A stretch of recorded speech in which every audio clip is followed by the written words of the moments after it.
Here we are. I turned down here at the next block. Thanks, mister. I'll get off there.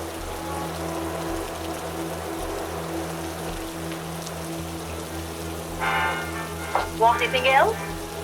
No. Hey, you. Me? Hey, you.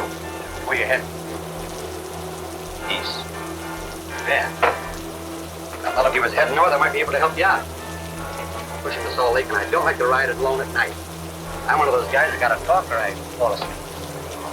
Sure, your partner, he's got Lou to keep company, but I ain't got nobody at all.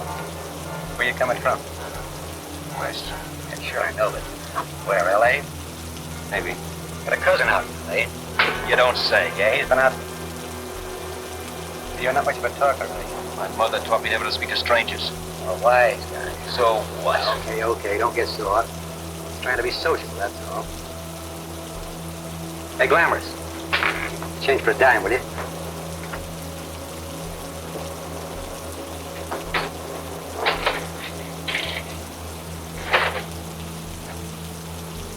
Let's have something quieter this time, Joe. My head's splitting. Is that what's wrong with it? Done with your coffee? No. And don't rush me, will you?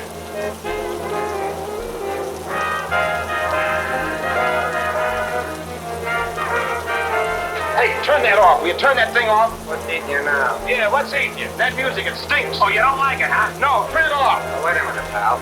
That was my nickel, see? This is a free country. And I play whatever I want to. Okay. Sure, and if you don't like it, you don't have to listen to it. And you can leave here anytime you want it. Okay, I'm sorry I am. First good piece played tonight, you don't like it. Some people just ain't got any good taste.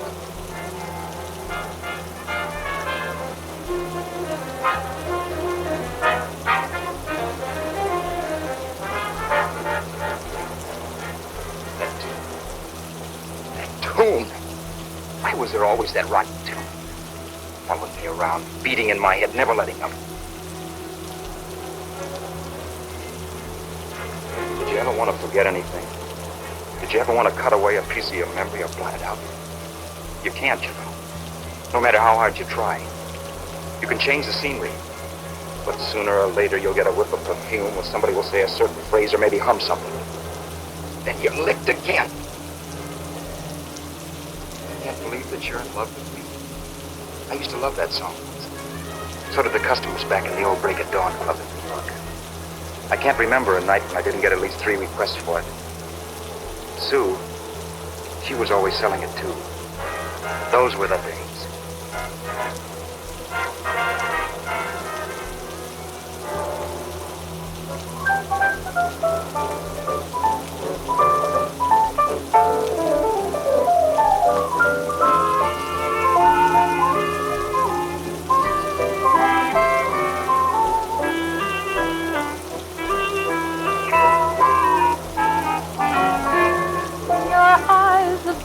Your kisses too, I never knew what they could do.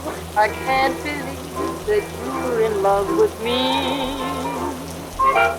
You're telling everyone you know that I'm on your mind each place you go. They can't believe that you're in love with me. I have always placed you far above me.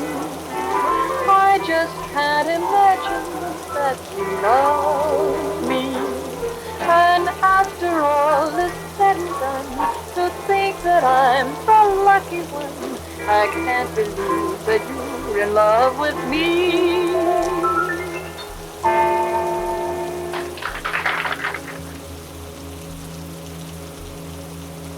It wasn't much of a club, really. You know the kind. A joint where you could have a sandwich and a few drinks and run interference for your girl on the dance floor. I pounded the piano in there every night from 8 until the place closed up, which usually meant 4 in the morning. A good job as jobs went in those days. Then, too, there was Sue, who made working there a little like working in heaven. But how we felt about each other, well, there was nothing very unusual in that. I was an ordinary healthy guy, and she was an ordinary healthy girl. When you add those two together, you get an ordinary healthy romance, which is the old story. Sure, but somehow, the most wonderful thing in the world.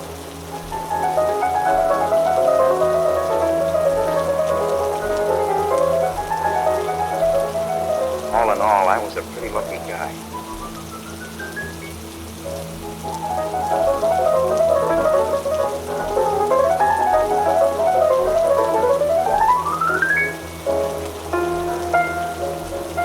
Mr. Paderewski, I presume. It's beautiful.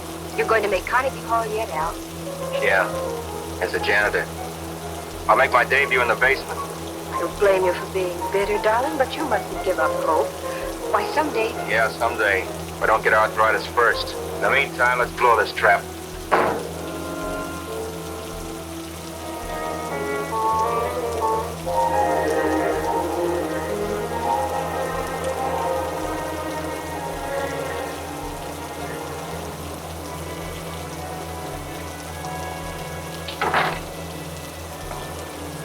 Like to get something to eat, huh? Oh, I don't think so, Al.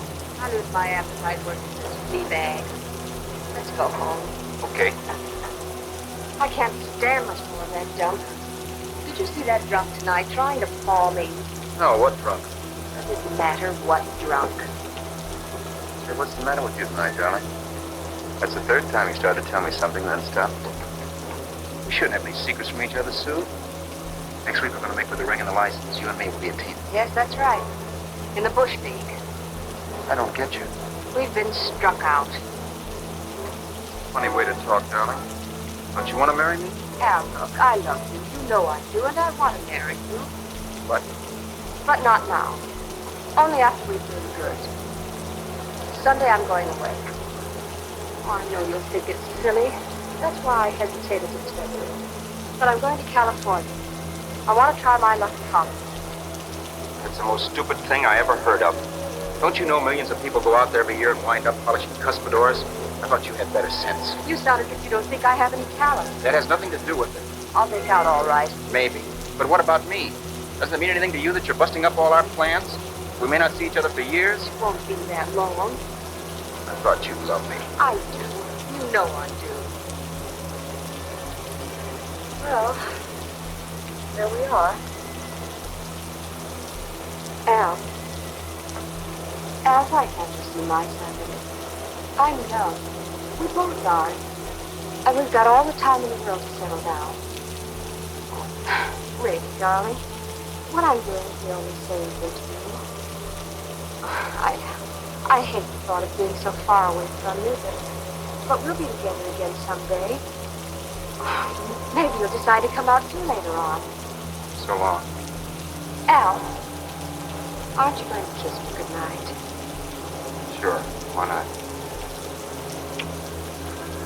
Good night.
Roberts. You hit the jackpot this time. $10. Thanks.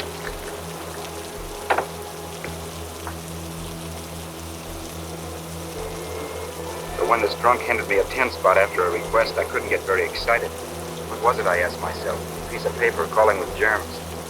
Couldn't buy anything I wanted. Couldn't. And I thought of something.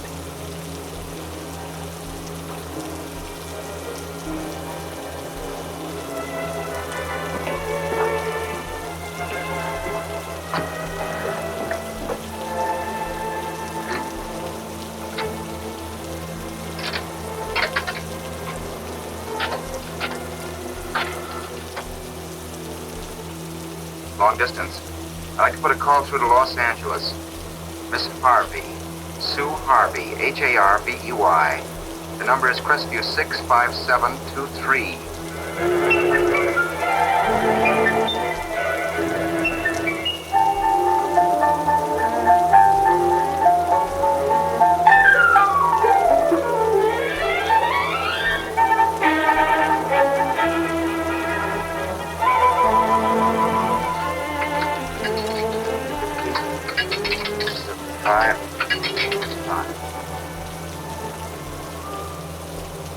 Hello, Sue?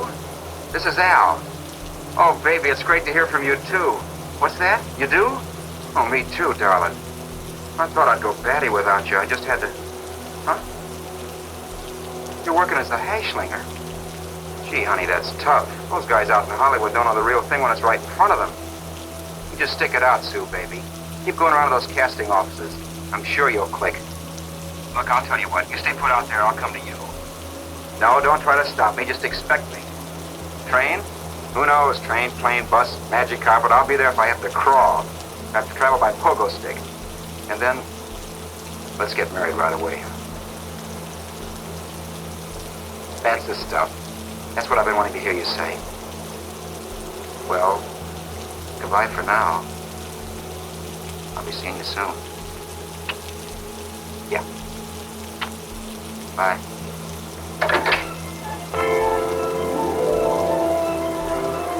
The only way I could cross country was to thumb rides. Or even after hawking everything, I only had enough money to eat. Money. You know what that is. It's the stuff you never have enough of.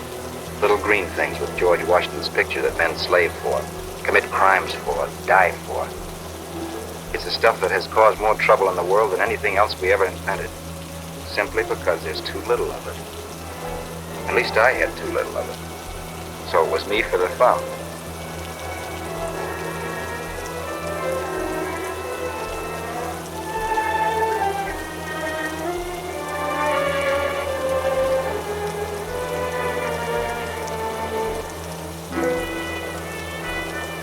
Ever done any hitchhiking? It's not much fun, believe me. Oh yeah, I know all about how it's an education, how you get to meet a lot of people and all that. But me, from now on, I'll take my education in college, or in PS 62, or I'll send $1.98 in stamps for 10 easy lessons.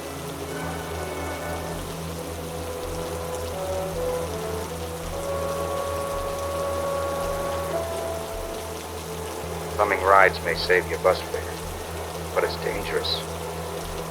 You never know what's in store for you. You hear the squeal of brakes. If only I had known what I was getting into that day in Arizona. Here, throw that in the back seat. Okay, let's go. Make sure that door is closed.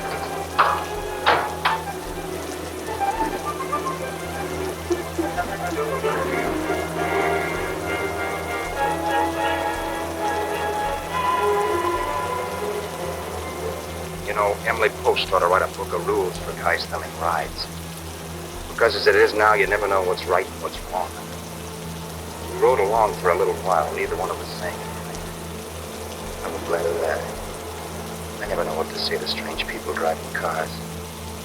Then, too, you can never tell if a guy wants to talk. A lot of rides have been cut short because of a big mouth. So I kept my mouth shut until he started opening up. Hand me that little box to compartment with it, pal. Hold the wheel, will you?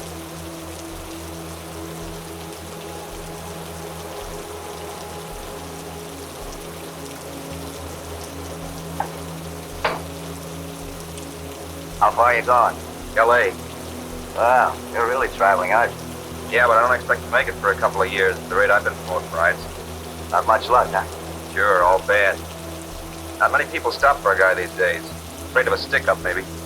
I can't blame him. Where you coming from? New York? Well, New York. You're in luck this time. I'm going all the way. Right through to Los Angeles. You drive a car? Sure. Whenever you're tired, let me know. I'll holler. I guess at least an hour passed before I noticed those deep scratches in his right hand. They were wicked. 3 puffy red lines about a quarter of an inch apart. He must have seen me looking at them because he said, Beauties, aren't they? They're gonna be scars someday. What an animal. whatever it was must have been pretty big and vicious to have done that. Right on both counts, New York. I was tussling with the most dangerous animal in the world. A woman. Must have been Tarzan's mate. Looks like you lost the bout. Certainly wasn't a draw. You know, there ought to be a law against dames with flaws. Yeah. I tossed her out of the car in her ear. Is that wrong? Give a lift to a tomato, you expect it to be nice, don't you? Yeah. After all, what kind of dame some rides? Sunday school teacher? Little witch. Must have thought she was riding with some fall guy. Me who's been booking horses around racetracks since I was 20. I know a million dames like her. 2 million. Yeah. Stop the car, open the door. Take it on the yard to Duffy's sister, I told her. Stuff. Is that was done, huh? If you want to see a real scar, brother, get a load of this. Wow. I got that one too. Julie. Yeah, we're just kidding, of course. My dad owned a couple of Franco-Prussian sabers. Kept them on the wall for decoration. One day, the kid and I took them down. The old man wasn't around. Had a duel. He got me in the arm here. Pretty mean cut. Infection set in later. Yeah, I can see that. Now give me that box again, will you? Yeah.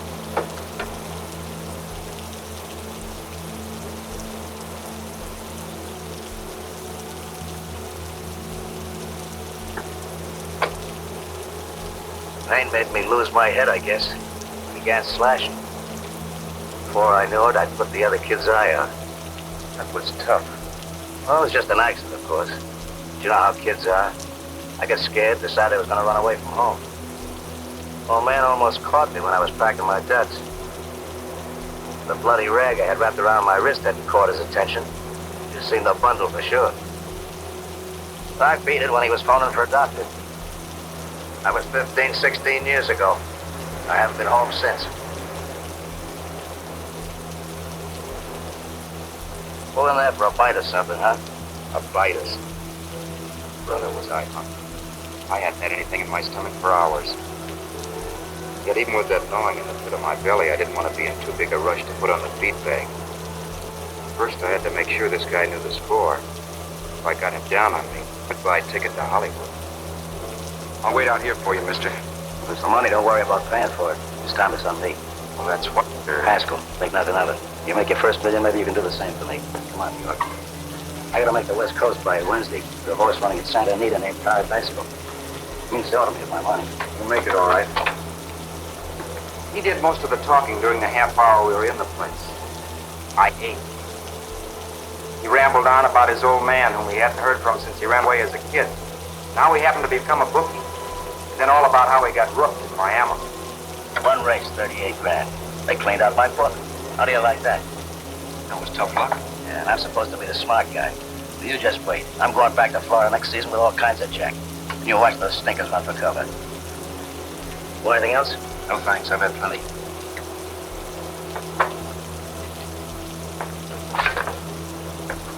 Let's check there, sister. Oh, just a minute. Your change, sir. Keep it, sister. Oh, thank you, sir. Call again. We're waiting outside for it. Finished work. Sharp check, huh?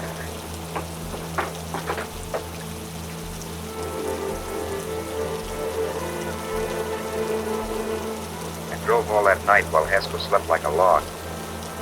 After a while, I began to get sleepy myself. I was happy, though. Soon I'd be with Sue again. The long trip was practically over, and there'd be no more hoofing it down the concrete. I began to think of the future, which couldn't have been brighter if I'd embroidered it with neon lights. It was nice to think of Sue shooting to the top.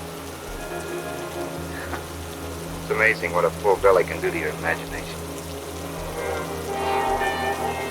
Your eyes, ooh, your kisses too, I never knew how they could do.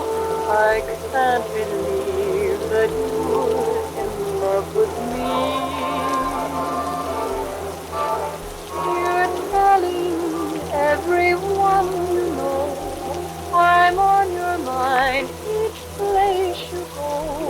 I can't believe that you're in love with me.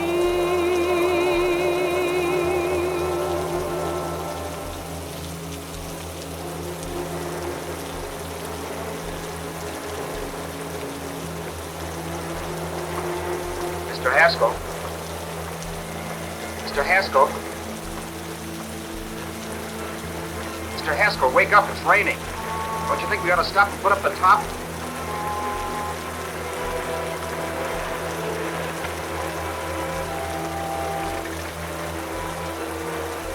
Mr. Haskell, I'm going to put up the top.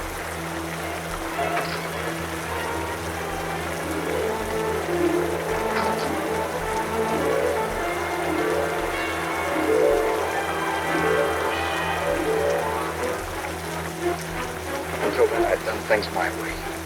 But from then on, something else stepped in and shunted me off to a different destination than one I had picked for myself. But when I pulled open that door... Mr. Haskell, what's the matter? Are you hurt? Are you hurt, Mr. Haskell? Start yourself. I'll listen to it. But I know what you're going to hand me even before you open your mouths. You're going to tell me you don't believe my story of how Haskell died and give me that don't make me laugh expression on your smug faces. I saw at once he was dead, and I was in for it. Who would believe he fell out of the car? Why, if Haskell came to, which of course he couldn't, even he would swear I conked him over the head for his dough. Yes, I was in for it. Instinct told me to run, but then I realized it was hopeless. There were lots of people back down the road who could identify me. That gas station guy, and the waitress. I would be in the worst spot then, trying to explain why I beat it. The next possibility was to sit tight and tell the truth when the cops came. But that would be crazy. They'd laugh at the truth. Not having my head in a noose. So what else was there to do but hide the body and get away in the car? I couldn't leave the car there with him in the gully. That would be like erecting a tombstone.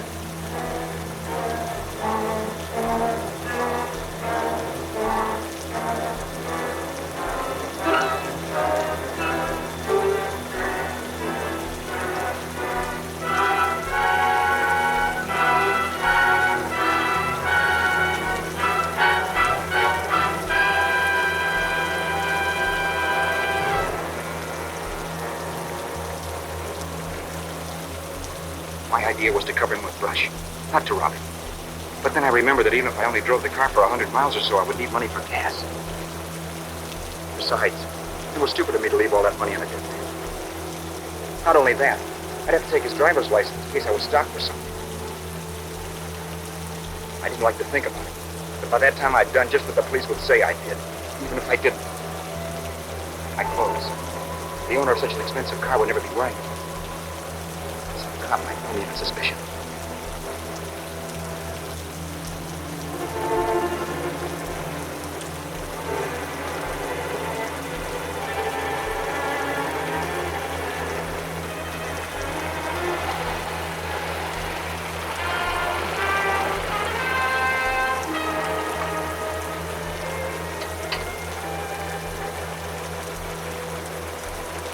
Hey, you, this your car? Don't you know better than to leave a car with the wheels halfway in the middle of the road? That's the way accidents happen. I'm sorry, officer. I was just putting up my top. I didn't think. Well, the next time, think. I'll let you go now, but watch your step in the future. I know this is a lonely stretch, but cars come by here once in a while, and we have plenty of crack ups. Thanks.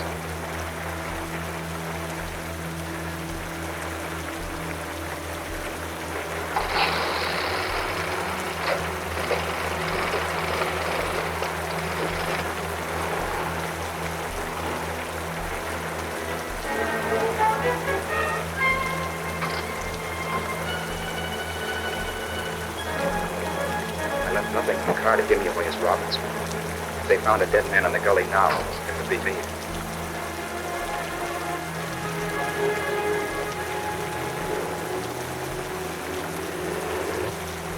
As I drove off, it was still raining. The drops streaked down the windshield like tears. I kept imagining I was being followed, that I could hear sirens back in the distance. Just how long it took me to cover the 60-odd miles to the California state line, I don't know. I lost all track of time. But the rain had stopped and the sun was up when I pulled up to the inspection station.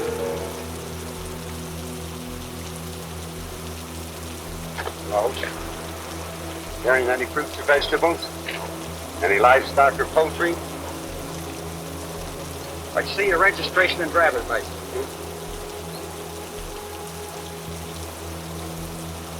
Anything in the baggage compartment? This baggage. Charles Haskell Jr., age 30, brown eyes, dark hair.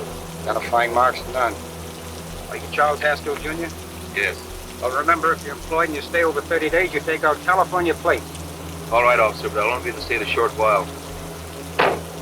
Right, you go now.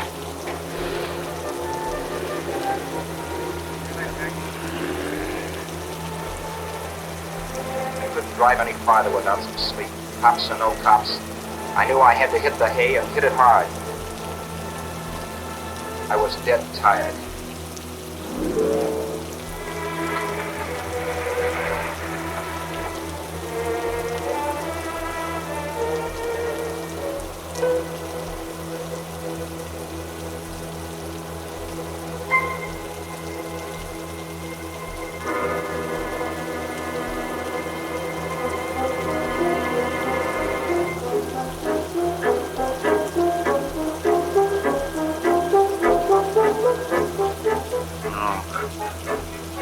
Mr. Haskell.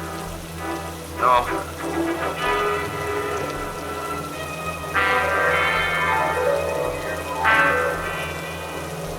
Mr. Haskell. Can't die. Nothing. I think I did it. No, Mr. Haskell. No.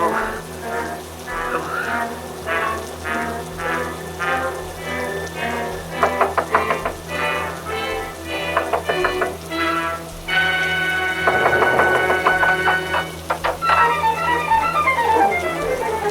Who's there? It's the maid. Can I come in and clean? Later. In a half hour. All right, sir.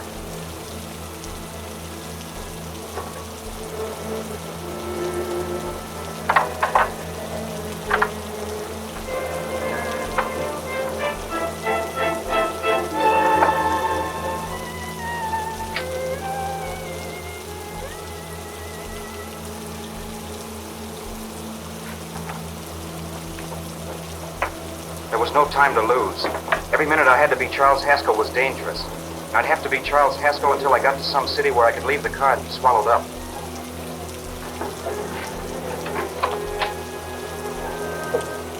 That meant driving the car as far as San Bernardino, maybe even to Los Angeles. In a little town I might be noticed, but in a city I should be safe enough. Then, after I ditched the car, I could go on to Sue. But those 5 minutes at the state line made me realize it might be a good idea to find out a little bit about Mr. Haskell. And if anybody asked me questions, I could give the right answers. The first thing I found out was that I had $768. This was a lot of jack, but believe me, it was the kind of money I'd rather not have.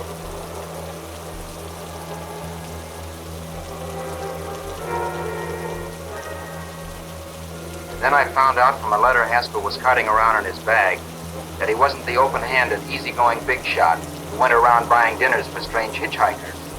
Before I got done reading it, I saw him more as a chiseler.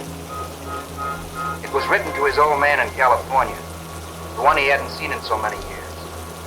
In it, Haskell posed as a salesman of hymnals, of all things. It was easy to see where Haskell expected to raise a new stake for his book in Miami by rooking his old man. That was about all I found out from his effects, and it was enough. I told myself, maybe old man Haskell was lucky his son kicked off. He would never know it. but it saved him from taking a flyer in sacred literature preferred.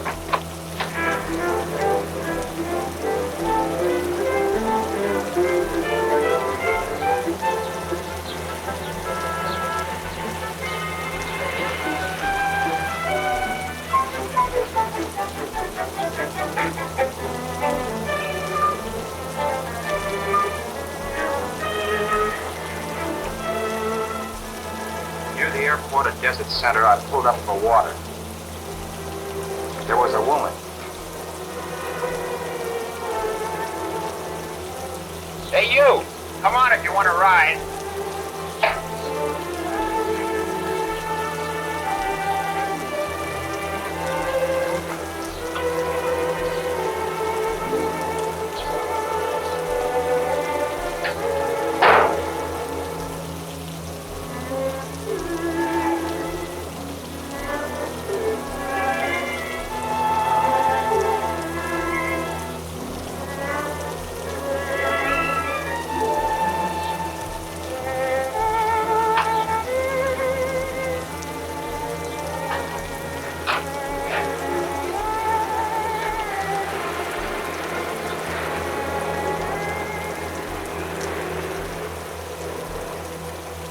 How far are you going?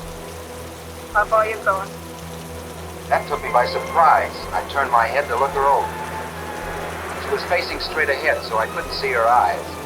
She was young, not more than 24. Man, she looked as if she'd just been thrown off the crummiest freight train in the world. Yet, in spite of this, I got the impression of beauty. Not the beauty of a movie actress, mind you, or the beauty you dream about when you're with your wife, but a natural beauty. A beauty that's almost homely because it's so real. Then suddenly she turned to face me. How far did you say you were going? Los Angeles. L.A.? L.A.'s good enough for me, mister. Well, great. What'd you say? Oh, nothing, just thinking out loud. People get in trouble for doing that. What's your name? You can call me Vera if you like. You live in Los Angeles? No. Where are you coming from? Oh, back there. Needles? No. Oh, sure, Phoenix. You look just like a Phoenix girl. Are the girls in Phoenix that bad? The girl must have been pretty tired, because she fell asleep not 20 minutes after she stepped into the car. She lay sprawled out with her head resting against the car door, like Haskell. I didn't like that part of it much, but I didn't wake her up. It wasn't that this girl still worried me. I've gotten over that funny feeling I had when she looked at me, which I put down. It's just my jangled nerves. With her eyes closed and the testness gone out of her, she seemed harmless enough. And instead of disliking her, I began to feel sorry for her. The poor kid probably had a rough time of it. Who was she, anyway? And why was she going to Los Angeles? Where'd she come from in the first place? The only thing I knew about her was her name. Not that it made any difference. A few hours more and we'd be in Hollywood. I'd forget where I parked the car and look up Sue. This nightmare of being a dead man would be over. His name was, well, it was no business of mine. Where did you leave his body? Where did you leave the owner of this car? You're not fooling anyone. This buggy belongs to a guy named Haskell. That's not you, mister. You're out of your mind. That's my name, Charles Haskell. I can prove it. My driver's Save license. yourself the trouble, mister. Having Haskell's wallet only makes it worse. It just so happens I rode with Charlie Haskell, all the way from Louisiana. He picked me up outside of Shreveport. You rode? You heard me. And it all came back to me. All the talk about dueling and scars and scratches. There was no doubt about it. Vera must be the woman Haskell had mentioned. She must have passed me while I slept. Well, I'm waiting. My goose was cooked. She had me. That Haskell guy wasn't dead yet. He wasn't stretched out stiff and cold in any Arizona gully. He was sitting right there in the car, laughing like mad while he haunted me. Well? There was nothing I could say. It was her move. Vera, whatever her name was, it was just my luck picking her up on the road. It couldn't have been Helen, or Mary, or Evelyn, or Ruth. It had to be the very last person I should ever have met. That's life. Whichever way you turn, fate sticks out a foot to trip you.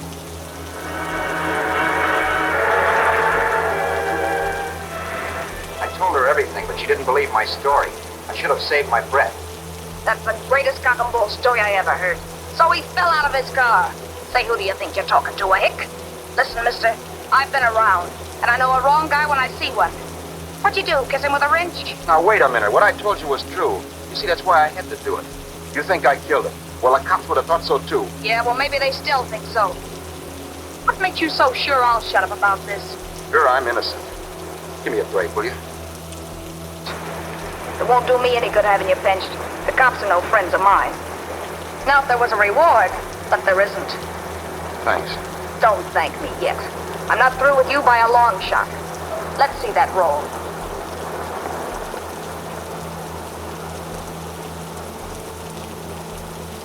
Is that all Haskell had? Isn't it enough? No, I thought he had more. Not that I know of. You can search me. You think I'm holding out on you? Well, maybe I will at that. He told me he was going to bet $3,000 on a horse named Paradisical on Wednesday at Santa Anita. He was stringing you along. He meant 300. Maybe. Sure, $3, 300. He was a piece of cheese, a big blowhard. Listen, mister, don't try and tell me anything about Charlie Haskell. Remember, I knew him better than you did. Okay, then you knew he was a four-flusher. That explains the $3,000 bet. I'm not so sure he didn't have that $3,000. Why should I believe you?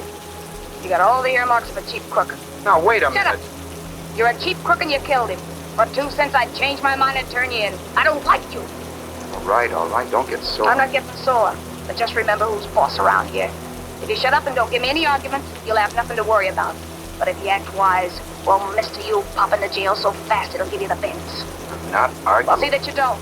You know, as crooked as you look, I'd hate to see a fella as young as you wind up sniffing that perfume that Arizona hands out free to murderers. I'm not a murderer. Of course you're not. Haskell knocked his own head off. You fell, that's how it happened, just like I told you. Sure, and then he made you a present of his belongings. I explained why I had to do that. Doesn't make a difference one way or another. I'm not a mourner. I liked Haskell even less than I liked you. Yeah, I saw what you did to him. What do you mean? On scratches on his wrist. Sure, I scratched him. Don't say you did. So your idea was to drive the car a little way, maybe into San Bernardino, and then leave it. You weren't gonna sell it? Sell it? You think I'm crazy? Somebody else's car? See, all I want to do is leave it somewhere and forget I ever saw it. Not only don't you have any scruples, you don't have any brains. I don't get you. Maybe it's a good thing you met me. You'd have got yourself caught, sure. Why, you dope. Don't you know a deserted automobile always rates an investigation? Huh? Look, the cops find a car. Then they get curious. They wonder where the owner is. So, all right, they don't trace Haskell. They trace you. I never thought of that. The only safe way to get rid of the car is to sell it to a dealer. Get it registered under a new name. Say, stop at the next store. I want to get a bottle and do some shopping before we hit L.A. Okay. If you find a place, I'll drop you off and pick you up later. Nothing doing. You're coming in, too. From now on, you and I are like the Siamese twins. Have it your way. I don't get the point. The point is, I don't want you to get lost.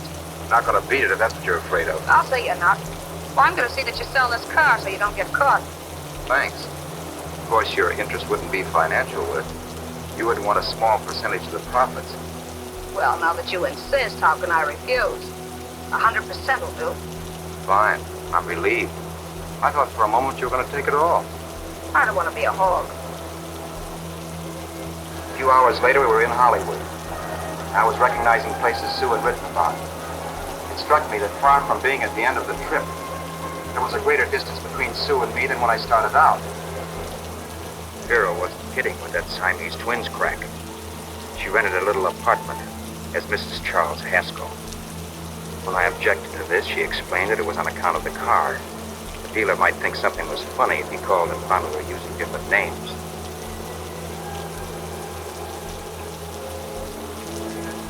Home, sweet home. Yeah. Not bad either.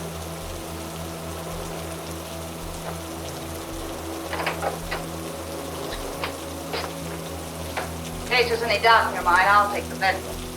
Yeah. Sure is stuffy in here.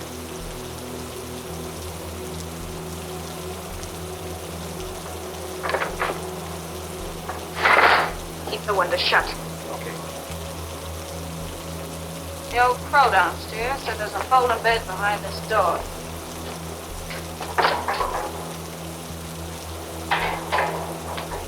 You know how to work it?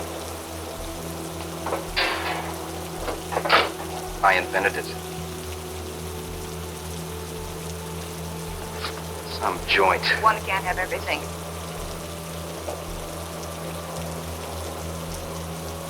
I'm first in the bathtub. I don't know why, but I figured you would be.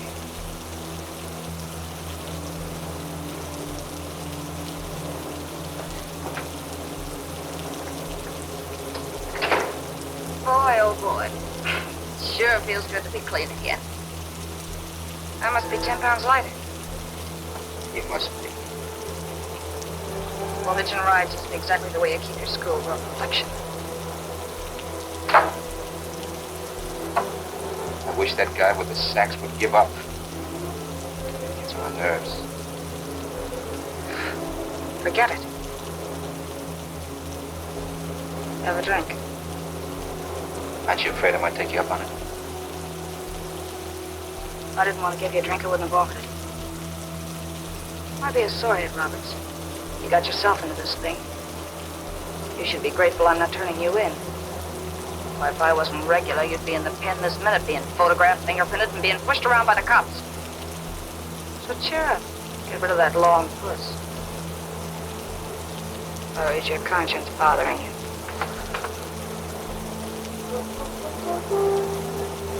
No. It isn't. Well, that's the spirit. He's dead and no moment around to bring him back. Anyway, I never could understand this worrying about something that's over and done with. Now look, Vera, for the last time I didn't kill him. Haskell was a sick man. Maybe he was dead before he fell out of the car. I don't know. Sure, he died of old age. All right. So it'll make you sociable? You didn't kill him.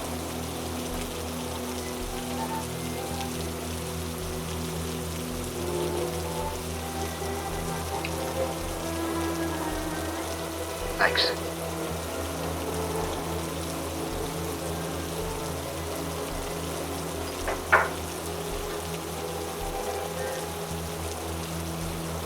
We're out of liquor, Robert. Yeah. Too bad.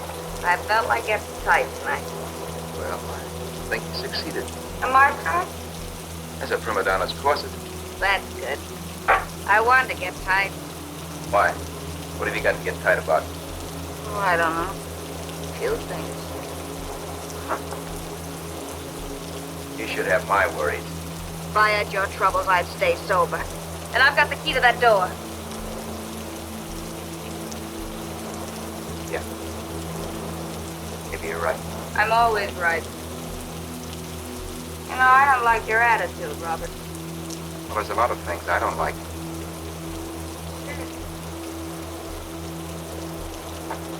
Life's like a ball game. You gotta take a swing at whatever comes along before you wake up and it's the ninth inning.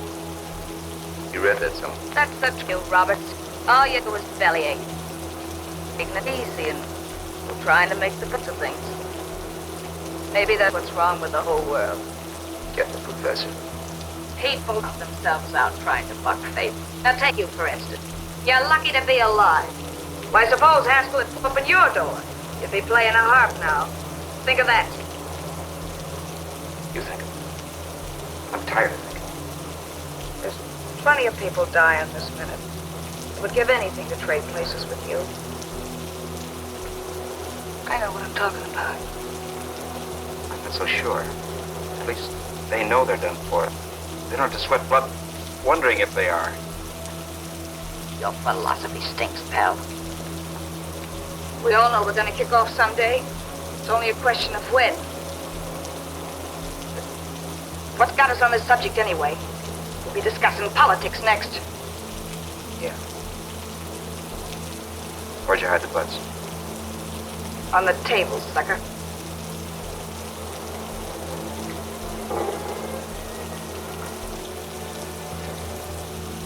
We bored each other with conversation for a couple of hours longer. Every 5 minutes, one of us was wishing we had another bottle or a radio or something to read. Then finally, we ran out of chatter. I know it's only 11 o'clock, but I want to get up early and make the rounds of the used car lots. No hurry about that. We've got all the time in the world. Maybe you have, but if you think I want to stay cooped up in this place any longer than I have to, you're batty. It's not a bad place. Paid plenty for diggings like this in New York. I wouldn't like it if it was the Ritz.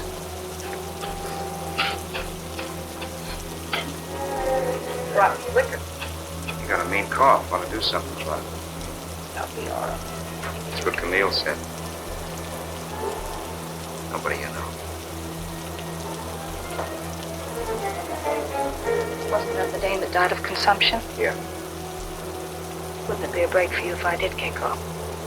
You'd be free with all Haskell's dough and car. I don't want to see anybody die. Not even me. Especially not you. One person died for me. You did. Well, that's all I need. You don't like me, do you, Robert? Like you. I love you. My favorite sport is being kept prisoner. After we sell the car, you can go to blazes for all I care, but not until then.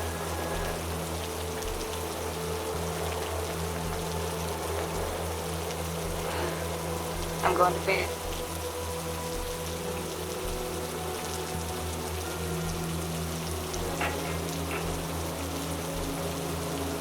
Good night, Robert.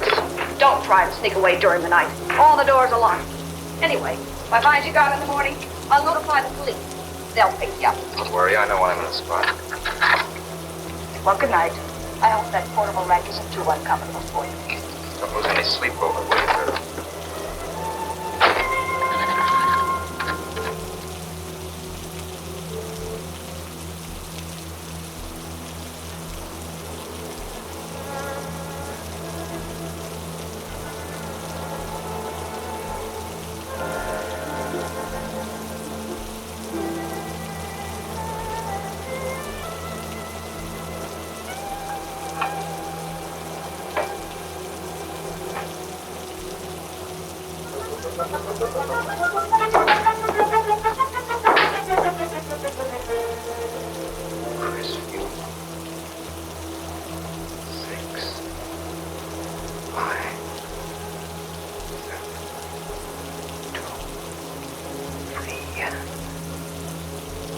Hello? Hello? Hello? Hello?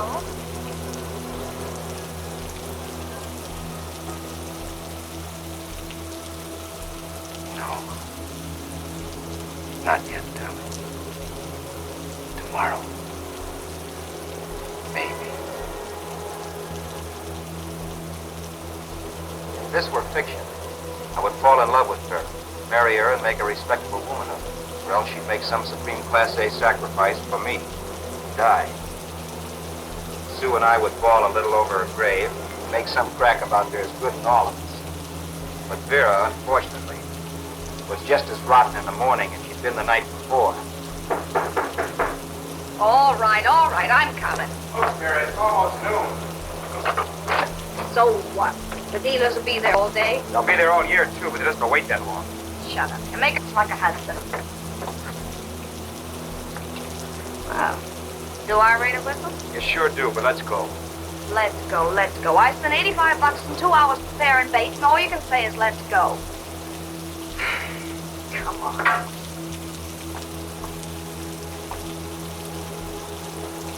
We passed a few used car lots last night down the way. What do you think we can get for this heap? I don't know. Plenty. Let me handle everything. Think we can get $2,000? I don't know, but don't worry.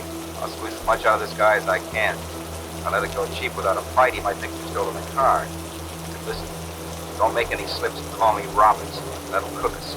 I don't need you to tell me that. You better just sit by and keep your mouth closed. Remember, we're both in the suit if anything happens. Forget it, drive. You're my wife, Vera Haskell. Look, after the deal's closed, let's go back to that place on Hollywood Boulevard where I saw the fur jacket. I want it. After the deal's closed, I'm saying goodbye to you. That's right, I forgot. I guess I'm getting kind of used to you. What's that temperature to start breaking? Let's try this place in the middle of the block.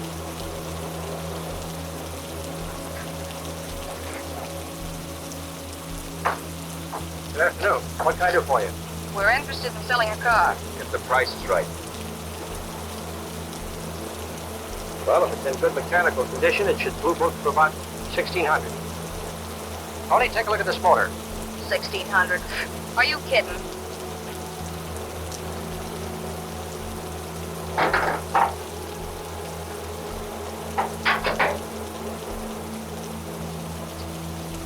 Well, maybe 1850. Before I let it go for 1850, I'll wreck it and collect the insurance first.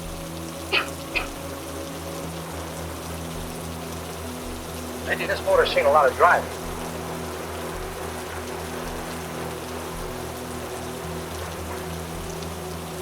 While the mechanic inspected the car, we haggled. At last, we were all worn out and we hit a compromise. His price. Okay, it's a deal. All right, come in, we'll sign the papers. I have the ownership papers right here with me. Look, Vera, in the meantime, will you clean the dash compartment? Maybe some stuff in it. All right, darling. $1,850. That dirty crook.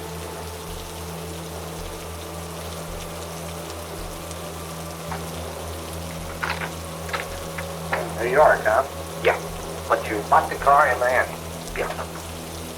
Now, let's see about the insurance. We can either have it transferred or canceled. What kind of insurance do you have, Mr. Haskell? Aren't all the papers there? I don't see any. Surely you know what type of insurance you carry in the car. Name of the company? Yeah, but, Well, if you'll just tell me the name of the company, I'd be very glad to take care of all the details. well, Did you sign the papers yet? not yet. Well, don't. We're not selling the car. Well, wait a minute, Mr. Haskell. Come on, darling. What's the matter? Change your mind? Yes, I'm sorry. I guess I have. But Vera.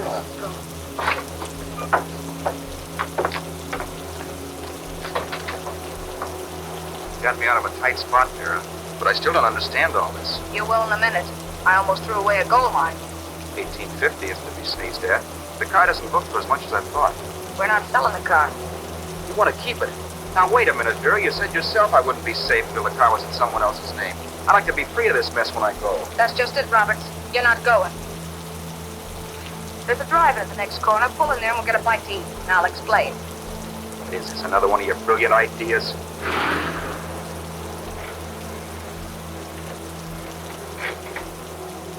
So, I take your order? Make mine a ham sandwich and coffee. And for you, sir? Oh, I don't care. The same. Thank you.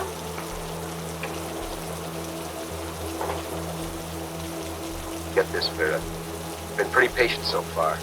I've done everything you asked me to do, but no more. Shut up. You've taken Haskell's money. You can have the dough we get from selling the car, but you're not going to keep me a prisoner. It's a good thing I bought the paper. Take a look at that. Vera, I'm in no mood. Read that.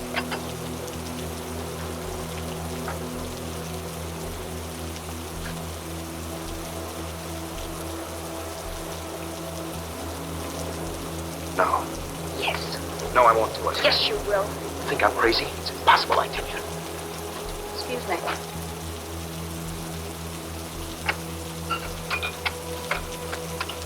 Blow the horn when you're through. No one could possibly get away with an act like that. Be wise to me in a minute. Don't be, Emma. You look enough like him. The same coloring and the same build. See how his clothes fit you? No kidding, you almost had me fooled for a while. Oh, grow up, Vera. Don't you think a father knows his own son? And there must be other relatives. Your father won't have to know you. We'll wait till he gives up the ghost. He's an old geezer and he won't pull through. And as far as other relatives are concerned, they haven't seen you in 15 or 20 years. Eat. I'm not hungry. I won't do it. It's not as tough as it sounds. Remember, you've got all kinds of identification. His car, letters, license. I could never get away with it. It's the stupidest thing I've ever heard. The old boy has scads of dough. Look in the paper there. Personal fortune assessed at over $15 million. He'll leave plenty, I tell you. Maybe he cut off his son. How do we know? It's out, Vera. I won't have anything to do with it. I think you will. Look, Vera, I'll do anything within reason. But not that. So forget it. I'll find yourself another stooge. You sack. You'll be fixed for the rest of your life as Charlie Haskell. You can take your inheritance and go away. No more worrying about the rent, no sweating, scheming, wondering where your next meal's coming from. Think about that, Robert. Vera, please, you're talking too loud. On this, I'm splitting 50-50 with you. Sure, why not? We're both alike, both born in the same gutter. Take it easy, Vera. There's people around here. You know who you're talking to. Well, wait till we read that old man Haskell's dead. And you show up. Like you read in New York when he was sick. No.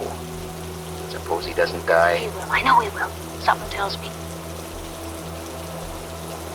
But as much as I insisted I would have no part of her scheme, Vera was taking it for granted I would. Neither of us had our mind on the cards as we played that night. I knew we were just trying to kill time between newspaper editions. This was a death watch for Vera. Maybe it was for me, too. Don't you realize if I'm caught, they want to know where I got the car and stuff? And they'll have me on a murder charge. If you're smart, you won't get caught. Try not to say. And if I'm caught, don't you realize you'll be out too? 18 points, that gives me 30. How will I be out? You'll be out $1,850 we would have gotten on the car. Really, Vera, you'll be an awful chump. You threw away all that dough on a dizzy long shot. Let me sell the bus tomorrow. With the money it'll bring and what you've already got, a clever kid like you can run it up in no time. And we'd both be in the clear. I'll be in the clear anyway. Maybe. Maybe. But if I got caught, I'd get good and sort you. You mean you'd squeal? Well, no, not squeal exactly. Never mind what you meant. Even if you did tell the cops I was in on it with you, what could they do to me? They might give me the same medicine they gave you. Yeah. A rope. But I'm on my way. All we'll be doing will be rushing. All right. But think the 1850 Indians. You'd kick yourself along the block and let it get away from you. I'll take the chance. Want another drink? You're being a goon. That's the way people wind up behind the 8-ball. Once they get a few dollars, they become greedy and want more. My. Caesar. Who? You know that Roman general? He got his for being greedy. He wasn't satisfied, so the final wind-up was he took the count. A couple of days ago, you didn't have a dime. Why, you were so broke you couldn't pay cash for a postage stamp. Now you've got almost $700 with $1,850 in the offing. Take my advice. Don't try for more. I'm tired of this game. Let's have some blackjack. Play solitaire. Okay, I will if that's the way you feel about it. That's the way I feel about it. Getting sore and throwing things won't help much, Robert. I'm really doing you a favor. I help you out of a jam by keeping my mouth shut. I show you how to make some soft money. And what thanks do I get? Thanks. Or would you rather call the cops and tell them you killed the man and stole I his didn't money? kill anybody. Yes, you did. No, I didn't. You know I didn't. All right, then. Suppose I call the cops. If you're innocent, what do you got to be scared of? Okay. Call him, Bud. Go ahead and call him. See if I care. At least they'll get me squared. You want me to call? You heard me. But I'm warning you. If I'm pinched, I'll swear you were in on it. I'll say that you helped me. If I pry, I'll get even with you. You wouldn't dare, you chicken. Yeah? Then try it and see. Call him. Yeah.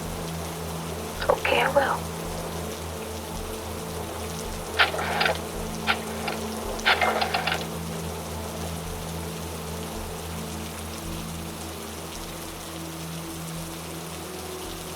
Information? I want the number at the Hollywood police station.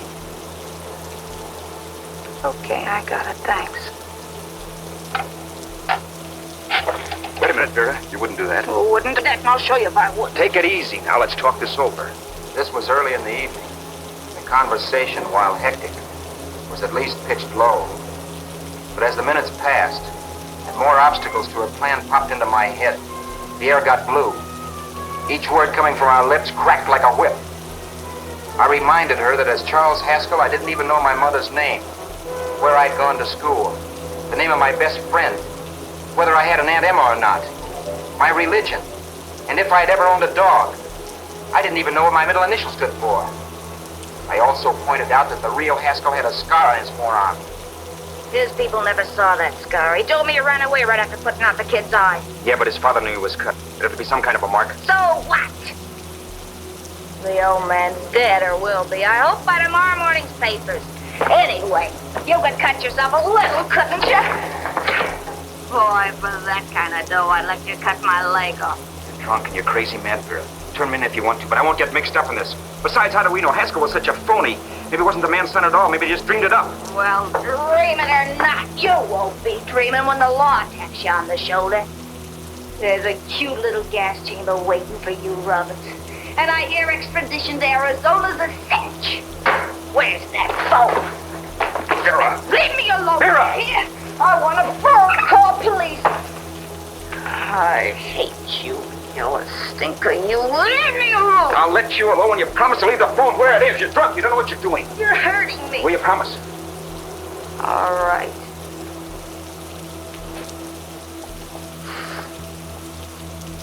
You hurt me. Sorry, but And it's hot in here. Open up the window. it's not hot. Don't tell me. Now, do you do it or do I do it? You're no gentleman, see? Yeah. All right. I'll open up the window.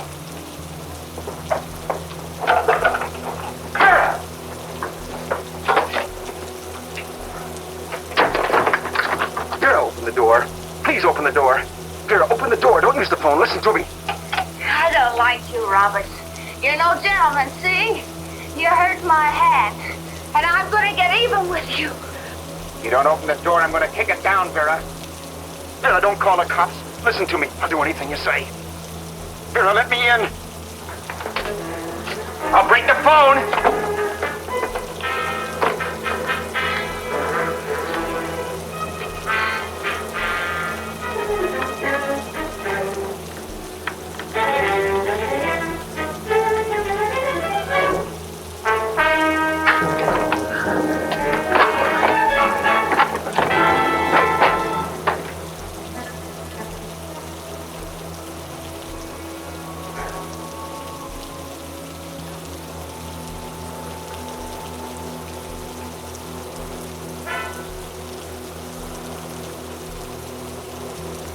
The world is full of skeptics. I know. I'm one myself. The Haskell business, how many of you would believe he fell out of the car? And now, after killing Vera without really meaning to do it, how many of you would believe it wasn't premeditated? In a jury room, every last man of you would go down shouting that she hit me over a barrel and my only out was force. The room was still. So quiet that for a while I wondered if I had suddenly gone deaf. It was pure fear, of course. And I was hysterical. But without making a sound. Vera was dead. And I was her murderer. Murderer? What an awful word that is. But I'd become one. I'd better not get caught. What evidence there was around the place had to be destroyed. And from the looks of things, there was plenty. Looking around the room at things we'd bought was like looking into the faces of 100 people who'd seen us together and who remembered me. This was the kind of testimony I couldn't rub out. No. I could burn clothes and hide bottles for the next 5 years. There'd always be witnesses. The landlady, for one. She could identify me. The car dealer, the waitress in the drive-in, the girl in the dress shop, and that guy in the liquor store. They could all identify me. I was cooked. Done for. I had to get out of there. While one side remained beside a dead body, planning carefully how to avoid being accused of killing him, this time I couldn't. This time I was guilty. Knew it. Felt it. I was like a guy suffering from shock. Things were whirling around in my head. I couldn't make myself think right. All I could think of was the guy with the saxophone and what he was playing. It wasn't a love song anymore. It was a dirge.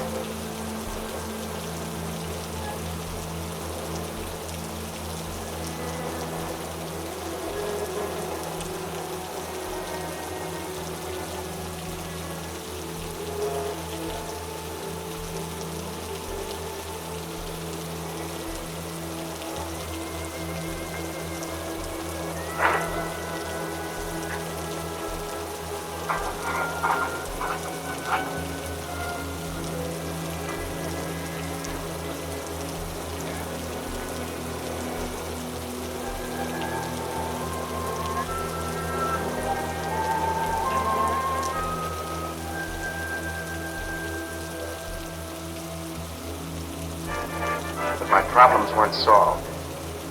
I had to stay away from New York for all time. Because Al Roberts was listed as dead and had to stay there. But I could never go back to Hollywood. Someone might recognize me as Haskell. Then, too, there was Sue. I could never go to her with a thing like this hanging over my head. All I could do was pray she'd be happy.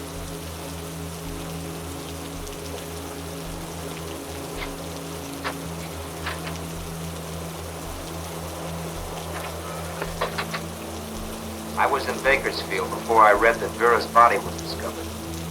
That the police were looking for Haskell in connection with his wife's murder. Isn't that a laugh?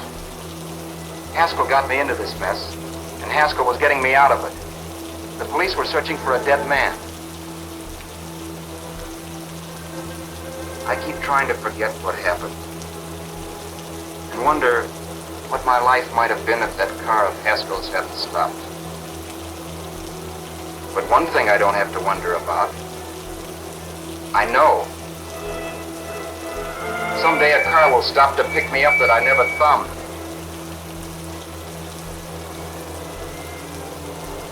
Yes.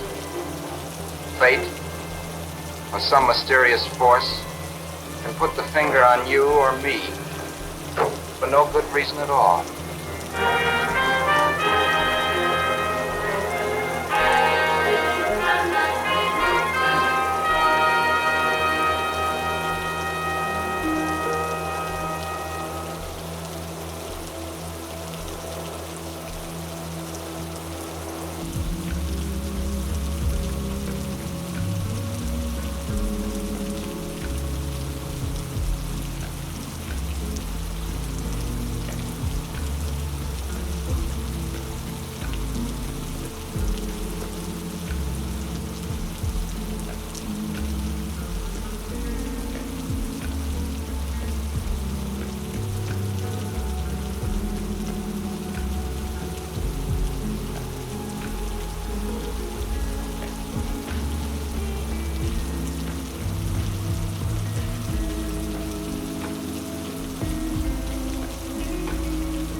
The day started off just like any other day.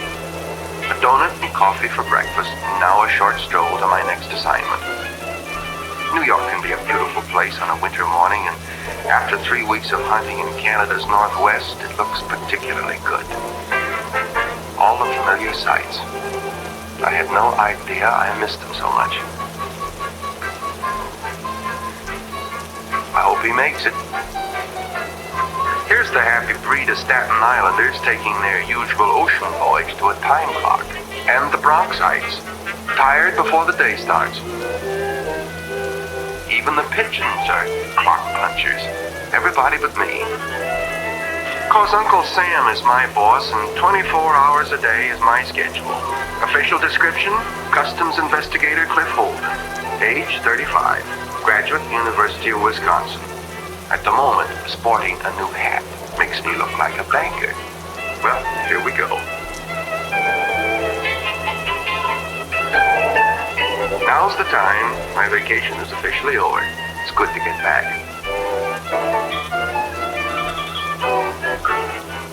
Yes, today. Oh, hello. I'll call you back. Hi, Chief. Hi. You know, I was going to bring you back the biggest moose head in all of Canada, but... Yes, I know, but you never got one. Got one. Didn't even see one. I can only good say it. Cliff, I got a job for you. Oh, this is Martin of the Apex Insurance. Cliff, I've got a job that I wouldn't think of handing to anyone but you. When did this happen? 3 weeks ago. How come I wasn't told? We tried, Cliff. We tried to get you everything. If it was a criminal of some sort, you'd have no trouble locating him. Boy, you can easy enough find a criminal. I don't know what more you can ask. All right. All right. No, you don't want to handle the case. Find the complete facts leading up to Steve's murder in that file. Martin here is covering for the insurance company, and I might add at the moment he knows more about the case than we do. Well, now, on September 5th, our Paris office issued a policy insuring a necklace bought by a Mrs. Lydia Brundage. Here's Mrs. Brundage wearing the necklace. Now, about 2 months later, November 12th to be exact, Mrs. Brundage reported the theft of this necklace in Canada. What's that got to do with Steve? What's it got to do with him? The French authorities weren't able to get a smell of the crooks.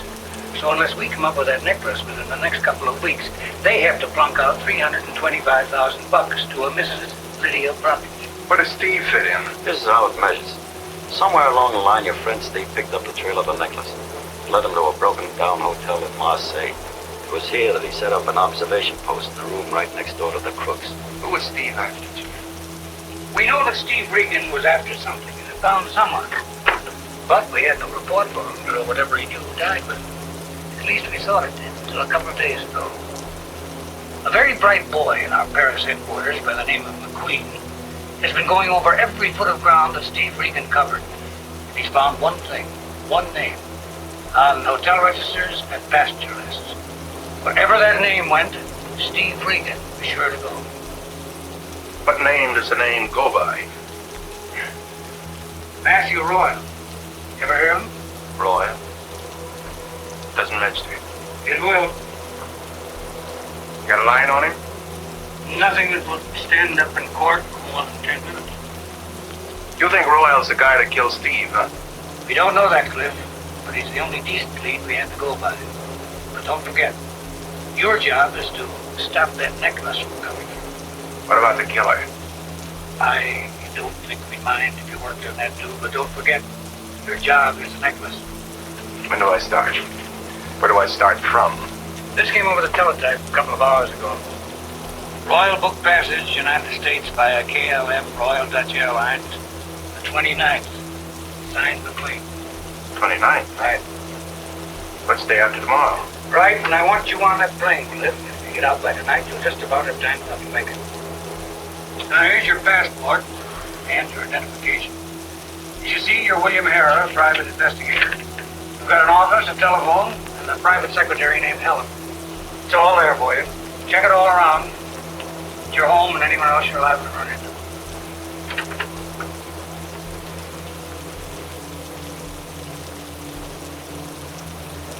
I know what Steve meant to you, Cliff. I know you were kids together and you went to a war together. Yeah. Thanks, Chief. I'll get him. One way or the other.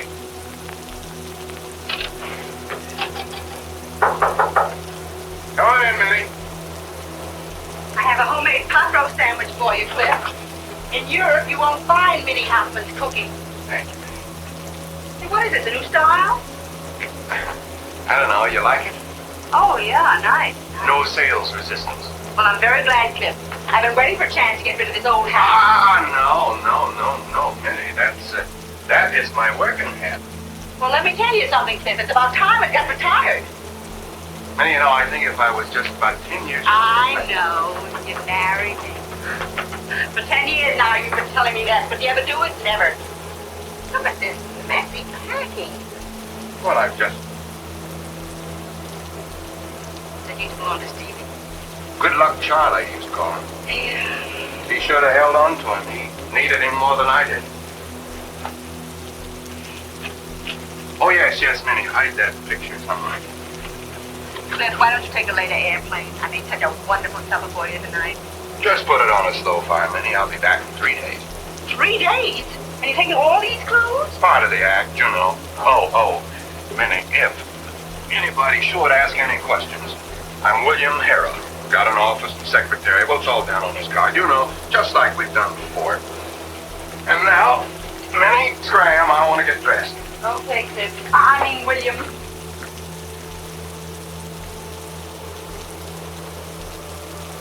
William Harrah, 249 Nassau Street, New York City. Okay, get aboard. Monsieur William Harrah, de New York. Merci, monsieur. Vos papiers sont tout en ordre.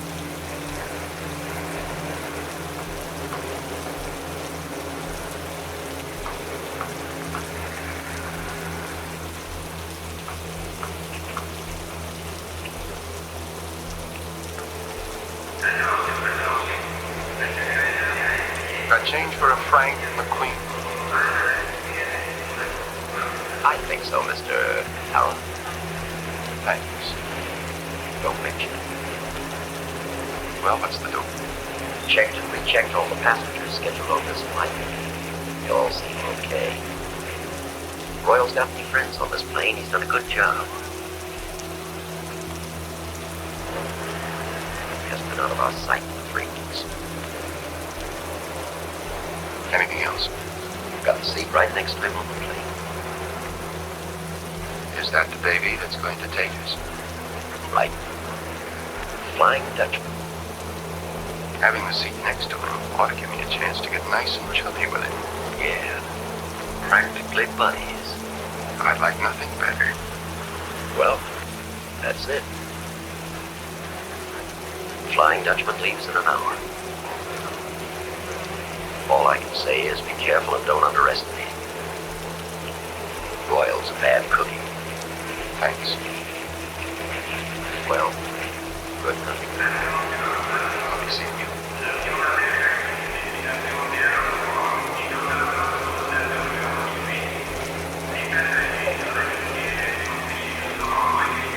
Excuse me. The binocular. I would like to look through. Oh, I'm sorry. Oh, I'll get it. Let's go in here. Here. We'll fix you up. Money in here. There you are, on the house. what is that on the house? For free. Thank you. You speak English pretty well. Where'd you pick it up? The Americans were good teachers during the war. Since you come here, everybody speaks as good as well as I do. The Fleet and the Hollander. That's my plane. The Frida de Hollander. We call it the Flying Dutchman. I know. You're leaving France, huh? Uh-huh. On tonight's flight? It's my first trip to America. I'm going to be married. Joe's his name. Congratulations. You will like my Joe. He's very funny. And very, very handsome, too. Okay, let's see his picture. Yeah. How did you know I have Joe's picture? Military secret.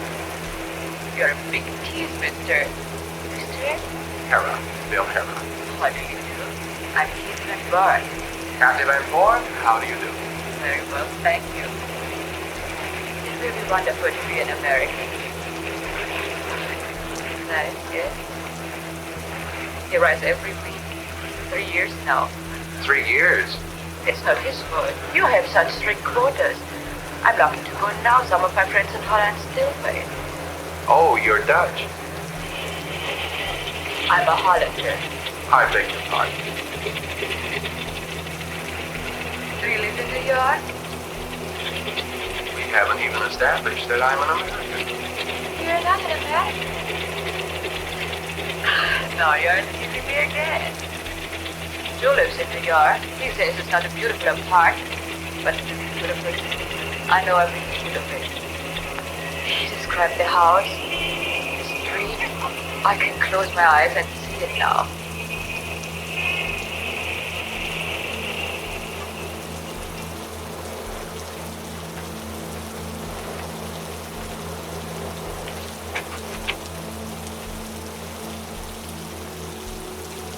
Hiya, Joe.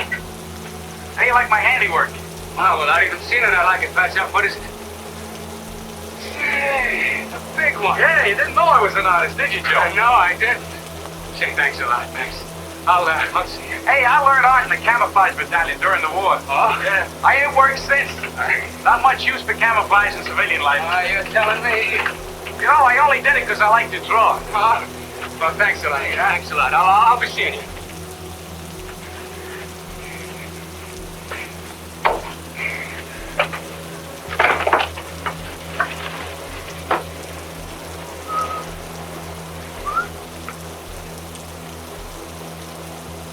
Hey, what are you doing here? Hiya, bridegroom. We're your guests. Guests? Yeah, your guests. Who are you? Who, me? What are you doing with those immigration? Hey, bridegroom, take it easy. Come here, look, we're just gonna borrow for a few days. That's all. Relax. Are you crazy? Give me the Hey, take it easy, bridegroom. If your life make it hurt, that would be nice.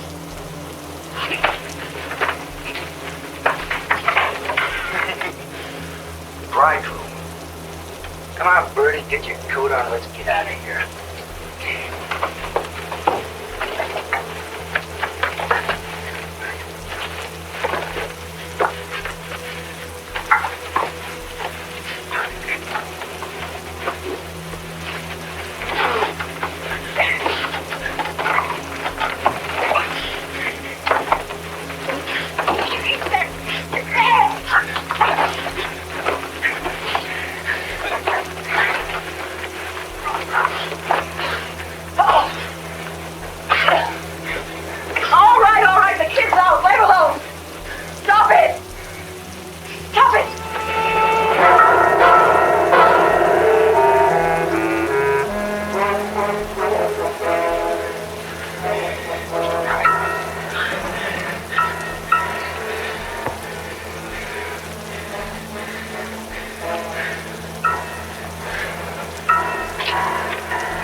I think I'm very lucky to get a fellow like Joe.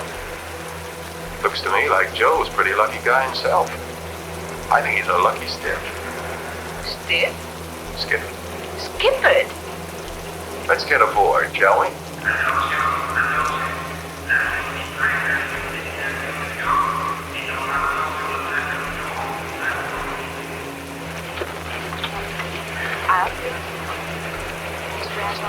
4 to 5.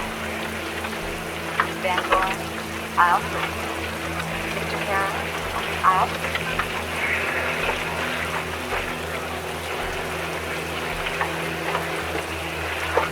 Oh, hello. Just gone through here. Aisle 20. Just gone through here. We're all 20.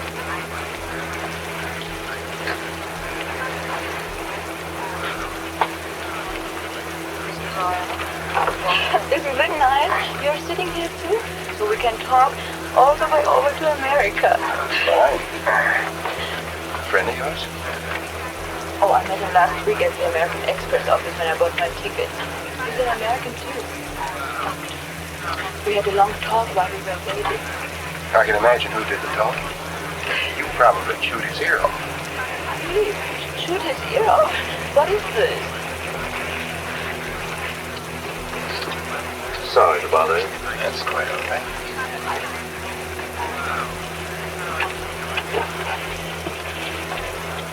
The way they shoot these things across the sky these days hardly gives you a chance to get to see more.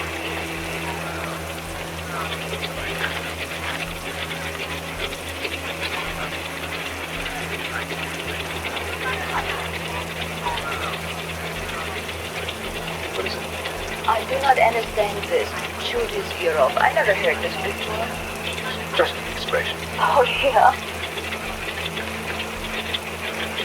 You two are together, I think that's changed. No. Oh, thank you. That would be very nice.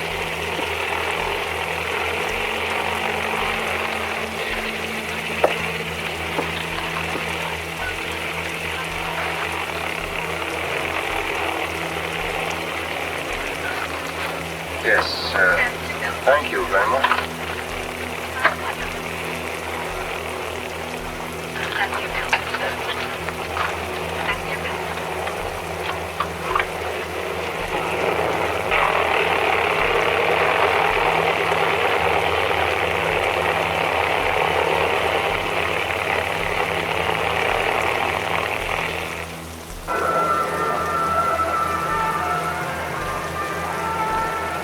Trip's almost over. The nearest I've gotten to Royal was a little howdy-do before the plane started.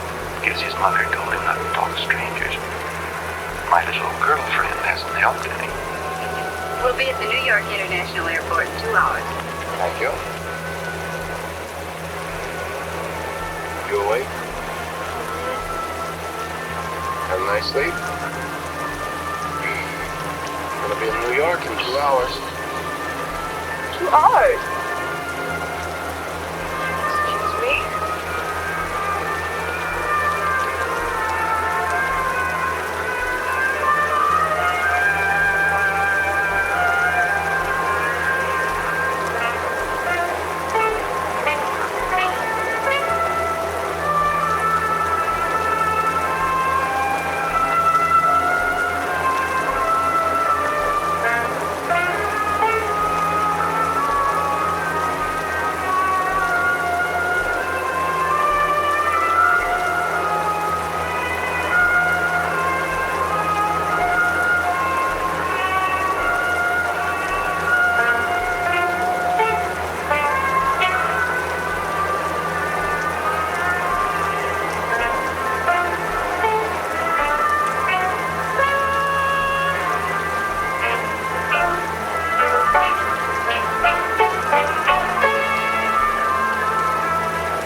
try to help if I can.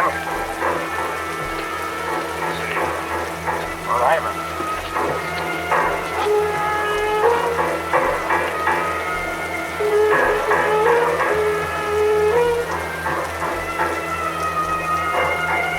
Doesn't probably fracture. Need a blanket for shock. Want paper or anything, Doctor? Oh, thanks. I can take care of things.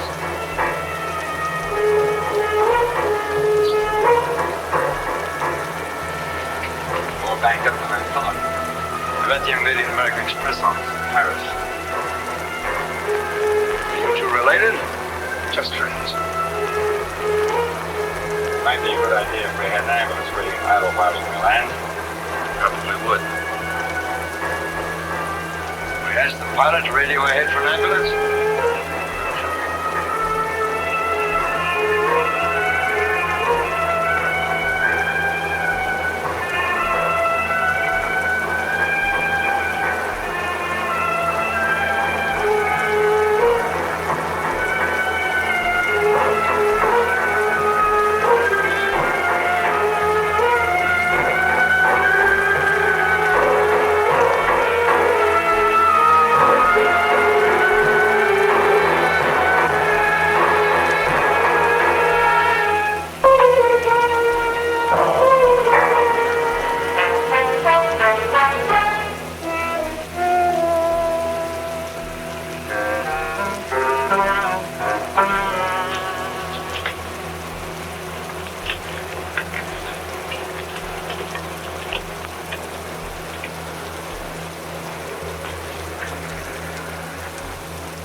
Johnny, what are we waiting for? Look, my friend, nothing leaves this field without an okay from immigrations, customs, and health. Yeah, but look, All right, all right.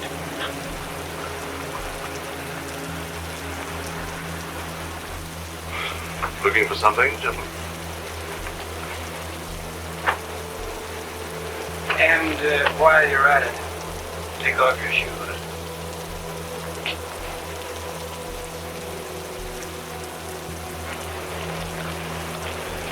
Papers, please? Huh? Oh, yeah. The girl's fiancé? Yeah, that's right.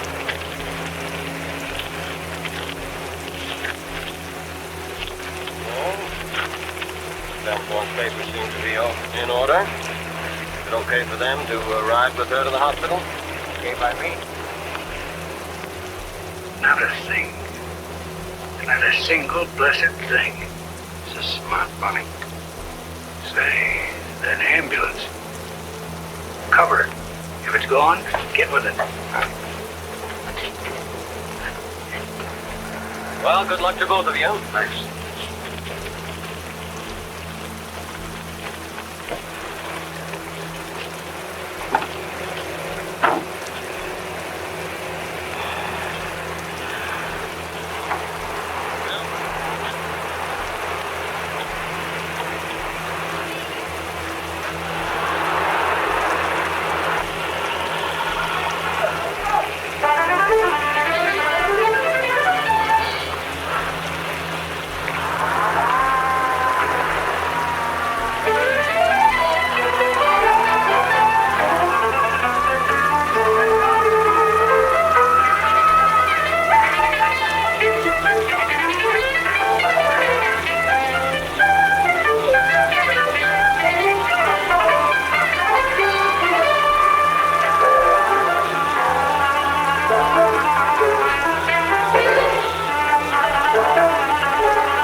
what they've done to my vegetables.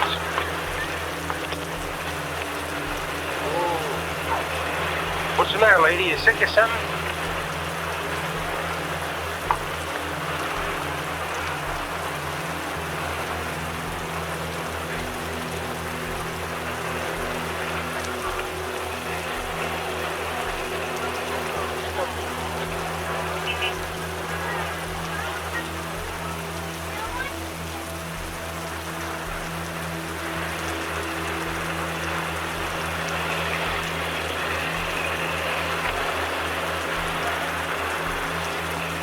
Lady, can I take you someplace? Yes. Take me to 123 West 80th Street, please.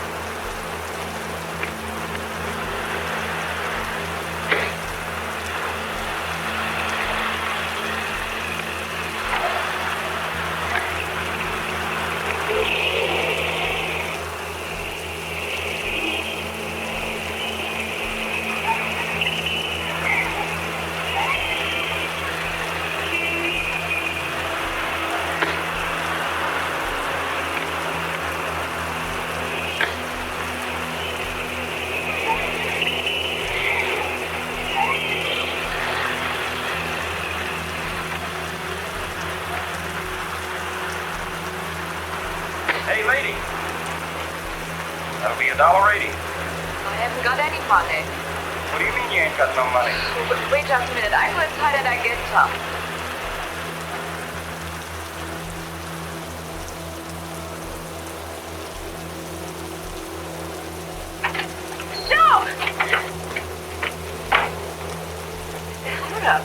Yeah, it's me. Surprise. The neatest trick of the week, and I fell for it. A phony conk on the head, a handy doctor, that bandage job, and right through customs comes $500,000 in jewelry. Where's my Joe? Are you kidding? He's right in there where your friends left him. Joe!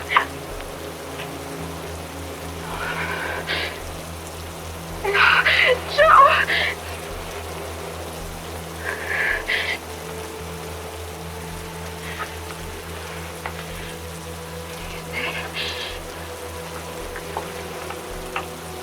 If that's an act, you're terrific. I don't get it. Mr. Inborn. Kathy. Kathy, look at me. Look at me. I'm your friend, believe me. I want to help you. But you've got to tell me one thing. What happened to that necklace? Necklace? How do you know? You killed him! You killed Joe! Stop it!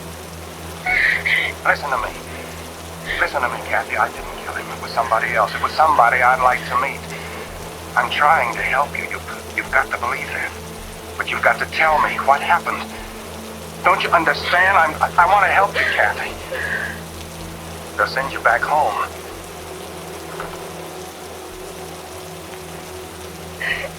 Come here, Kathy. Come here, Kathy. Here, sit down.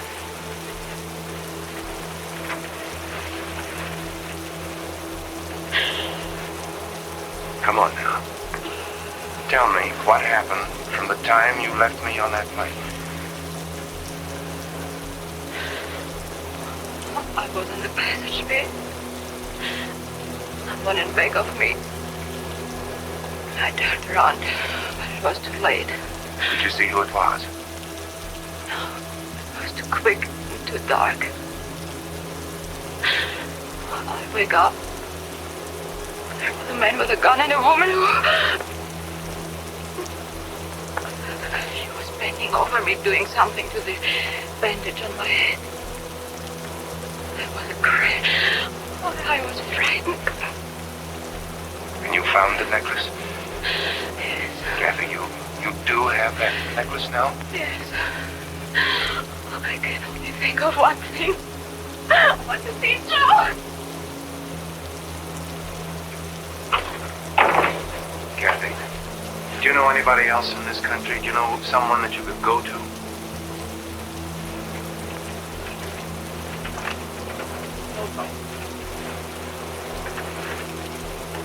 And I'm afraid they'll send you home. in a couple of days.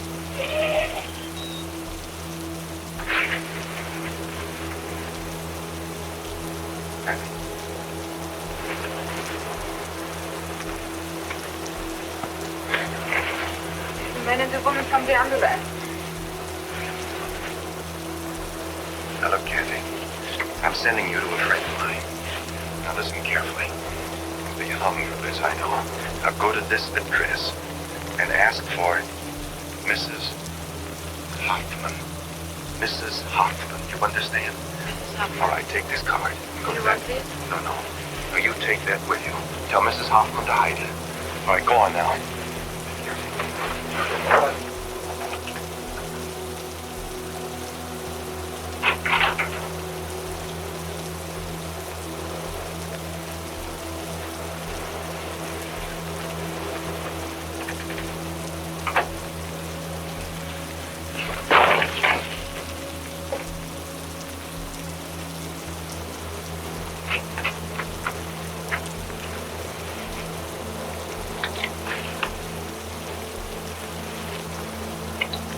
You're a dopist.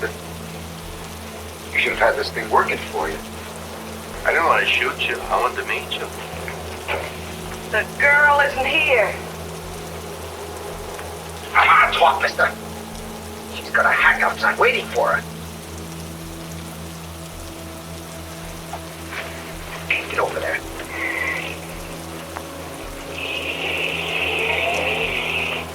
It's the girl.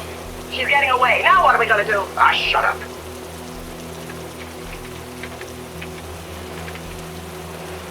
William Hara.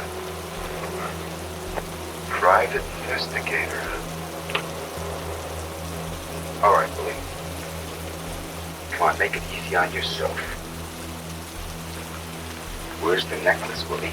It's around my neck where I always wear it. Oh, only not crying out loud. Cops are gonna be here any minute. Ah, shut up! All right, get up. Come on, get up.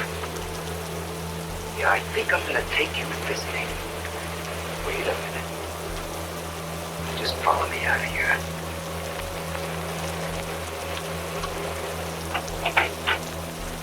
Tell only to bring it out company, okay? A rare pleasure, boss. A very rare pleasure.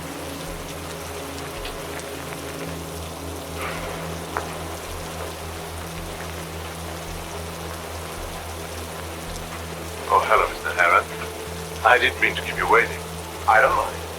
Augie, Mr. Hara and I are old friends. Fraternity, brother. Yeah?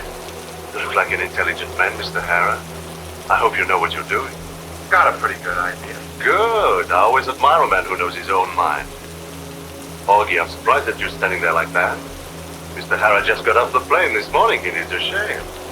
Can't you see that?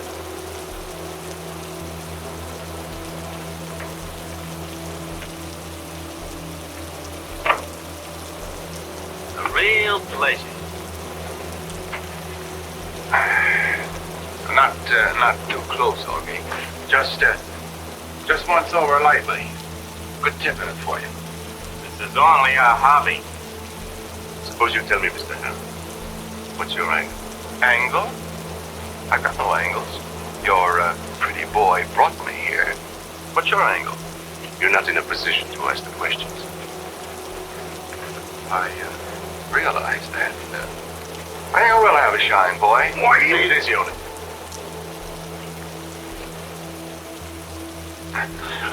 Disappointed, Mr. Hara. You're not as intelligent as I thought. Oh? About what? $350,000 worth of necklace. It's an awful lot of necklace. How do you figure yourself in this thing? Just trying to help a lady in distress. What lady? Well, you know her, our unfortunate fellow passenger. I heard about that little accident with the ambulance. Where did you hear? Oh, I get around. Brush the streets, Augie. Mr. Hara, won't you please be more cooperative? Only gets nervous. So I've noticed. Easy on it. You see? I must apologize, Mr. Hara. I'll try to keep him under control. But suppose you answer my question. Where did you hear? I stopped off to see a friend of mine at the 47th precinct. He's sergeant. I was there when the flash came in, so I remembered a couple of things that the girl had told me, and putting them kind of together, I thought maybe she'd gone to her boyfriend's place, and I was right. And she had the necklace. Did she? Quit stalling. I'll tell you what I'm going to do. I'm going to make you an offer. A little deal, see? You've got the girl, I've got you. We'll trade. You're talking to my bad ear. Well, fix that. Easy on it. Mr. Hara, would you please be more reasonable? All right. Turn over the girl and we'll split 50-50.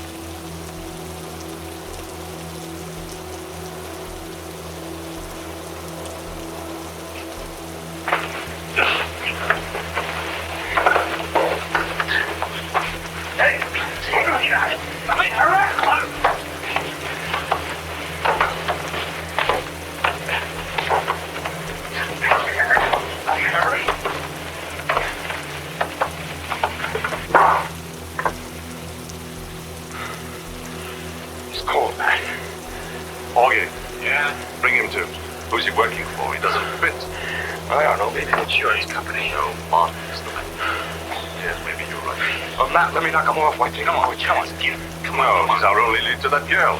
Come on, wake up. Let's try again. Maybe he's ready to talk. Augie. Yeah? Did he come too? Yeah. Come on, you. Come on. Feel better, Mr. Hara? I'm happy to see that. Come now, no hard feelings. You understand my concern, I'm sure, about your condition. I like you. Don't make it hard.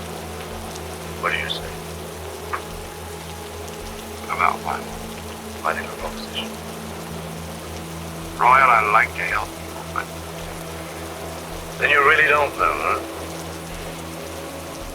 I want to believe you, Mr. Hara. I think I do, but I'd like to keep tabs on you anyhow, just in case. Where'd you live? Any hotel that'll take me.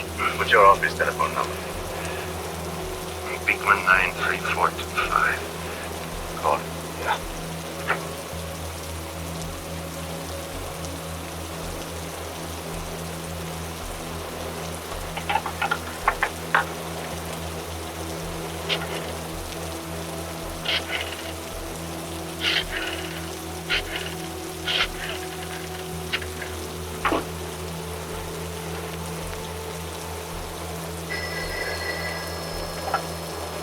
Investigation Service. Chicks. Tell her to hold the wire for a moment. Talk to her. Hold on, will you?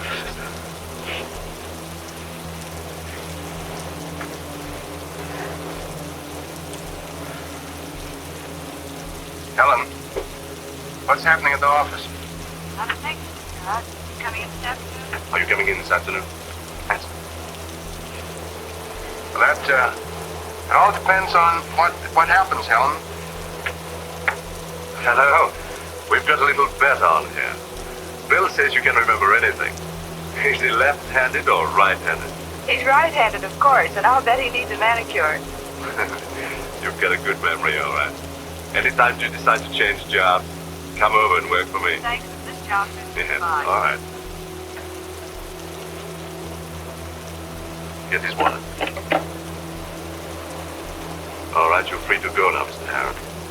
Sorry if I've caused you any inconvenience. Inconvenience it was. What about my gun? Give it to him. What's the matter, you nuts? Yeah. It's Carney. I told you not to call me. Doc Spencer slipped out of his throat. Oh, it's nothing. Go over to Garcia's. He probably went there for a pint. And get right back.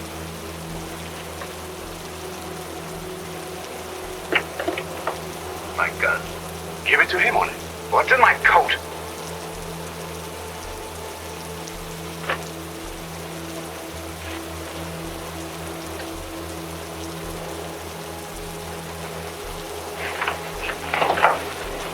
Just don't follow me around anymore, buddy. And there's a tip for you. See you at the frat house, Royal. I said once over lightly, and brother, did I get it. What a business. Let a couple of punk hoodlums suck you around in the hope of getting a lead to something, and then when you get it, you gotta tramp all over town tracking it down. topic I was looking for overhearing that phone conversation.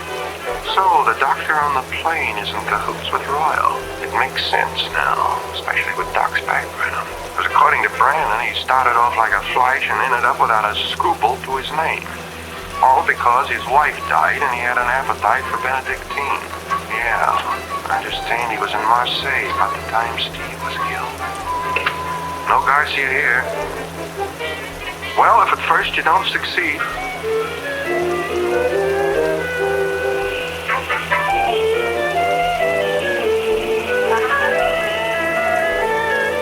This rate, I'll have fallen arches before the week's out. 16,000 liquor stores in New York, and I'm looking for a guy called Garcia who knows a guy called Carney. Not much to work on, even if I do find him. Garcia to Carney to Doc Spencer. Triple play.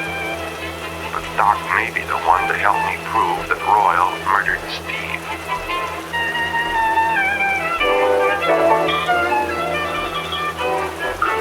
Well, here we go again.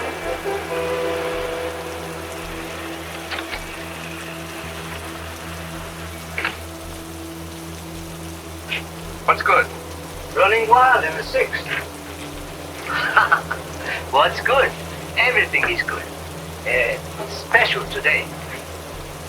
Should be a special. Mule sweat at bad. Bad? Mister, there is good whiskey and better whiskey. No such thing as bad whiskey. How much you want to pay? But you don't sell much of this stuff. We don't sell much of anything right now. But lately I've been selling a little bit of it. What do you get for it? $7.98. Give me a bottle.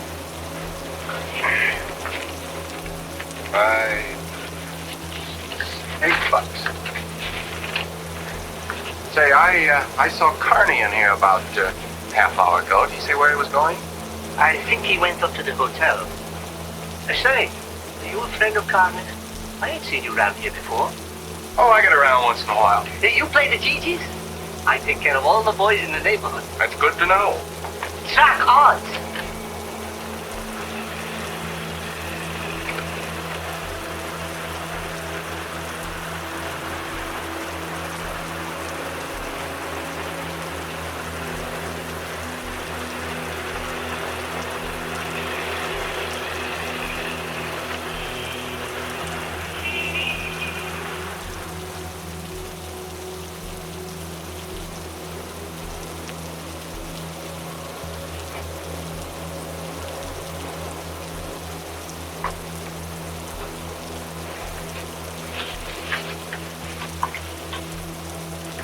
I'd like a room. Sign there.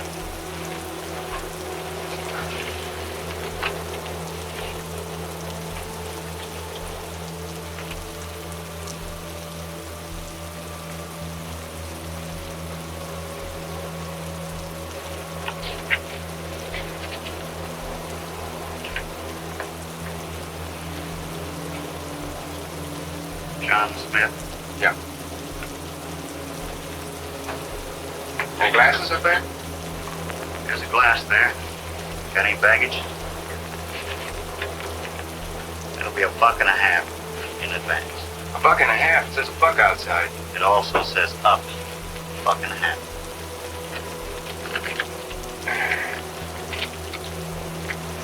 Room 2C.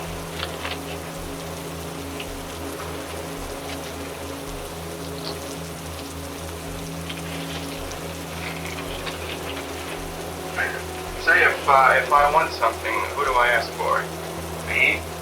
What's your name? Carney.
What about you, huh? No. Go on, take a shot. Just one.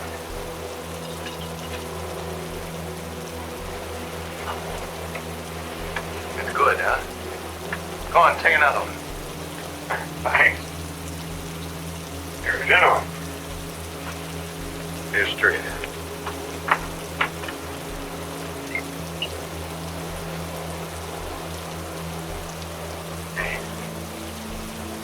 I've seen you before. Yeah, I've seen you somewhere, too. Wait a minute. Aren't you Dr. Spencer? Paris, that's where it was. Paris. What? You're a celebrity, a famous doctor. Wait a minute, of course you are Dr. Spencer. Why, you're one of the greatest surgeons in the world. Well, I used to see you around Paris all the time, Doc. It's a great town, Paris. But were you ever in Marseille? That's a real spot for you. I was there. I was in Marseille just a couple of months ago, Doc. I met a fellow there by the name of Matty Royal. You ever hear of him? He's supposed to be a big shot. Big shot? Yeah, he told me about a deal that he had in jewelry. Almost $500,000. That's being a big shot for my money. Big shot. Thief. Liar. Murderer, that's what he is. A murderer. Who'd he murder, Doc? Who'd he murder, Doc? Was it Steve Regan? Was it Steve Regan, Doc? A great doctor like you mixed up with a murderer like Royal. You're a disgrace to your profession. Give me a drink. You're a disgrace to the memory of your wife. Leave me alone. Who killed Steve Regan, Doc? Who stuck the knife into him? Was it Royal? Was it Royal, Doc? Did Royal do it, Doc? Yes, now leave me alone. Who else was in that room beside you two when Royal knocked him off, huh? Who was Royal trying to...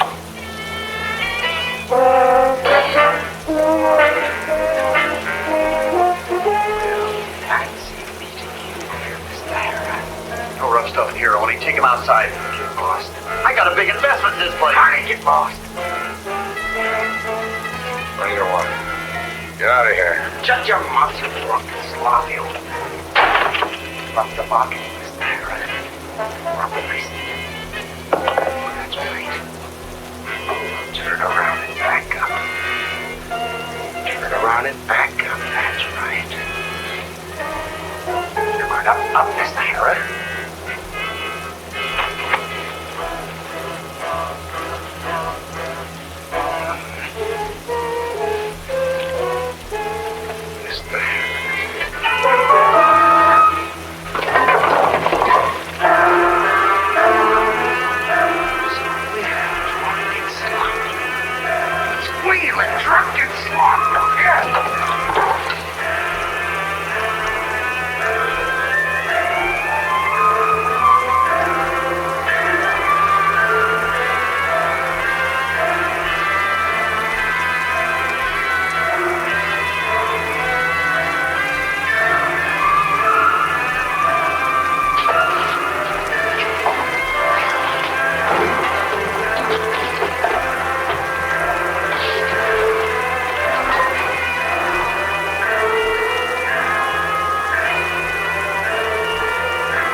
Wonder who she is. Looks familiar. Wonder what she's got to do with this. This is real. I beg your pardon? This should help. Oh.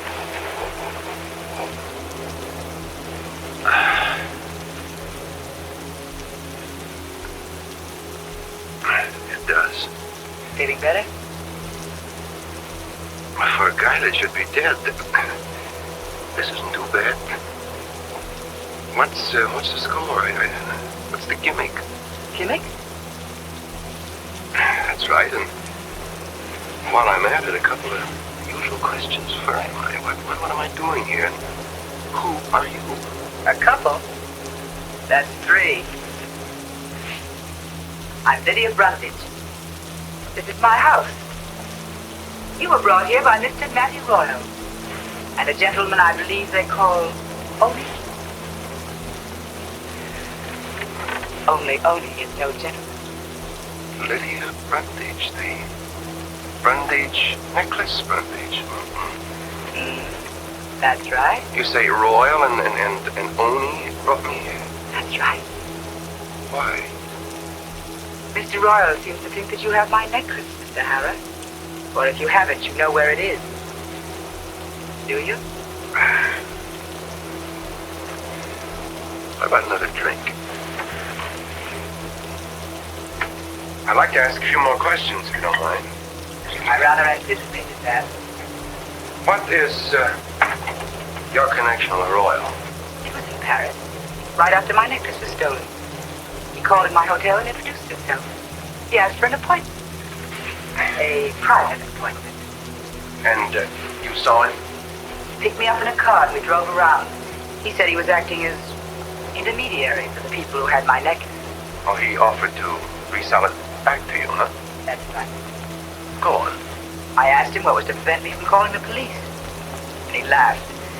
He said that I think he was fool enough to carry the necklace around with him, but if I didn't want it to say so, there were plenty of others who did. How much did he want for it? $250,000 in cash. When I told him I didn't have that much money, that I'd have to go home and get it, he told me to go ahead. That he'd deliver in New York. That brings us up to you, Sarah. I want that necklace. If you have it, or if you know where it is, I'll give you $100,000 for it with no questions asked. And I'll take care of Mr. Royal. Financially, of course. Mrs. Brundage. Yes? In the past 48 hours, 3, maybe 4 men have been killed because of that necklace. You still want it? I still want it, Mr. Harris.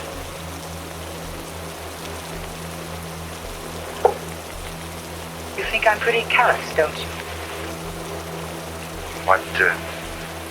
What difference does my opinion make? I'm in this for what I can get out of it myself. Oddly enough, your opinion of me does matter. Do you resent that? Why should I? I'm human. I'm pretty human myself, Mr. Harris.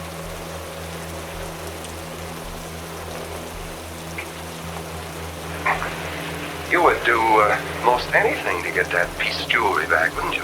Practically. But don't underrate yourself, Mr. Harris. I like this. What are you thinking?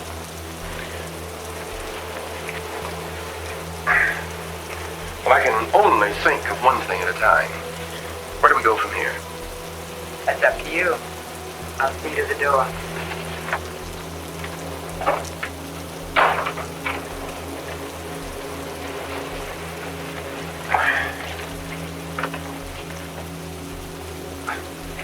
About that trinket of yours, I'll be in touch with you.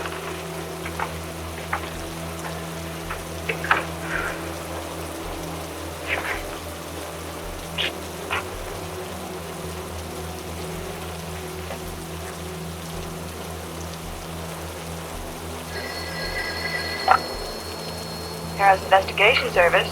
Helen, just checking in. Is anything new? The woman that rode in the ambulance with the Van Born girl is named Bertie Alton. The hot rod with them is Oni Shore. If you want him, he hangs out in a joint in the village called Rudy's. Rudy's, huh? Uh-huh. If you need anything, just whistle. I'll be here. Bye-bye.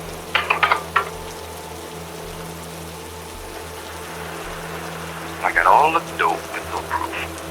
I hope I didn't take all those beatings from that pipsqueak hoodlum for nothing. And that royal guy is as slippery as a piece of wet soap. Can't pin a thing on him. How do I trap him? What's the gimmick? What's the answer?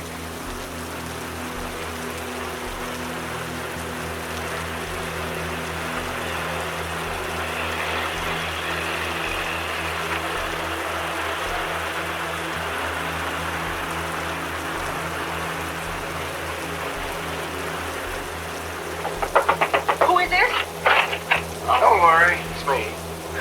Well, how's everybody, huh? We've been very for you, Cliff. Cliff? So, all right, I told her who you are. Minnie, I ask you never to... Just look at her, Cliff. Minnie, that's the first time Would a girl like that do anything wrong? All right. Well, how do you feel? Much better. Do you think anybody saw you when you came here? I'll be downstairs this evening for anything.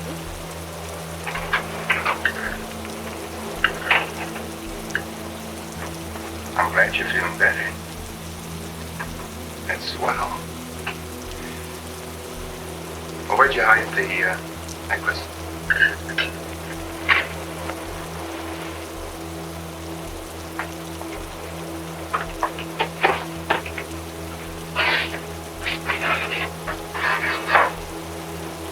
Very good. Very neat. Who thought of that? It's an old underground trick to hide things from the Nazis. Beautiful. I think it's a lousy piece of junk. Kill one of the finest guys that ever lived. Was it Joe? Yes. I'm sorry, Kathy. The one from the ambulance with the gun. Have you arrested him? You mean Oni? No. We're just letting him go, hoping that he'll lead us to something. Oh, that's why you haven't arrested me. You think I will lead you to something? No. Then why haven't you? Cliff, why haven't you arrested me? Because I don't think you had anything to do with it. You were a patsy. I do not understand it. Maybe they tried to kill me because I wanted your necklace. If I thought for one moment... If you thought what?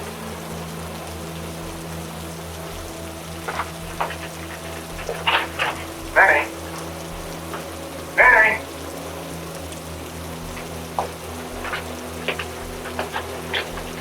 We're going out. Did you call me for something, Cliff? Yes, Manny. Where's Mildred? Where's Mildred? He's asking me where my Mildred is. But she's every night out with the boys. Kathy and Mildred about the same size, aren't they?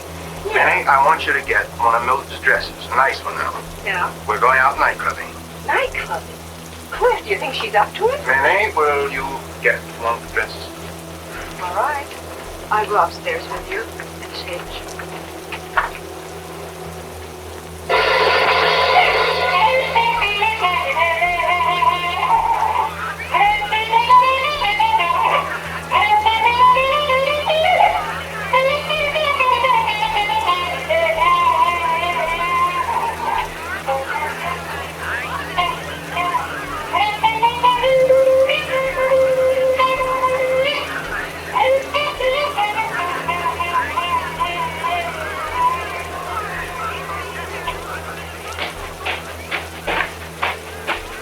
I wanna kiss my baby. Do it now! Do it now! Oh, how I wanna kiss my baby. Do it now!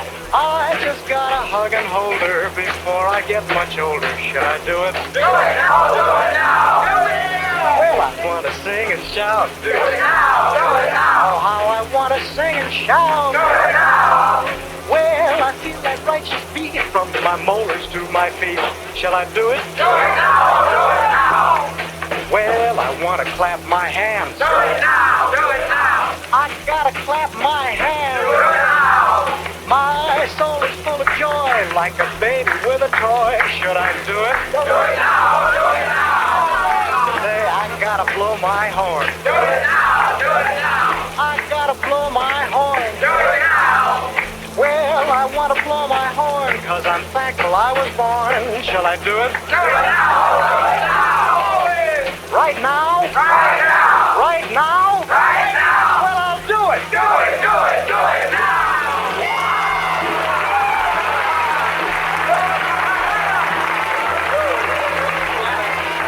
Hiya, Willie, old boy. Come on over my feet.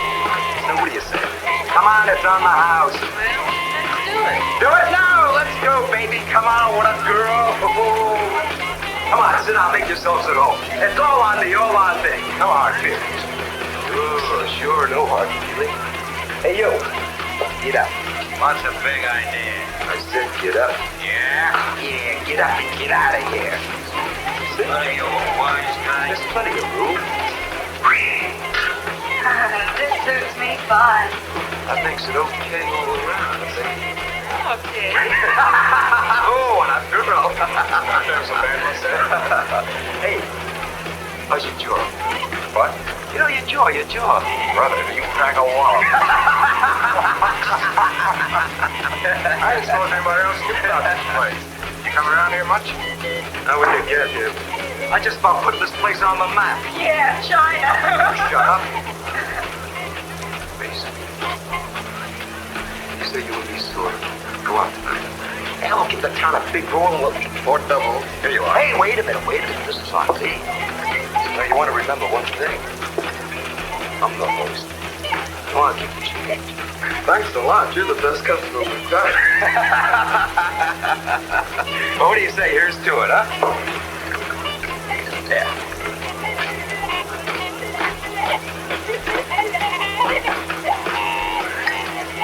I guess you're out celebrating, too, huh? We certainly have got it coming to us. What are you talking about? Oh, come on now. Shoot. What did you mean by that crack about celebrating? What's to celebrate? It's all right, you can talk in front of her. What's to celebrate? The necklace. Didn't you know? Sure he does. I bet he's got plenty. We're clever with him, pal. I'm not fooling anymore. What about the necklace? Royal got paid off. We made a deal with Brunette over 4 hours ago. What did you do? Shut up! I don't know what he told you, but we got paid. Yeah. You're paid off.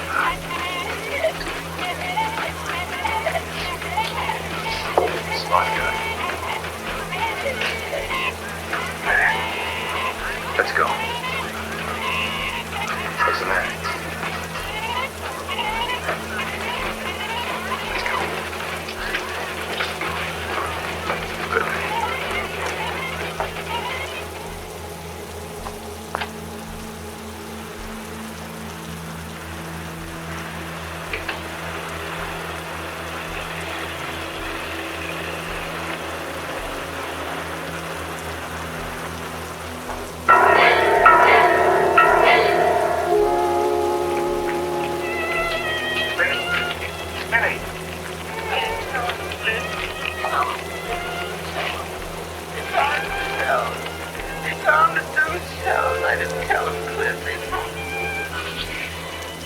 Could you see who it was, Minnie?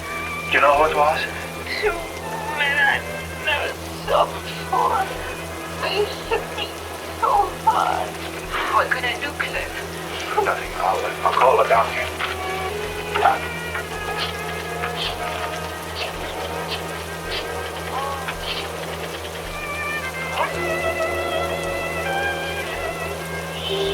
Doctor, Cliff Wolf.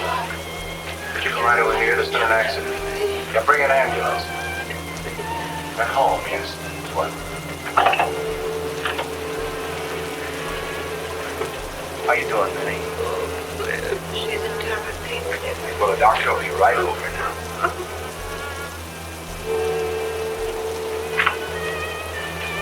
Where are you going?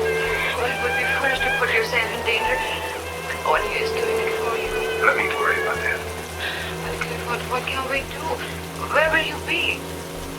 Brandages. Brandages. Tonight you tricked the man to kill this Matthew Royal, and now... There won't be any tears at his funeral.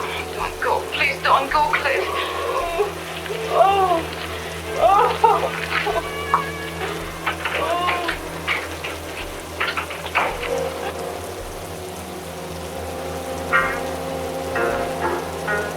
Brandage's penthouse. Last time I was here, she gave me a drink. I don't think she'll be so happy about this visit.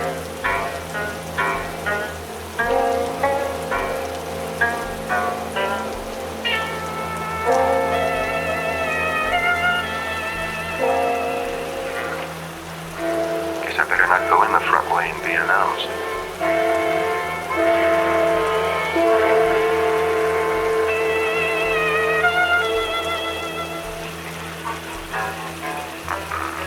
Looks like there's going to be a little party and me without an invitation. I'll throw a little party myself. I hope this is the payoff so I can get in a few licks.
I didn't have the necklace. I've just got it now.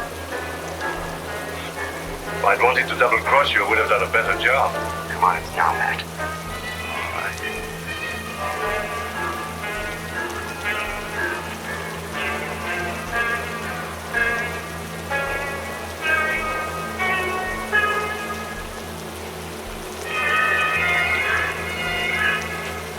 $5,000. You'll pay it up. Take. Put the rest of it down. Put it down, Pat. That's right. Just a little extra room, that's all.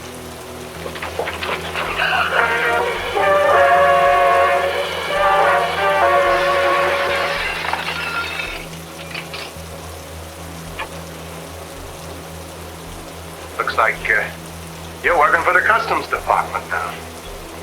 He's dead. Awfully dead, I hope. Well, you can check up another killing for the Brundage necklace. I had nothing to do with it. I was just trying to buy back my own property. Yeah. Yeah, maybe with your dough, you'll get out of it. I hope you enjoy those emeralds, Miss Brundage. A lot of other guys didn't. Thank you, Mr. Harrah. And I wouldn't dial if I were you.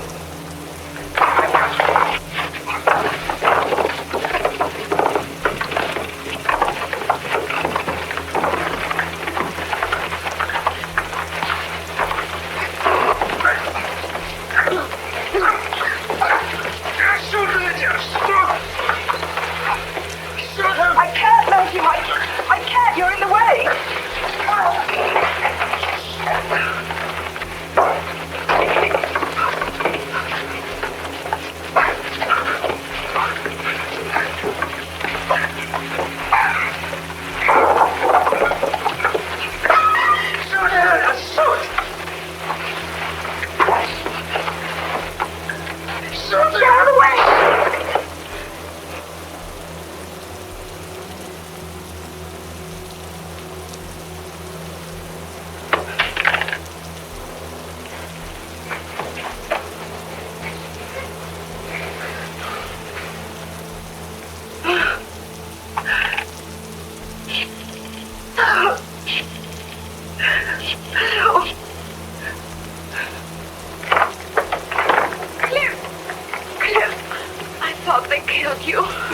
No such luck.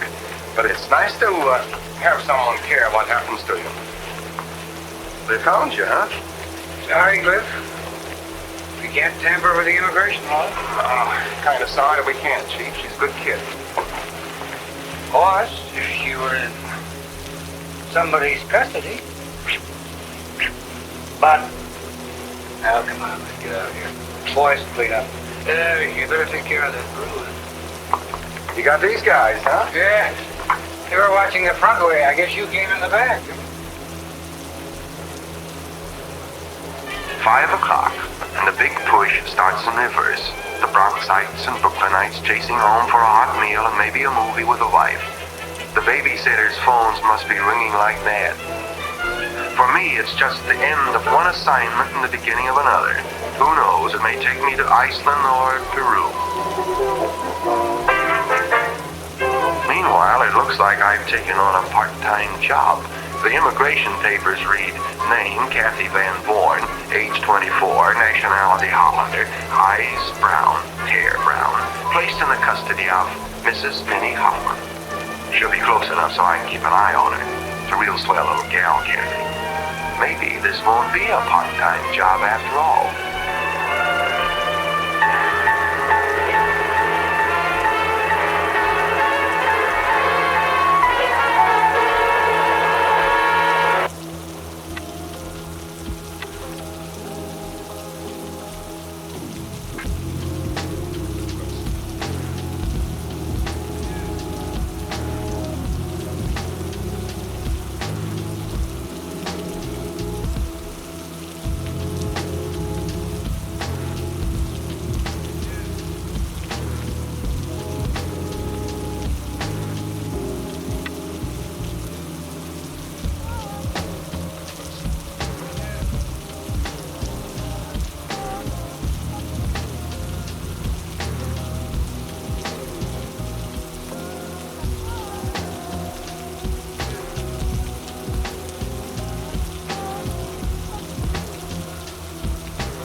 he go? Taking him down now. Guess that pink slip ain't coming, Ward. It's bad. How do you think he'll take it? Like a soldier, my boy. Like a soldier. No ketchup? This is the worst last meal I ever had. Sorry, Jackson. Guess it won't. Oh, sure glad to see you, Warden. So the governor came through with that stay, huh? I knew he would. He's a very good guy. All right, Jackson. No word from the governor. Yeah, well, I'm sorry. Oh, no word?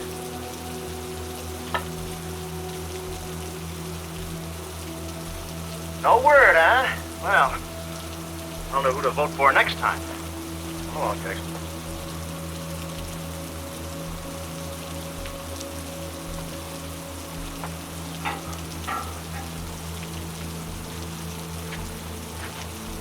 Nice cozy little nook.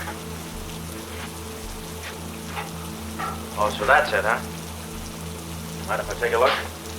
I wouldn't advise it. I get the saw for it.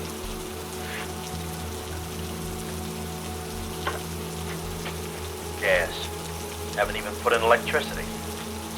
Right on here, Jack.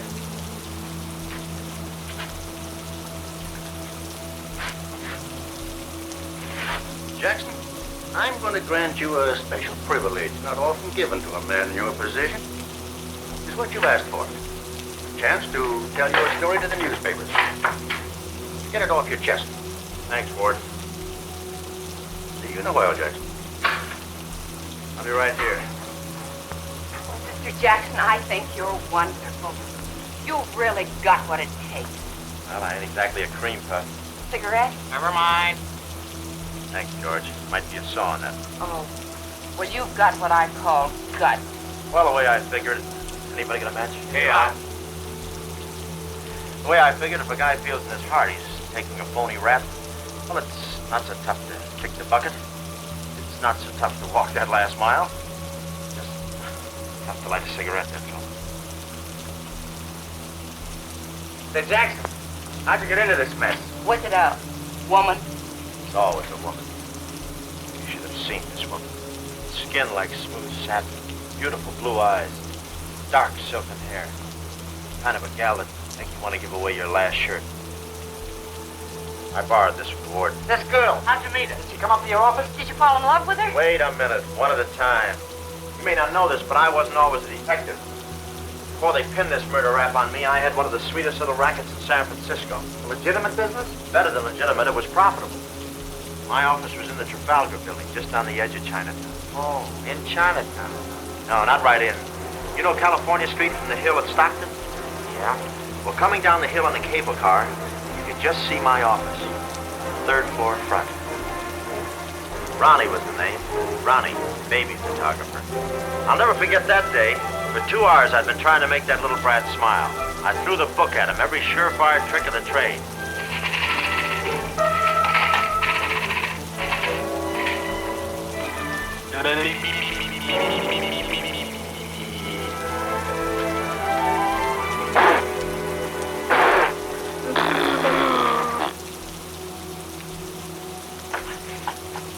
This kid's gonna grow up to be a sponsor. He's even wearing out the lights. Oh! Oh! Quick, snap it. Watch the birdie! Watch the birdie! There you are. Another masterpiece. Freedom, you're wonderful. You're wonderful too, Mr. Jackson. Well, that's because I was a kid once myself.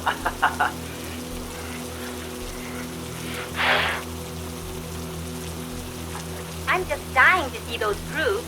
When will they be ready? All the first thing in the morning, Mrs. Fong. Good. And I'm sure you'll like them. Well, goodbye, you little rascal, you. You. Oh, oh, call him off. Give Mr. Jackson back his Time, finger. time, Oh. time. Oh, oh, oh. Doesn't he get meat at home? You happy little gourmet. He's sweet, though. Let me see. Uh-huh. Baby photographer. A fine job for a two-fisted he-man like Ronnie Jackson. Well, I'd promised to have pictures of the kid ready by morning, so I got to work and developed them. It must have been about 20 minutes later, or a half hour or something like that, when I heard a door slam in the hallway outside. I knew it was Sam McLeod coming back to his office from a busy day pinning the goods on a few assorted crooks and murders. Sam McLeod, the coolest, toughest private eye in the business. You see, I wanted to be a detective, too.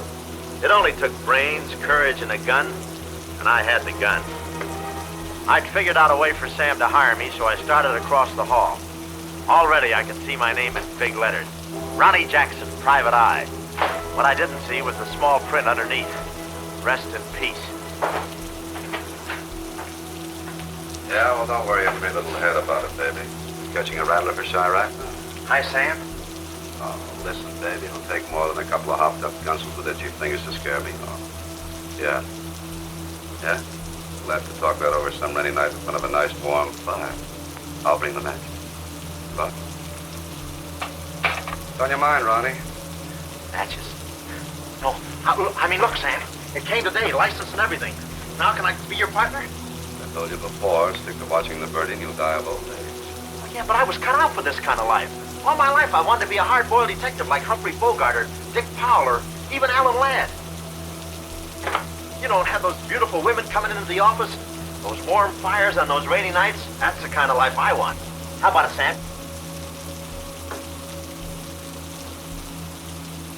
Huh?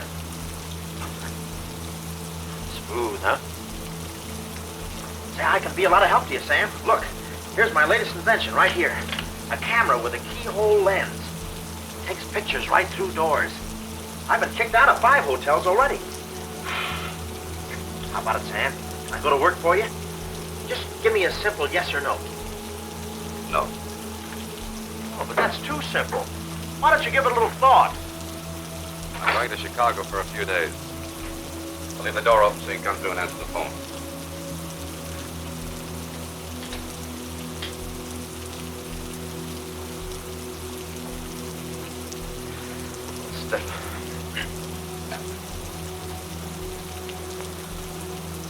I could go with you. I've got a coat just like that. I can help you out quite a bit in case you're running any keyhole work or... You're sure there's nothing I can do for you? Yeah, you keep your nose clean. That's the last chance I'll give him. Keep my nose clean. Answer the phone. I ought to go in business for myself. Ronnie Jackson, Private Eye. I can catch those gunned-up hopsels over a warm fire, even if it wasn't raining. Drink as much as he can.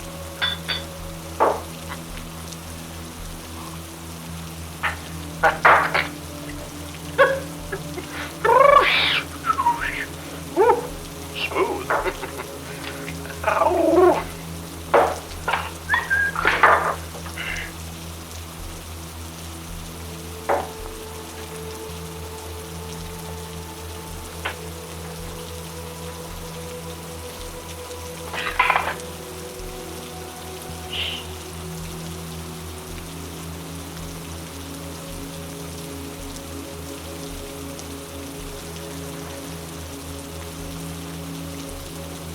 Suppose you wonder why. Oh, no, every girl who comes in here does that. I need a detective. Please say that you'll help me. Yeah, well, look, Please, Mr. McCloud, please. Just call me Sam. It's my type of case. Spill it, sister. My name is Carlotta Monte. Baroness Monte. Baroness? Someone's watching me. Yeah, that's me. I arrived here 3 days ago at the Queen of Peru with the Baron, my husband. Oh, you've got a husband. This was taken the day we arrived. You call him cutting a San Francisco citizen. He must rate. I'm in trouble. Deep trouble. What's the wheelchair for? My husband is an invalid. He hasn't been out of that wheelchair in 7 years. You're in trouble. Keep talking. At the dock, I went ahead to clear our luggage through customs. I was gone 5-10 minutes at the most. When I returned, he had disappeared. A snatch job, huh? Have you gone to the police? No. If I go to the police, they'll kill him. Who's they? That's what I want you to find out. Look, I have no money. But this ring can be pawned anywhere for at least $5,000. Oh, look, sister, $5,000 is a lot of moolah. You don't The have... ring is nothing. We Montes are generous. If you will just find my husband, I will be so grateful. I'll bring matches. Oh, but this isn't necessary. Letter. They mustn't find me here. Well, I don't hear anything. Be at this address as soon as you can. 5 minutes be too soon.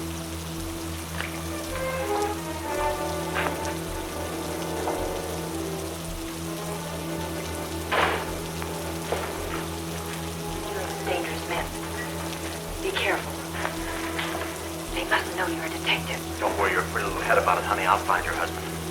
Fool that I am. Shh. Somebody's coming. Guard this map with your life. With my life? Hurry.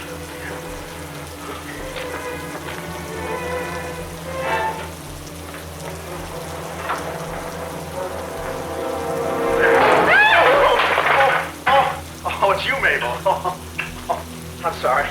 Here. There you are. Come in the studio some night after hours and I'll take your picture when everybody's gone. No charge. Except for the negatives. Come right in. Prints are $1.50. Anytime.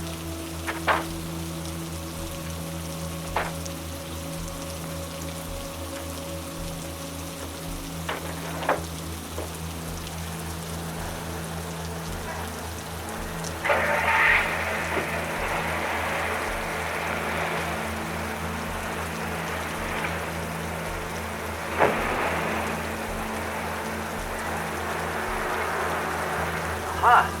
Well, what are you waiting for? You want to be a detective, don't you? Let's see, what was that address? The map. My life.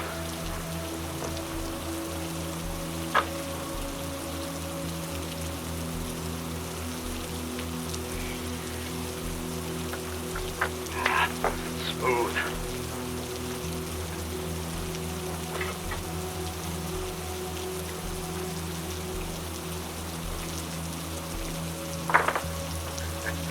Small bullets. Oh. Ain't this your camera, Ronnie? Oh, yeah, thanks very much. Say, you don't have to pull no gun on me to kiss me. Anytime. Well, there I was on my own. A missing husband and a dark-eyed dreamboat up to her gorgeous lips in trouble. What a parlay. And oh yeah, that mysterious map. The whole thing just like you'd read it in the detective magazine. I had my car for the address the doll gave me, and it turns out this place is practically a sleeper jump from town. Anyway, later that afternoon, I'm driving through the gates of one of those upper bracket estates down in the peninsula. Pretty soon I come to another gate. That should have been my cue to put the car in reverse. And then I got a load of the mansion. Boy, what a joint. Must have been something left over from Wuthering Heights. You know, the kind of a house that looks like you can hunt quail in the hallways. I didn't know it then, but I was going to be the quail. Beautiful day, isn't it? Well, maybe it isn't so beautiful. It is day, though. It's late. Sort of.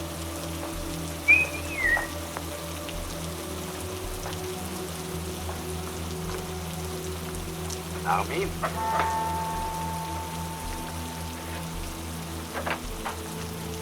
Oh, Dr. Landau. Good afternoon, sir. Good afternoon, Kismet. Yes?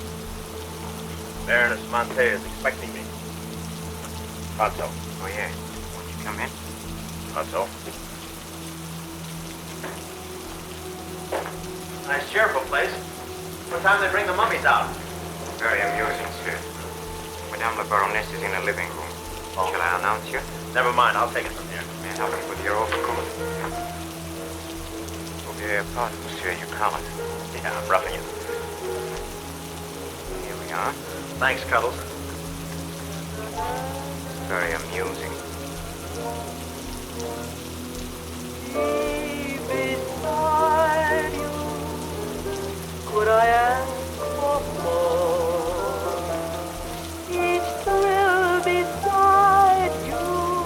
Monte? Hello. Pretty song, isn't it? Yeah, it's pretty, but you were so anxious.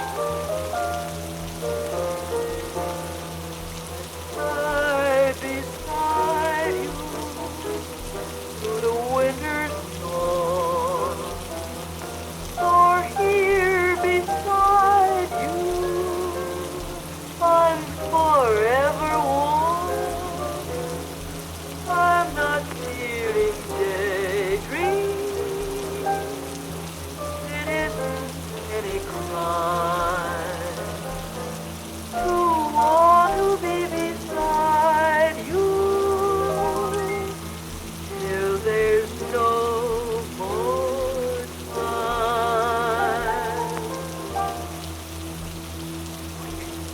Quick. First, I must know this.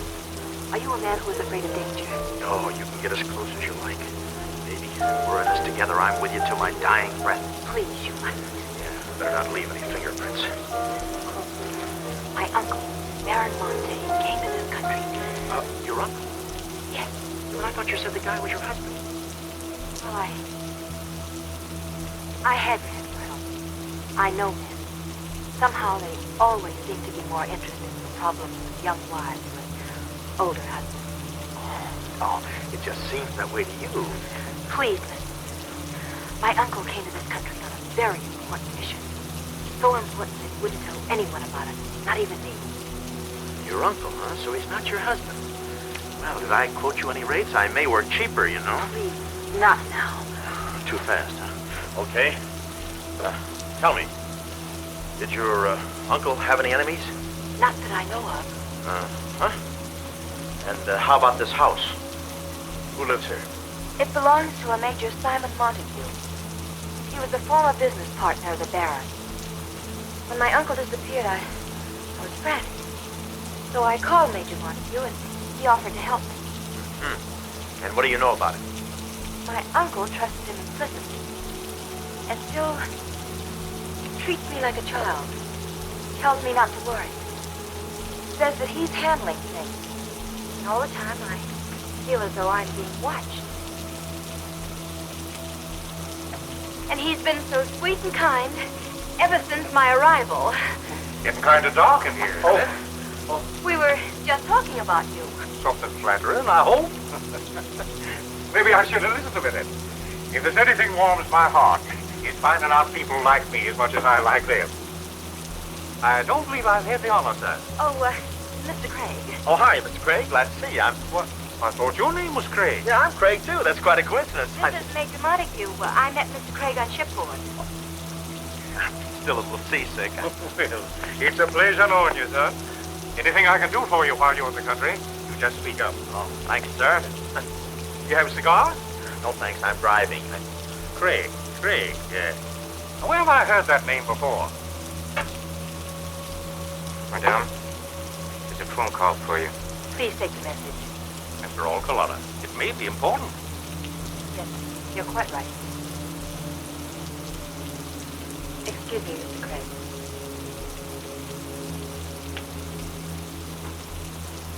All right, sir. Now we'll quit playing possum. Yeah. How do you do, Mr. McLeod? Well, how are you? Oh, Craig is the name. How are you, Craig? I was a shipboard. Oh, you know that You're a private detective. Oh, yeah. Yes. Sam, just call me Sam. And just to show you my heart's in the right place, I'm going to help you do a little detective. Okay. This way, sir. Coming, Dad. I may have a little surprise for you. Pardon us, gentlemen. This is Mr. McLeod. Mr. McLeod, I'd like you to meet... The man in the picture. Baron Monte. How do you do? Yeah, but she said you'd been snatched. You have my word for it, young man. I'm not a mirage. Yeah, but she told me she seemed so... I don't get it. Such a lovely girl. A very flower of young womanhood, too. Perhaps Dr. Lundau can tell you about her. I believe you met the doctor. Oh, yes, we had a long talk outside. Beautiful day, isn't it? I said that. Well, Mr. McLeod, As you perhaps know, it is not the habit of a psychiatrist to put on display the skeletons in anyone's family closet. However, I believe you are entitled to an explanation of the strange behavior of Baron Monte's wife. Wife? But she just told me she was his niece. Last week she was his little sister. It is not funny, Major. For the past 6 months, Miss Monte has been suffering from an acute form of schizophrenia, accompanied by visual aberrations and increasingly severe paranoid delusions. And how is she mentally? Our friend Mr. McLeod is a Harvard man. I am not. Fairmount High. Cleveland. Won't you sit here, please? I'll try to simplify the case. Oh, well, make it easy on yourself. I handle all the... Miss Monte has an obsession that her own life is in danger. And she believes that her uncle, the Baron here, has been kidnapped. Well, gee, I mean, why don't you bring her in here and show her the bear? Yeah? Yeah, that's what I do.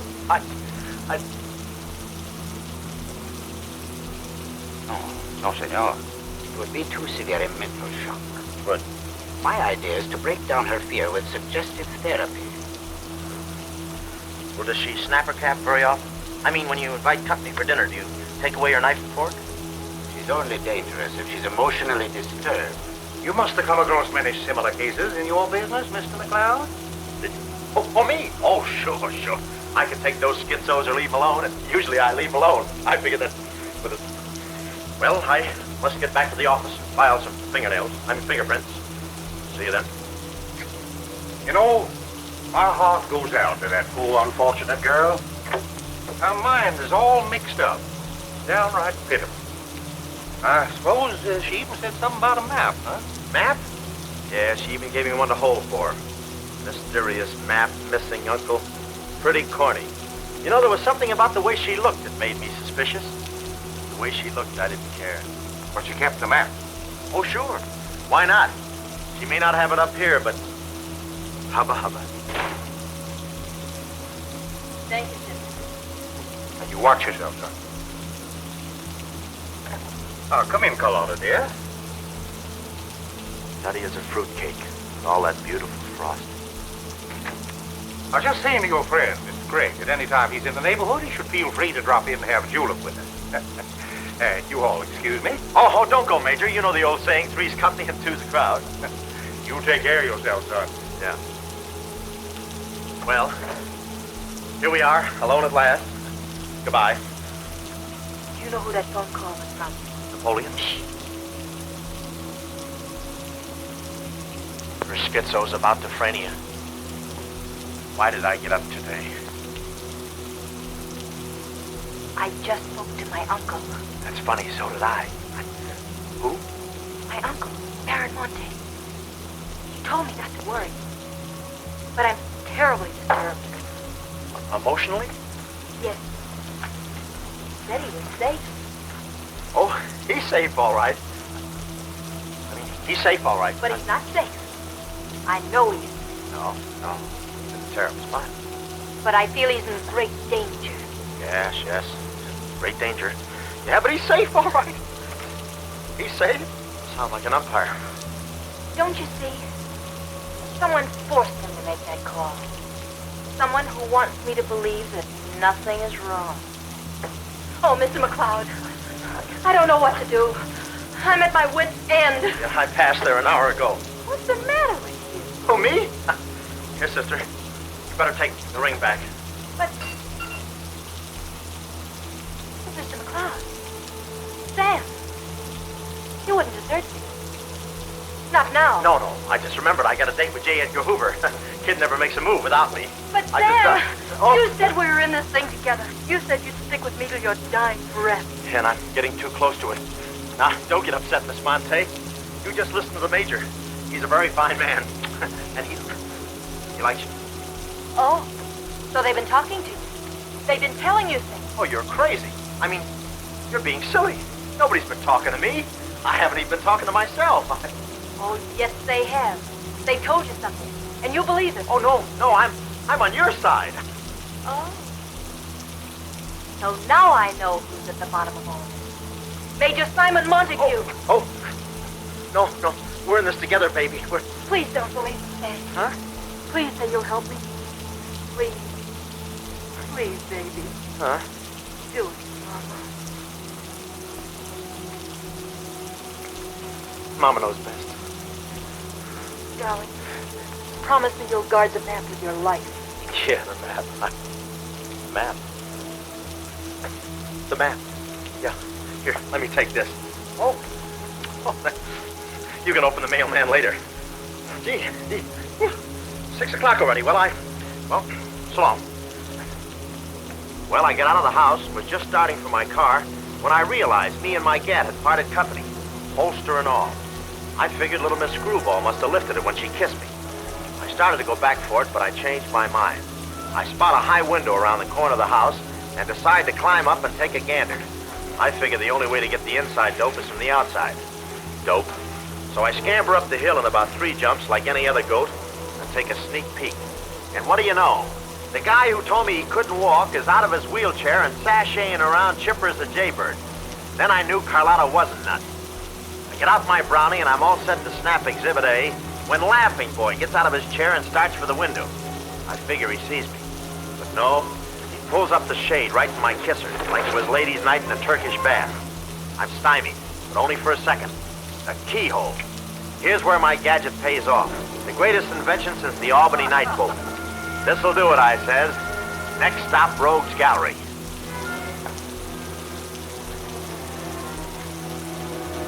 Now watch the birdie. Quick. Oh, Carlotta, quick. What am I saying? Uh-huh. Hey, he saw the Baron. He took a picture. A picture. Get that camera before I take the hide off. All right. There he goes. Hold it. Close the gates. Both gates.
Aha! Didn't think you'd do it after that bath we had. You doll, you. We both came through like men.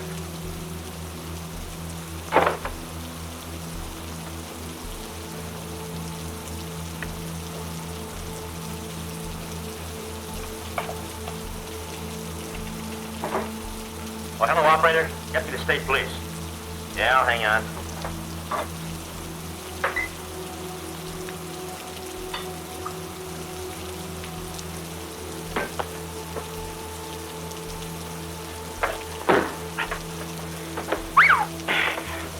Plenty rugged. Smooth, though.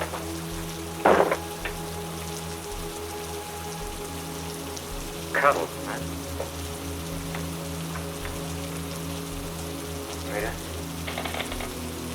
Operator, never mind that call.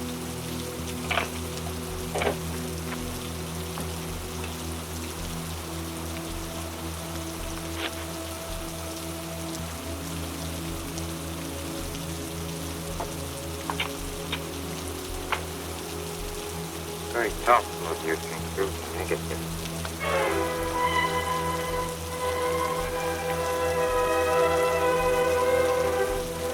When I came to, I was playing post office with the floor. I had a lump on my head the size of my head. Inside, Toscanini was conducting the anvil course with real blacksmiths. I looked at the bottle of old pile driver and decided to stick to double malts.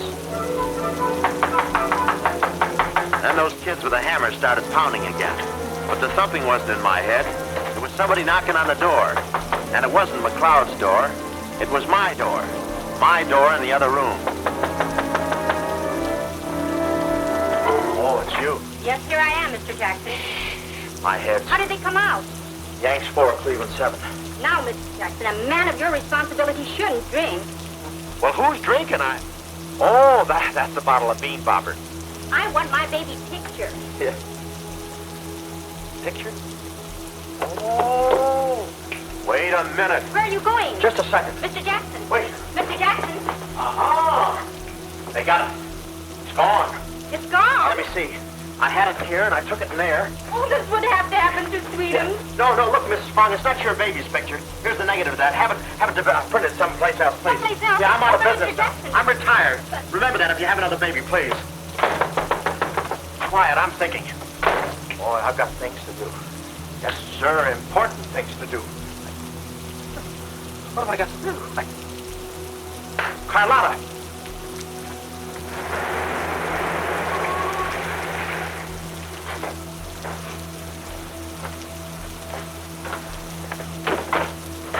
Hey, there he is. That's the fella.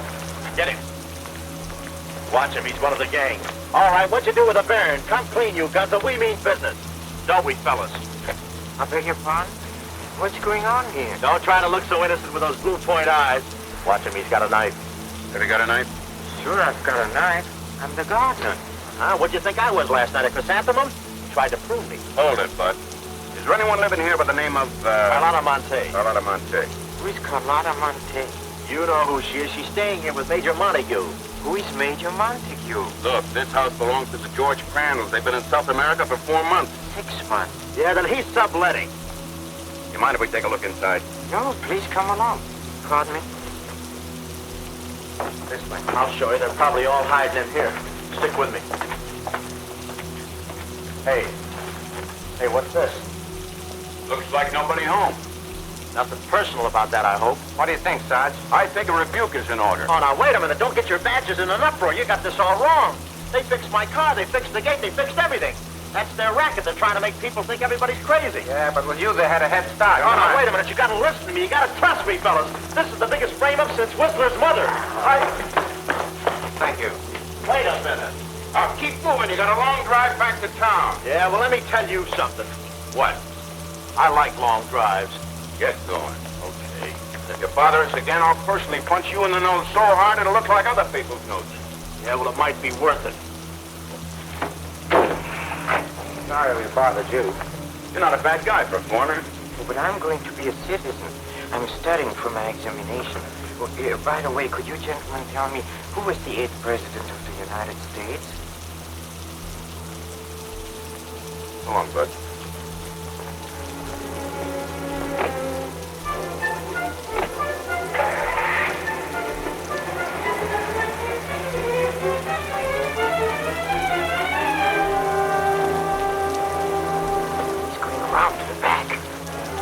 I know what to do.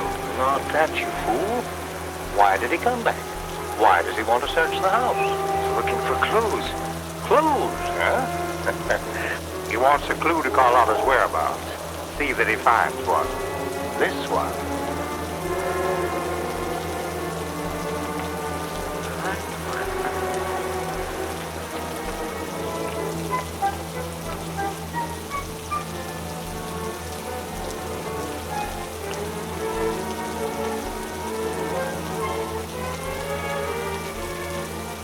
It always looks so easy in those Tarzan pictures.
Well, I knew where the doll was. My next move is to find her.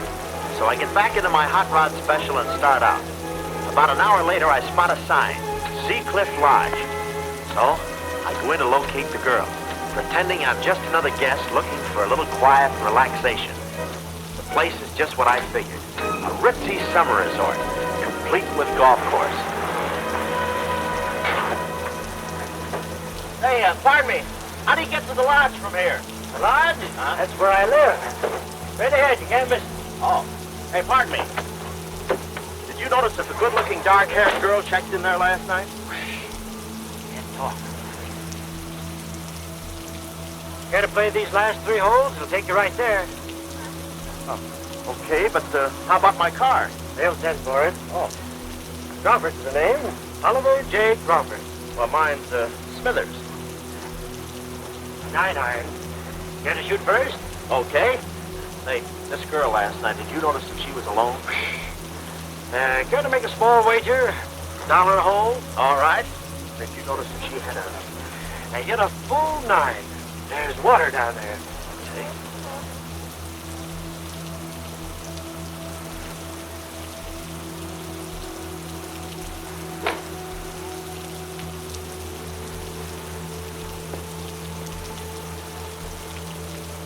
Mister. Cup must have moved on me. Hey, I feel like a pretty good round today myself. You do?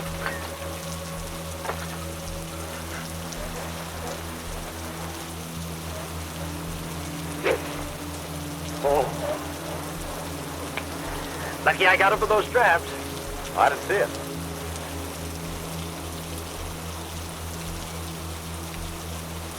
Right in the cup.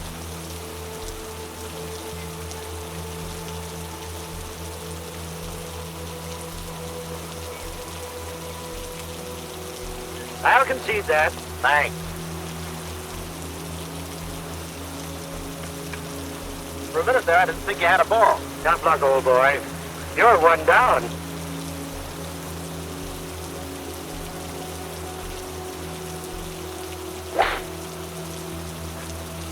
Where's your ball? Right here. Nice line. Right on the green. Yeah, I can't even see the green. I can.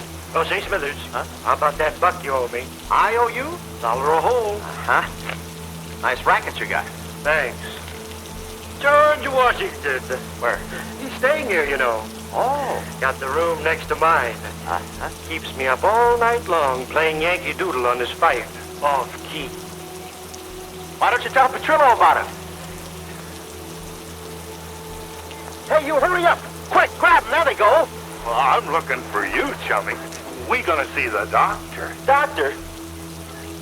Sanitarium. Oh, no. You got me wrong. I'm not crazy. Oh, I know.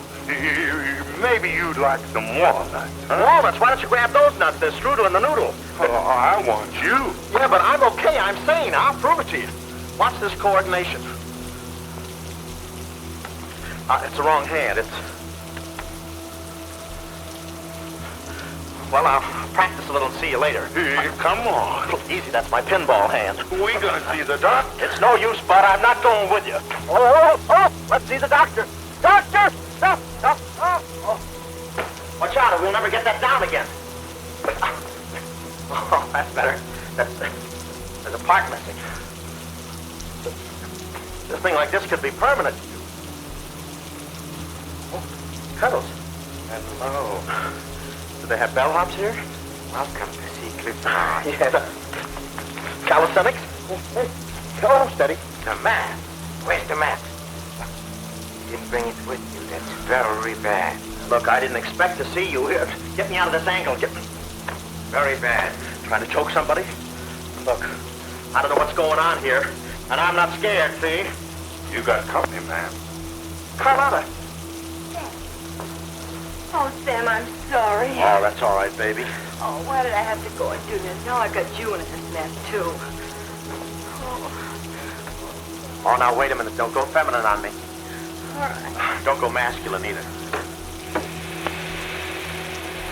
Where? Oh, I didn't know this was going to be formal. Oh, I'll be right with you, boss. Over here and sit down, son. You and I are going to have a little talk. Yeah, I'll do the talking, you do the sitting. I'll do the talking. I'll do the sitting. The Marquis man? Didn't have it on him, Sam. No?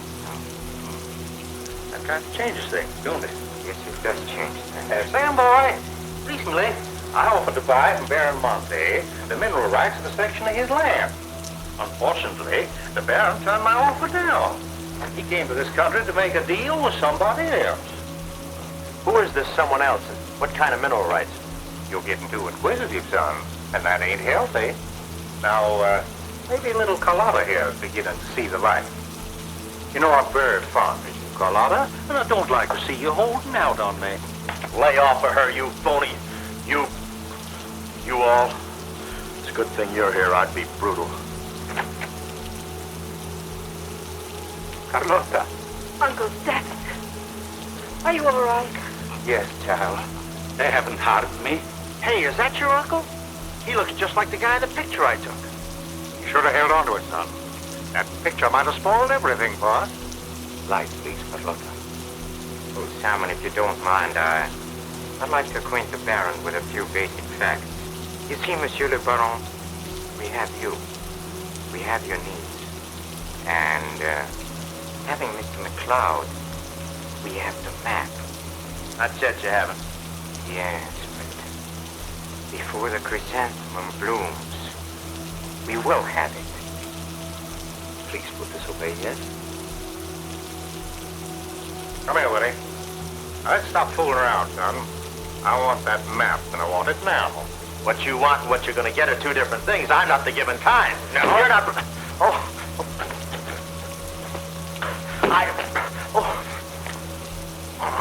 Temper, Kismet, temper. Don't be so rough with Sam. He can take it. The poor boy's dazed. He don't know what's going on. Oh, I'm sorry, honey. I didn't mean to get so fresh. Oh, it's you? Oh. Now, where's the map, son? Oh, is that what you want? Well, why didn't you say so? You don't have to get it the hard way. Sam, don't. Oh, what's the use? They'll beat it out of us anyway. We might as well tell them. Go on, chummy. You tell him. All right. I hid the map in a water cooler in my office. Oh, he's lying. I've searched his office. No, you looked in the wrong water cooler. The one I mean is in... Sam, we might as well tell them the truth. You'll find the map in a water cooler at the ferry building. Yeah, in the ferry building. In the water cooler by the newsstand. Third cup from the top. We'll find out. Tony, it'll take you about 3 hours to get to that ferry building and back. Get going, son. Doctor, better register them as patients in case they should happen to meet with an accident. The usual papers will be filled out. You see, if Tony doesn't happen to find that map,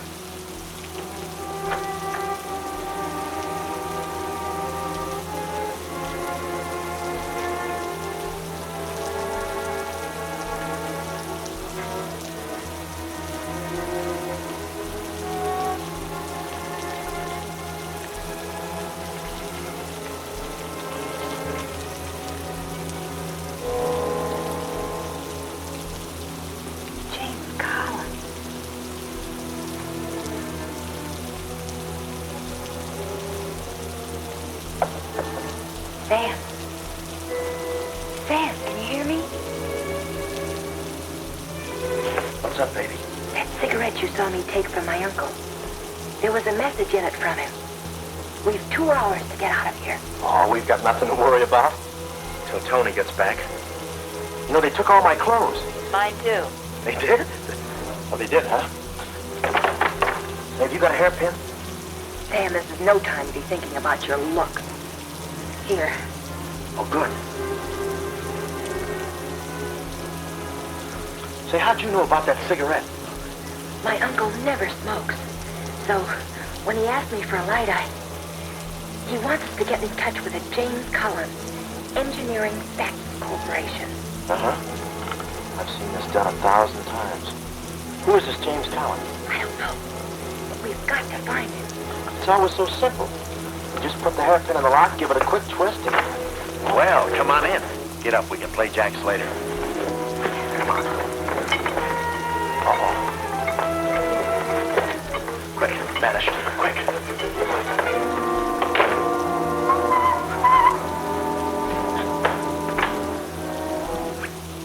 Oh, it's you. Okay, take me away. I've run you some grub. I fixed it all myself. Well, I haven't got much of an appetite. If I could take a long walk... Oh, them there guys wouldn't let you. You know, Chummy, I like you. Yeah, well, you got a funny way of showing it. I'm still trying to get the corpuscles to move back in. I'm sorry. You just don't know your own strength.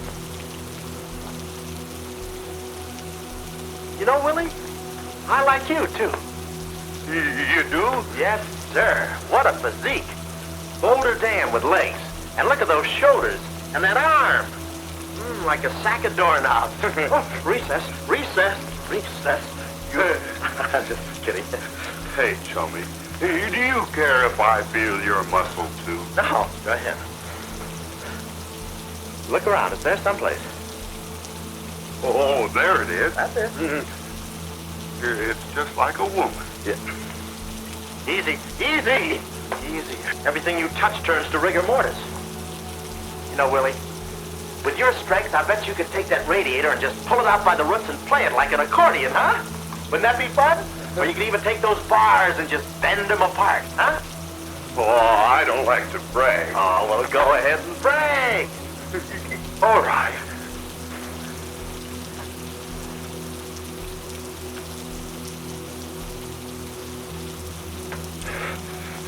Oh, that's great, Willie. Gee, you're strong. You want I should stare out the ratty? Oh, no, that's okay. Oh, you've done enough. You're wonderful. Oh, you're solid spinach. You're great. I'll buy you rabbit later. Thanks very much. I'll be seeing you, Tommy. That's fine, thanks. Huh?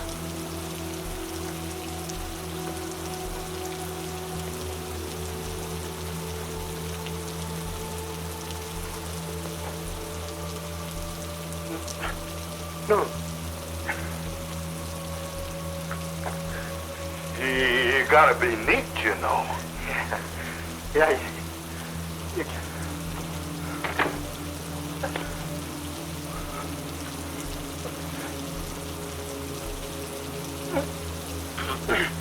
Willie! Did you hear that? Yes. Big detective outsmarted by an imbecile. We've got to get out of here. In 2 hours, Yeah, we're caught like rats in a trap. Well, at least we're a boy rat and a girl rat.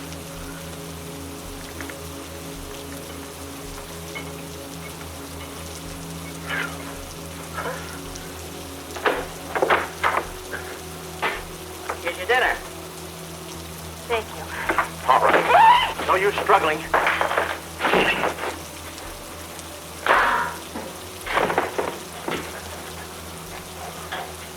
See? I told you there was no use struggling. Come on. No, get the keys. Huh? I'll be your nurse, patient. Oh, great. It's where I get the new clothes. We better split up when we get downstairs. Meet me in my car. You can't miss it. It's a gray convertible job with a horn that goes da-da-da-da. It's a conservative model. Yes, but suppose they took the key. Don't need them. There's a trick you can do with the wires.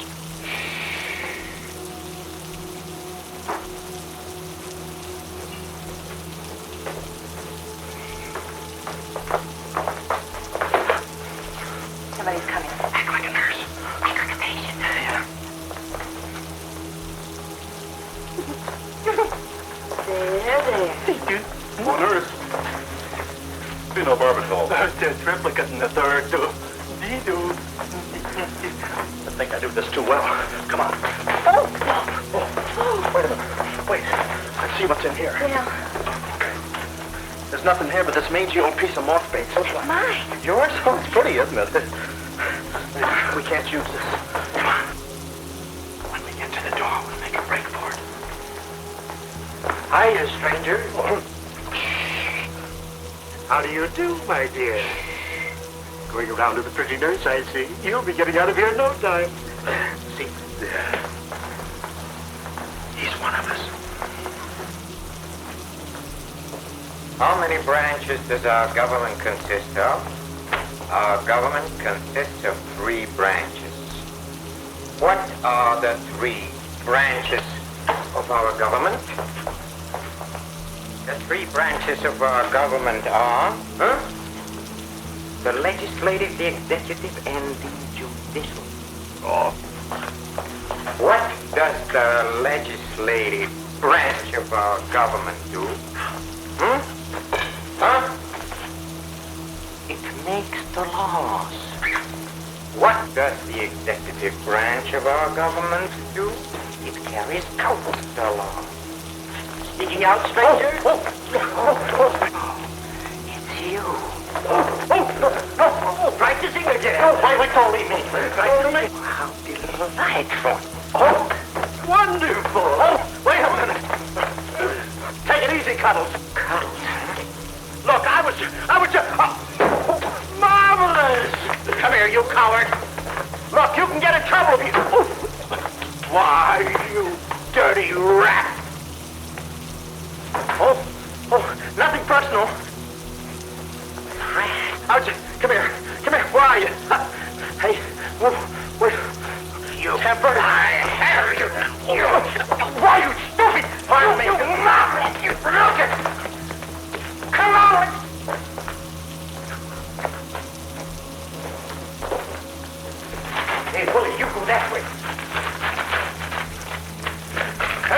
I won't see him. Pan out, Willie. Let's search the woods. Pan out.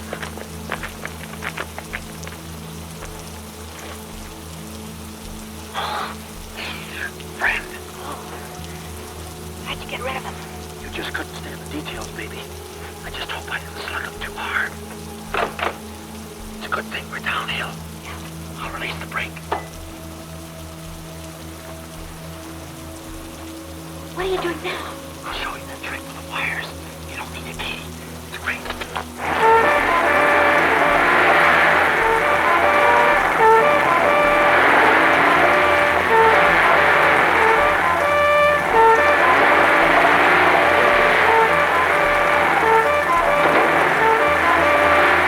What a time to hit the jackpot.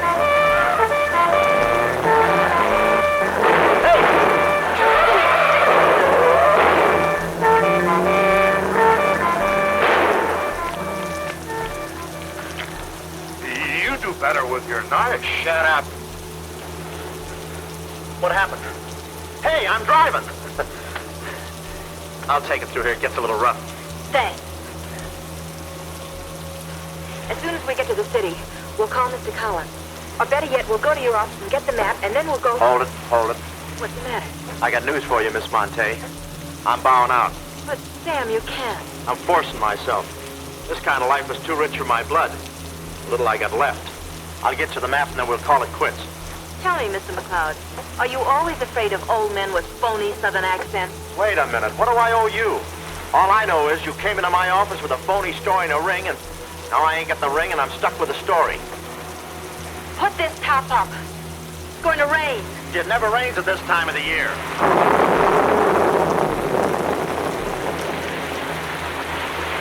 Orange juice. There you are. Ronnie Jackson, photographer for babies. Yeah, that's me. Well, where's Sam McLeod? He's out of town, which is a tough break for all of us, except him. So you've been playing detective. Yeah, and I'm through playing, sister. The last 24 hours, I've been knocked out, shot at, beaten up, knocked out again, and put through the ringer. And if I'm still alive, it's only because the insurance company doesn't want to give up. They're afraid it would break them. Here's your map, Miss Monte. The right water cooler, but the wrong office. Goodbye. All right. Goodbye, Sam. I mean, Mr. Jackson. Bye. And I don't mean see you later. So long, sister.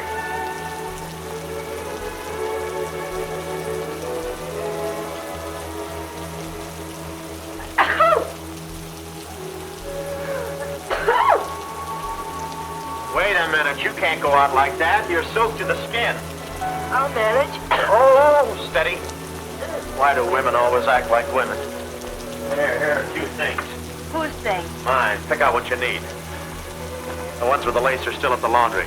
Well, may I change? No, it's my room. Over here, behind the screen. You're not a detective. You act like one. Well, I ain't exactly a cream puff, sister. Guy could use water wings in this business. Oh, Ronnie. Yeah? I just wanted you to know I'm not really angry with you. Why not? I'm very grateful for all you've done for me. Even if you were Sam McLeod, you couldn't have accomplished more. Look, don't red apple me. From now on, I'm going to stick to watch the birdie and leave the chicks alone. Ronnie, I think you're a very brave man. I know a sniveling coward when I see one. How you sniv? But I've no one else to turn to. Won't you help me? No. Please. Oh, no, you don't. What kind of a sucker do you take me for? Just because you're a girl and I'm a boy and you're throwing those big blue eyes at me and you let me put my arms around you. You let me hold you close, even closer. You think you can get me to do anything you want. What do you want, baby? Darling, the first thing we've got to do... We're doing it. We've got to find James Collins. Collins? No, we gotta get out of here. This is the first place those characters will look. I don't want that Cuddles playing mumbly peg on my throat. Take those off. What? No, I mean, put this on. Oh, I better roll with it up first. Where's my hat?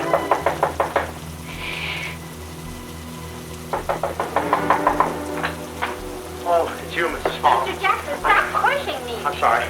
Hurry. Mr. Jackson, I'm very disappointed in you. Yeah, I know. You take a picture of Sonny smiling for the first time in his life, and then you gave me the wrong... Yeah, well, don't worry about a thing, Mrs. Fong. I'll give you your money back. Hurry. But I don't want my money back. I want a picture of Sonny smiling for the first time in Yeah, I his know. life. Here they come. Hurry. Hurry up. Come on, let's go while we're still here. Don't worry about a thing. I'll send you a check. But you gave me the wrong negative.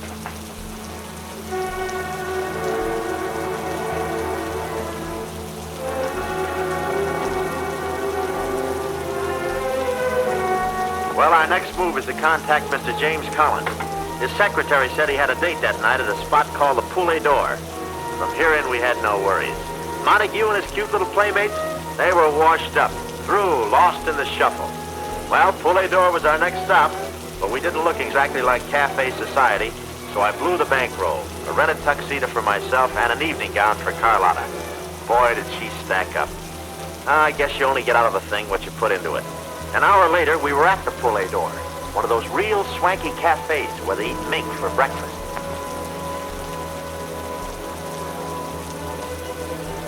Just a moment. Mr. Whitelaw has been waiting. Mr. Collins' table, he's expecting us. Oh, yes, sir, Mr. Collins. He's right there by the window. Oh, yes. Yes, there he is. Very good. This way, please. Just a minute, Bud. Look, here's a pin. Tell that blonde at that table over there she's wanted on the phone. Pronto? Certainly, sir. Let's move in. Pardon me, sir. You wanted on the telephone, miss. You'll excuse me? Oh, Mr. Collins, we'd like to speak to you for a minute. I don't believe I've had this. Sit down. Start talking, baby. My name is Carlotta Monte. My uncle is Baron Monte. Baron Monte. I don't think I've ever... My uncle told us to get in touch with you. I'm sorry. I'm afraid you have the wrong man. Wait up. My check, please. Does this map mean anything to you?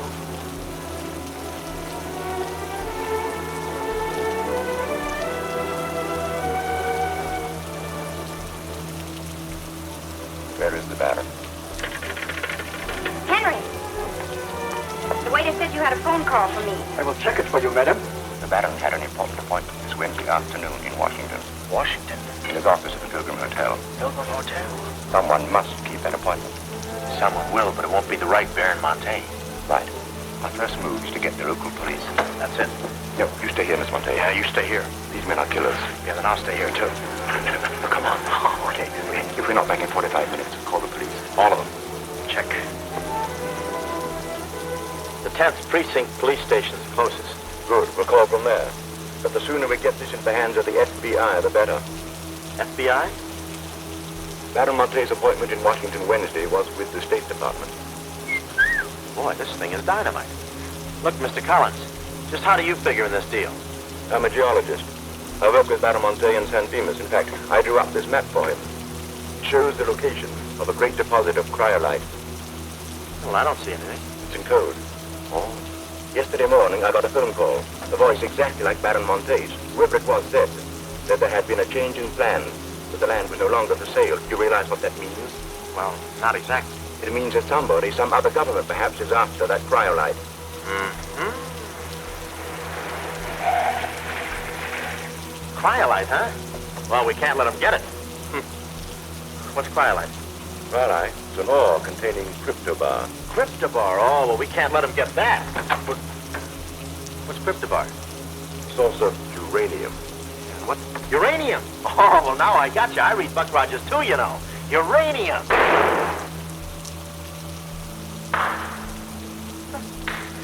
Must be that right front. Come on. You know, I had a hunch this thing was much bigger than it looked.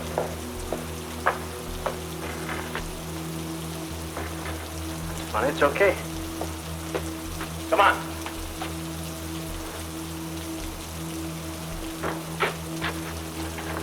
Hey. Hey, Mr. Collins, we're here. Mr. Collins.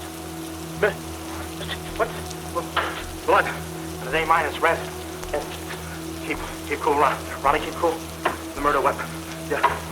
Pardon. Huh? Find the owner of this gun and you got the killer. Yeah. Yeah, it's mine. Yeah, my gun. My gun. Oh. Yeah, it's got my fingerprints on it. I don't care if she has got a girlfriend. I'm going home and hit the hay. I just don't go for any blind dates. I'd rather be caught dead than... I'd rather be caught... Well, okay, call her up. Call her up. Go.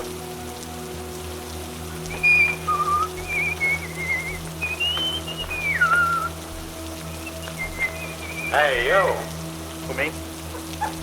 You don't expect to get away with this, do you? But I tell you, I didn't do it. I didn't do it. Of course you didn't do it. This fire hydrant just sneaked up on you, huh? Oh, that? Oh, yeah. Let me see your driver's license. Yep, you got me all wrong, officer. This is my car. Oh, this guy? No, I don't drive. I drink a lot. I get nosebleeds and... Then what are you doing here? Well, I was just cleaning. Trying to roll that drunk, huh? Oh, no, I wouldn't think of it. How far could I roll it? Besides, some of my best friends are drunks. I was just... Well, I've got to go now. It's been fun. Not too fast. Looks suspicious. So long. It's been fun. Stop saying that. Well, goodbye now. I got to run now. Hey, fella. Hey. Hey, stop or I'll shoot!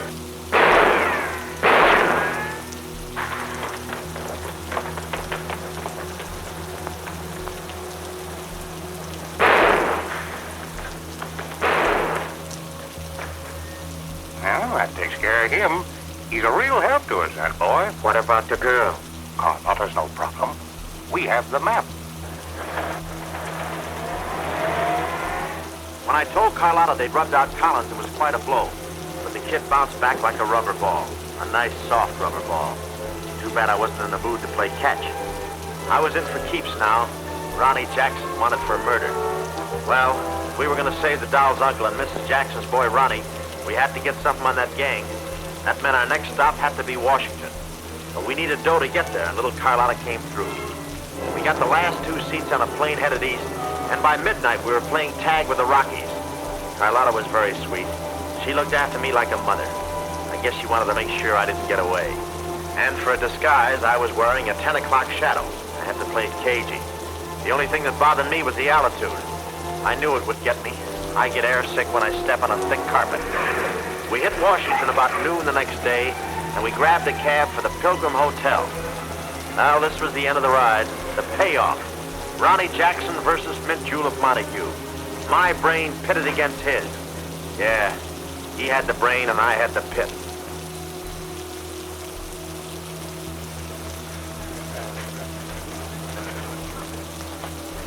They haven't got a room near my uncle's suite. You just toss that smile at him, honey, and he'll give us the joint. Thanks, Ronnie. Look. Nice to see you again, Barry. Thank you. We went ahead there. I guess old Shorten and Brad joins him later. I'll see about that room. Say, Bud, we'd like to talk to you about... One moment, please. Can you tell me the number of Baron Monte's suite? Sorry, he's out of town. Oh, I'm Mr. Dawson of the State Department. Oh, yes. He's expecting you. Suite 14C. Thank you. Yes? Oh, we'd like a room, please. Something on the 14th floor. Sorry, we haven't a thing. Say, what about those rooms for Hennessy and McCarty? And Kelly and Jones. Oh, yes. Would you please register? I thought you said you didn't have a room. Well, you see, if you were with the convention, I could... Oh, yeah, sure. Where was the convention? Well, you certainly don't look like a detective. Well, there's a...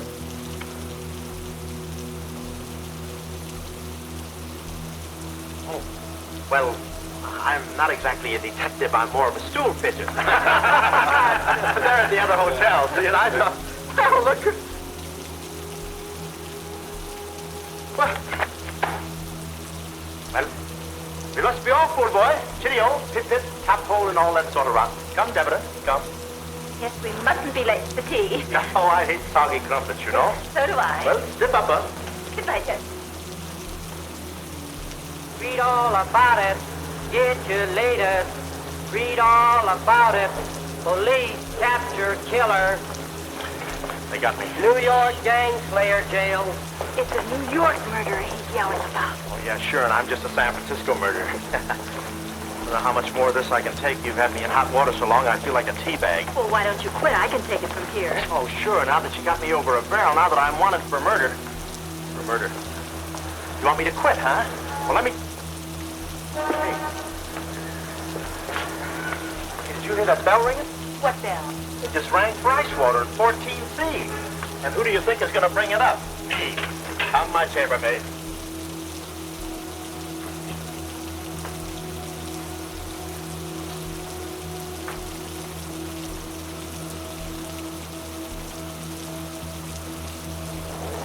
Hey! Hey! Hey, Mr. Dawson! Boy, bring it back! Mr. Dawson, I want to talk to you. Which way, son? Is that all right, Major Montague? Hey, boy. Give me a hand with these bags. No, but this ice water, there's a blonde at 14A who's on fire. Cut the comedy and get these bags. It's an emergency, she said. Come on.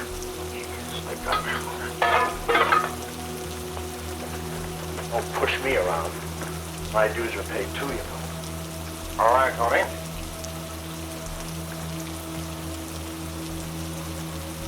Let's go. Oh, boy. You. Here? That portfolio. The office is in there, Simon. Yeah, they put the bags in that room and the portfolio in the office.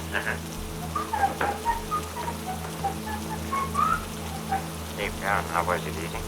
I handle Mr. Dawson beautifully. Nice having you with us again, Brown, I must say. You be in Washington long? Not long. Days, what happened? Let's tell you about those. Not now.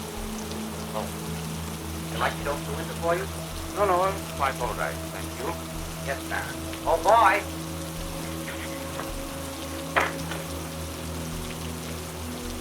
Oh, boy. Coming. Yes, sir. Yes, sir. Hello, sir. Will that be all, sir? That's all, thank you. And the other boy, just a minute, young man. Give this to your friend. Oh, thank you, sir. Hey. Hey. Okay, sucker.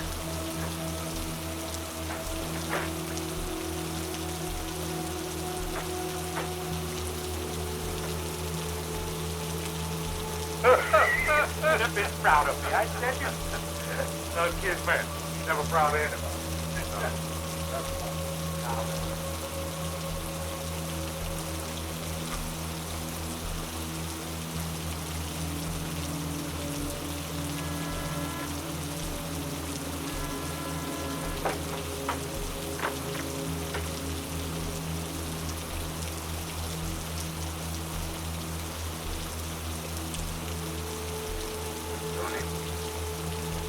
Well? Baron's a stubborn old man. He still hasn't talked. He pretends he doesn't know the code. Give me that.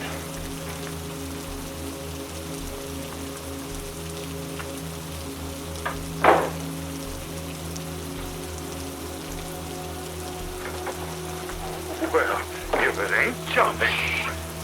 Look, Willie, we're friends, pals, remember? Sure. I like you. Here, let's go tell the fellas you're here. No, Willie, no, they'd ruin everything. We're friends, let's be alone.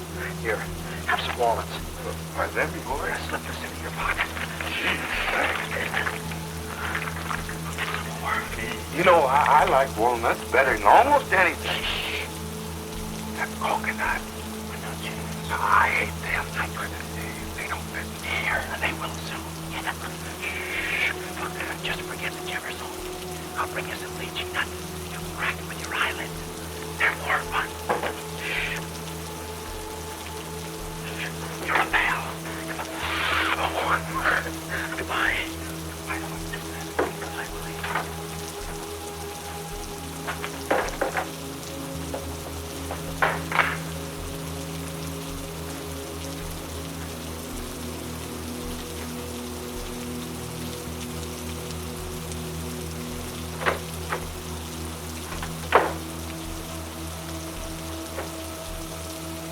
Hey, you know who I just seen? Please, the part that's in cold.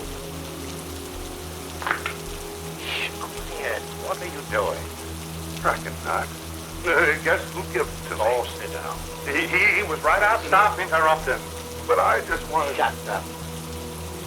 Well, that ain't no nice way to talk to a person. All right, just for that, I'll keep quiet.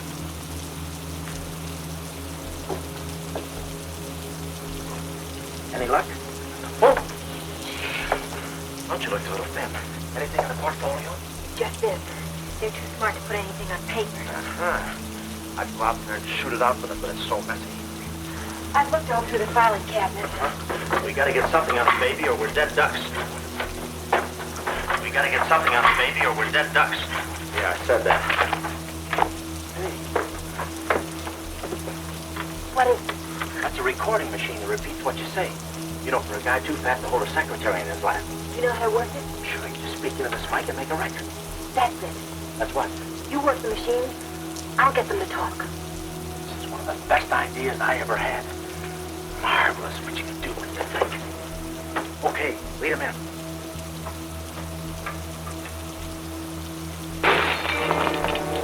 What was that? I don't know. It came from in there.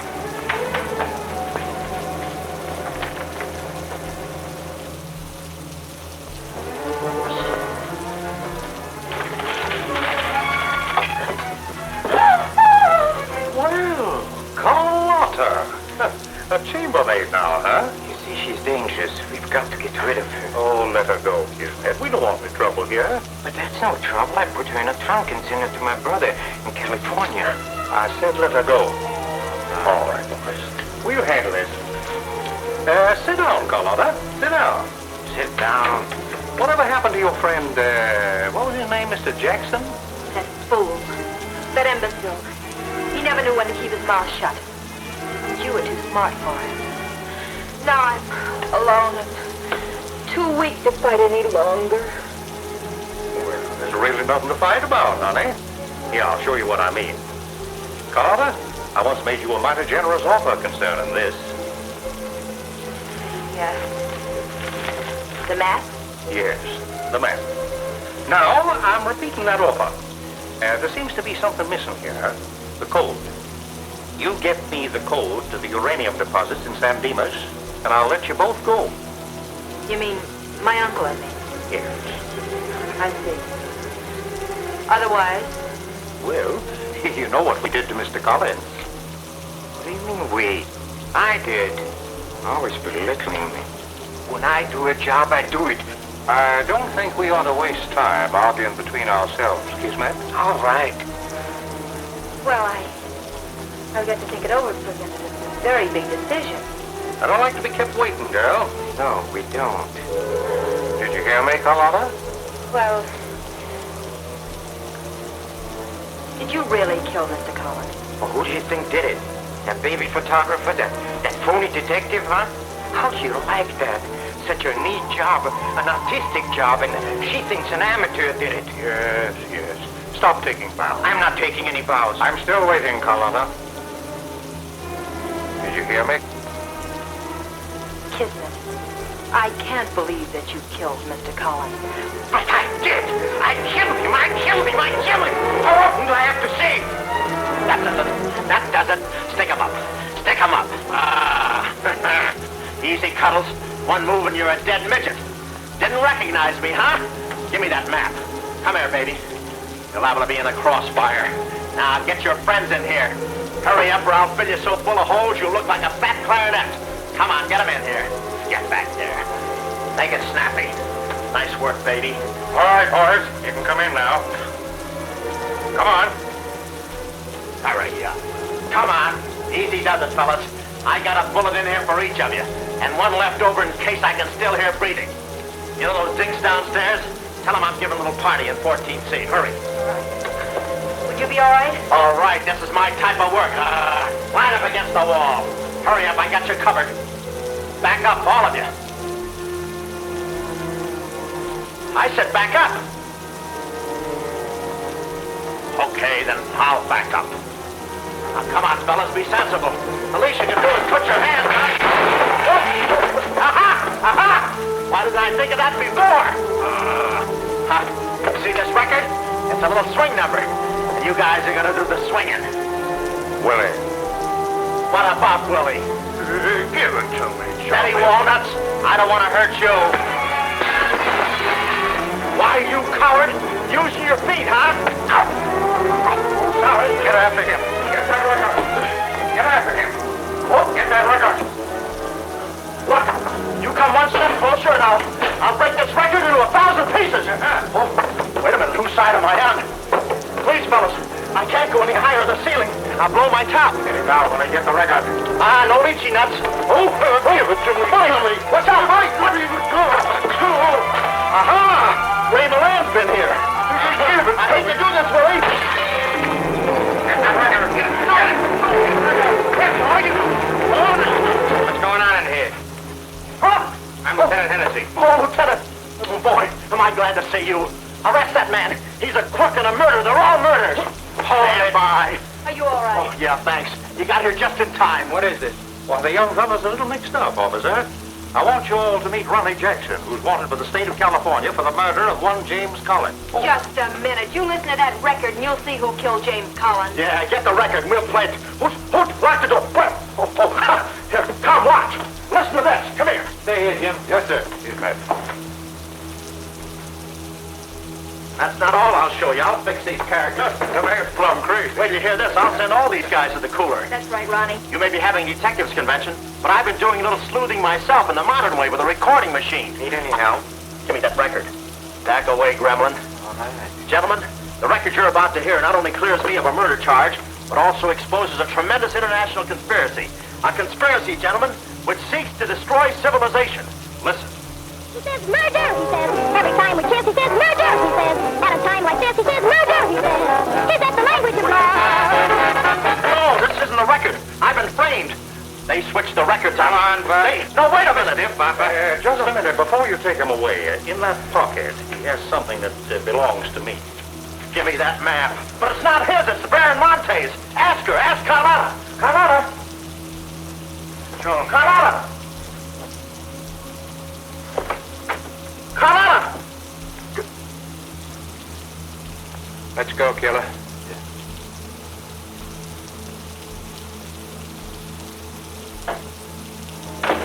Well, that's about it. You know the rest. Quick trial. Carlotta never showing up. Nice deal. Women. Hey, reminds me. Yeah, we're late. You're late. In about 5 minutes, I'll be the late Ronnie Jackson. Better get going. We got tickets for this thing. Oh, fine. Remember, I'm doing this without a rehearsal. Yeah. Is that too tight? Can you breathe? What's the difference? What is this thing, Doc? That is the stethoscope.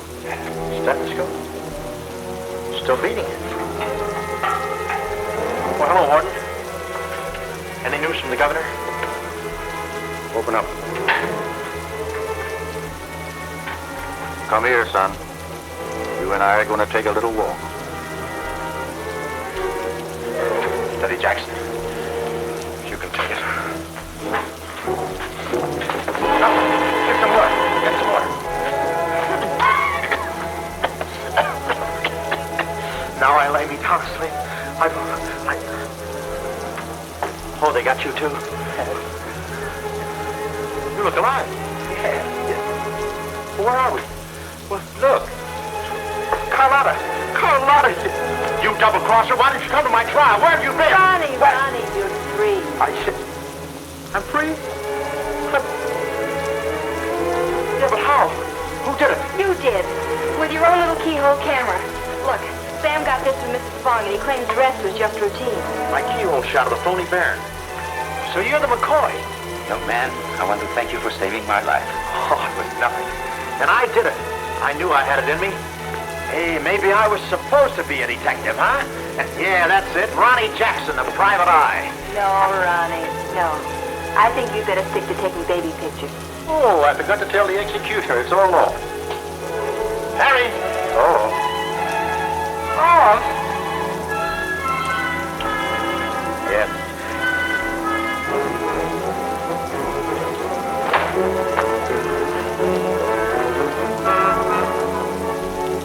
he'll take any kind of a part.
Hey, fella. Come here. What were you doing back at that radio shop? Just looking. Just on my way home. Live around here? Yeah, a couple blocks down. Let me see some identification. Sure. Yeah, I guess I forgot my wallet. Look, lad, I've got to see some identification. How about my army discharge? I got it right here.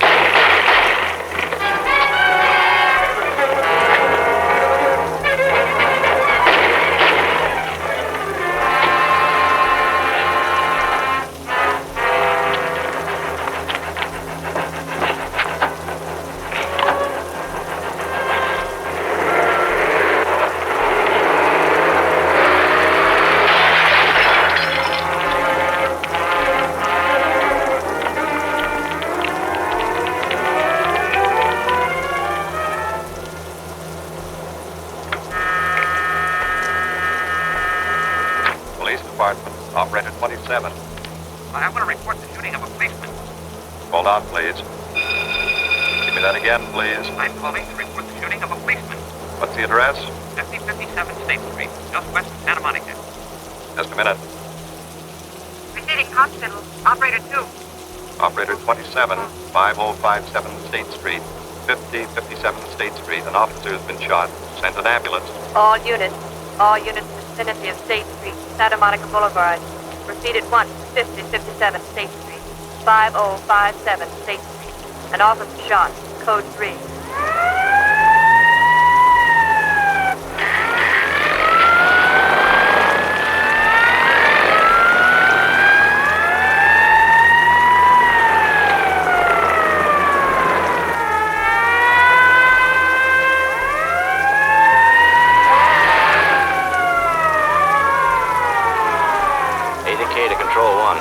Control 1 to 80K. Go ahead. This is Breen. Instruct homicide to throw out a dragnet. Pick up all suspicious characters in the area of the shooting. Also notify Sergeants Marty Brennan and Chuck Jones to report to me at the scene of the crime. Control 1 to 80K. Roger.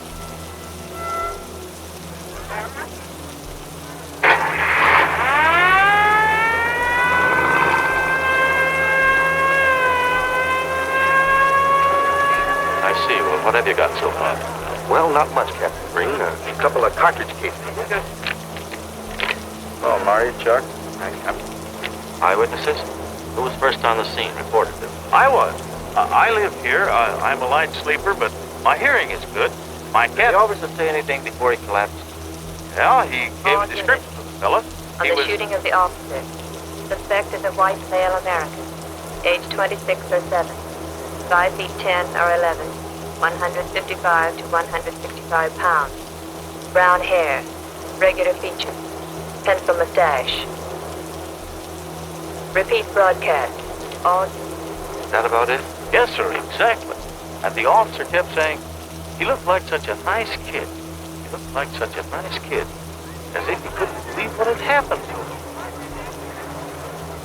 I see. Is that all? Yeah.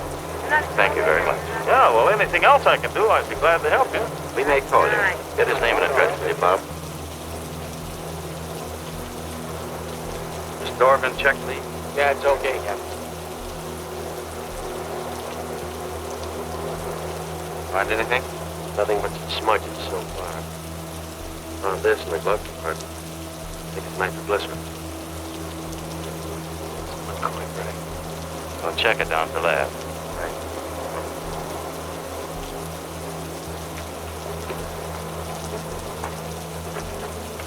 Open this up, Joe. No key, Captain. Try it open. Give me that bar, Frank.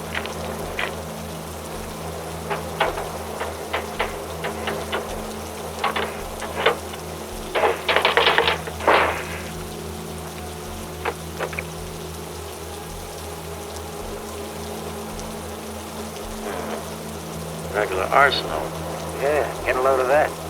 What is it? I don't know. It looks like some kind of an electrical device. United States Navy. Either stolen or war surplus. Send all this stuff down to the lab. Check the serial number on that Navy equipment. Captain Breen. We found these in the weeds over by the radio store. What do you got? A pair of cloth gloves, Captain. Well, he thought of everything, didn't he? All right, give him to one of the technicians. Yes, sir. Marty, you and Chuck come along with me. Let's go downtown and see what they picked up in the dragnet. Right.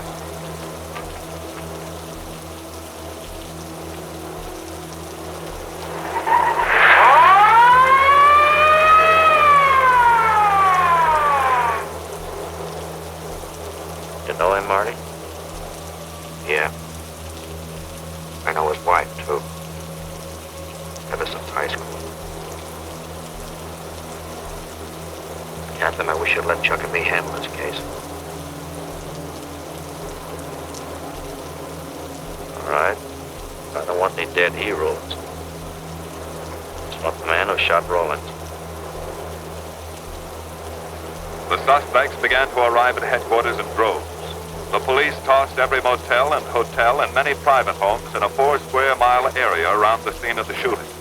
Every available radio car and patrolman and detective was out on the dragnet. The strings were being drawn tighter and tighter.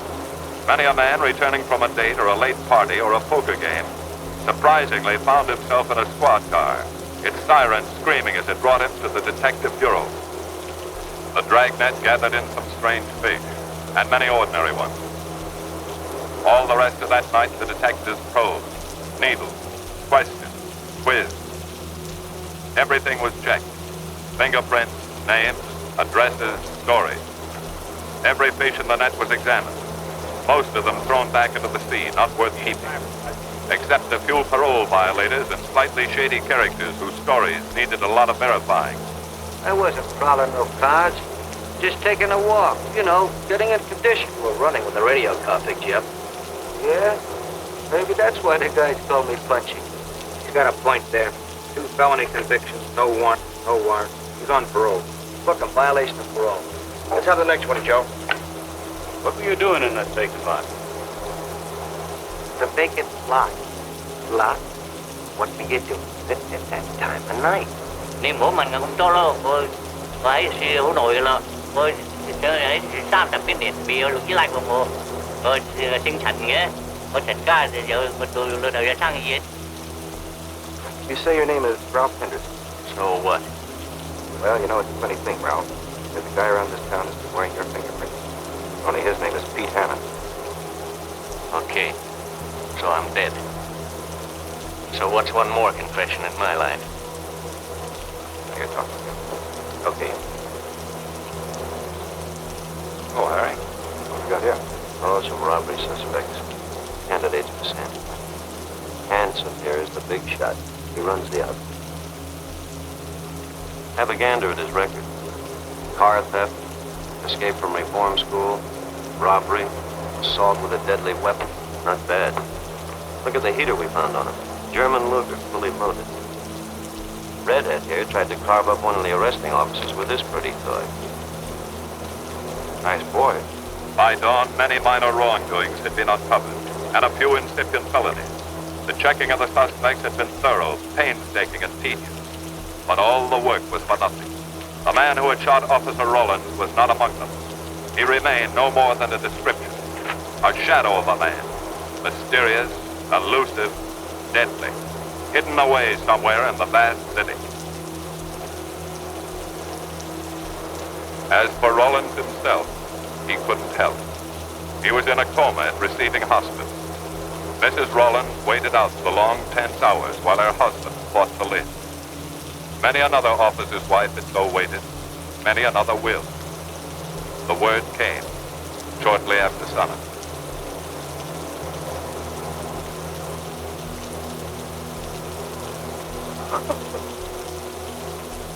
Oh.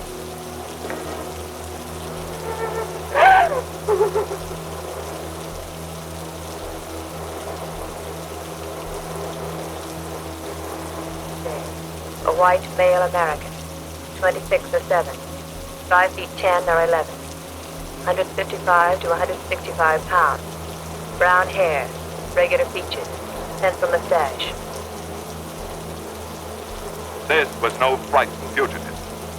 What went on in his mind? Why had he set his hand against his fellow men, taken the life of another, of a stranger, of a man who was merely doing his duty? He must have some plan, some goal that called for sudden death to anyone who got in his way.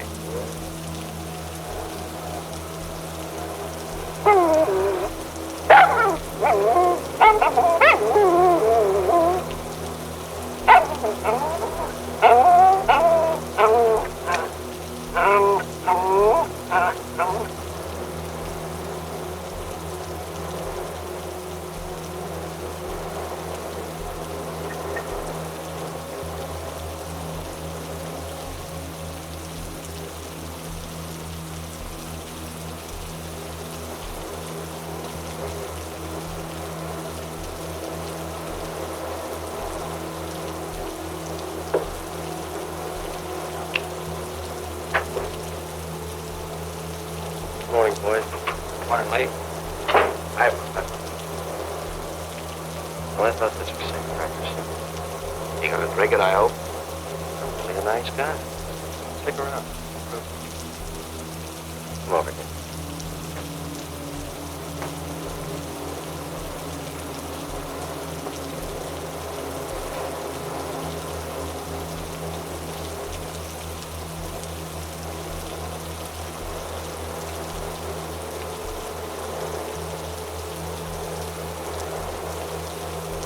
Hold this for me, Jack.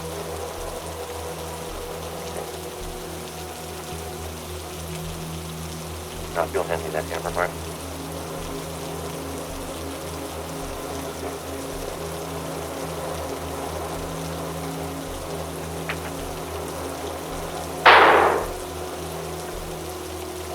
Yeah? Nitroglycerin. I didn't ask for a collection of fingers, just a fingerprint. All those nice fingerprints on the car belong to the man it was stolen from, Captain. Nothing on the gun, picklock, Not even an interesting smudge. glove. Common type, worn by undertakers. Check on it. Show him.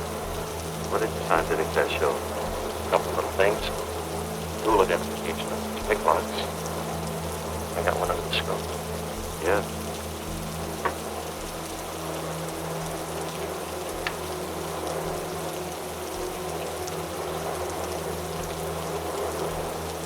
Take a look.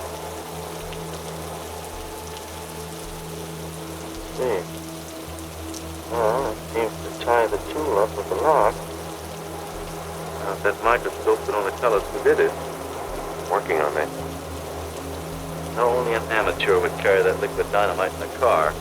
This boy's no amateur. Took the precaution of desensitizing it so it'll take normal shock.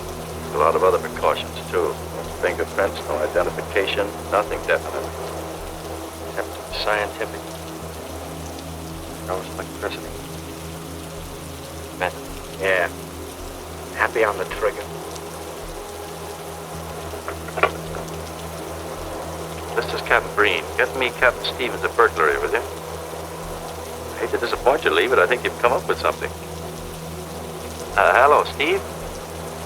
How are you? Your daughter's marriage come off all right? Good. Look, Steve, on those burglaries of electrical equipment lately, were there any where picklocks were used to gain entry? Good. Well, let me know if there's another report of one, will you? I've got an idea the Rawlins killer may be tied in with those.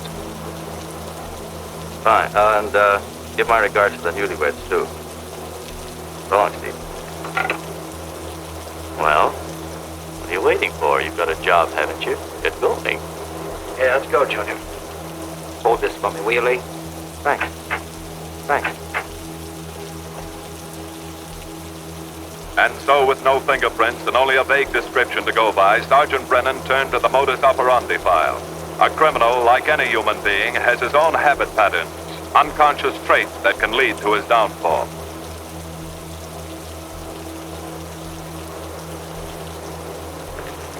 Lay out, Junior. List of burglars who use picklocks for entry. Oh, great. This narrows it down to just a couple of hundred suspects in this area. Give me a match, man. That may not be so bad. This guy's improved on the system. Maybe he's left his trademark on some other job. Well, here we go, legging it all over town, asking a million questions. What you paid for, isn't it? I paid to associate with you too, Junior. You could do worse. Not this year. Come on.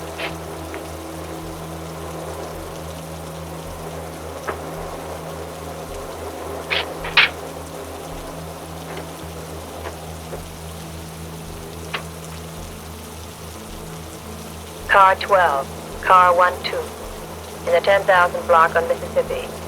A 394-15 disturbance.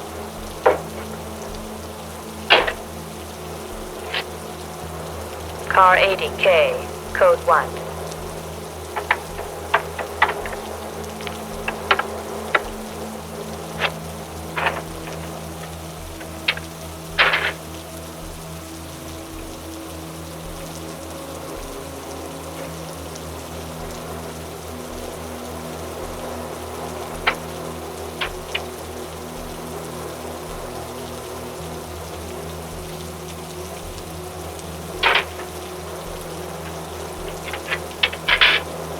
All units. On the broadcast of the suspect arrested in the shooting of Patrolman Rollins. Cancel the cancellation. Suspect released from custody.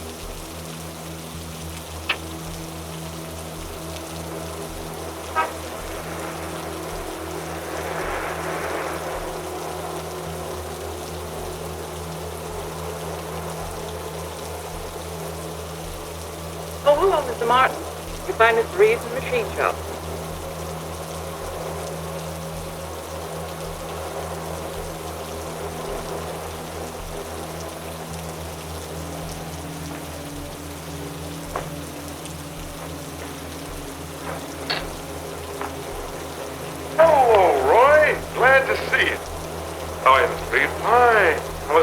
Drop in. I wanted to thank you for showing us how to handle that repair job. Helped a lot.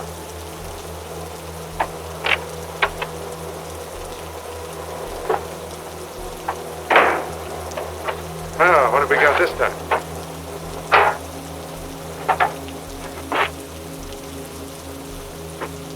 Silvergrass.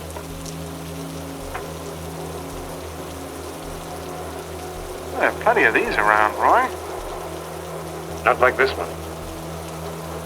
Yes, I see. I suppose, as usual, you've added your own improvements. You know, it seems wrong. A man of your talent should bother consigning equipment for rental. I'd like to see you devote yourself entirely to experimental electronics. It'll come one day. I'll have a place like this. Why wait? I've got a pretty good setup here. Have modern equipment to work with, a lab, and my confidence. Thanks, Mr. Reeves. I have other plans. But, Roy, you can't tell where it'll lead. Might even work your way around to a percentage of the business. I like it this way. You just rent out my equipment. All right. But if you should change your mind. I'm not likely to change my mind. I suppose you want me to set this up for rental, too. Mr. Reeves, you've already got 5 pieces of my equipment. You'd like to know what results I've had from the rental so far, Well, I can't say as I'd like. I think you'll find this satisfactory. Satisfactory.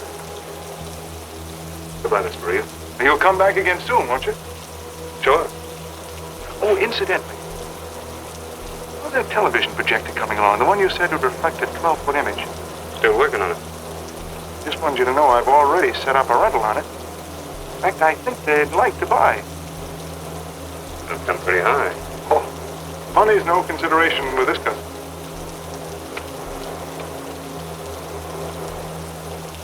Tell him we can pick it up tomorrow. I thought you said it wasn't finished. It'll be finished.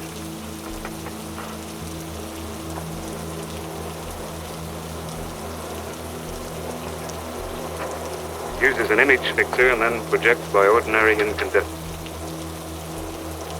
Roy, this is the best television projector I've ever seen. Let's hope that your customer thinks so. He will. Yes? Send him right in, Charlotte. There, see, our customer is here, begging for the privilege of buying. Better be running along. Not much good at business. Oh, but Roy, he'll want to congratulate you. Just see that the price is right. All right, Roy. I'll get you a good deal. So long. See you.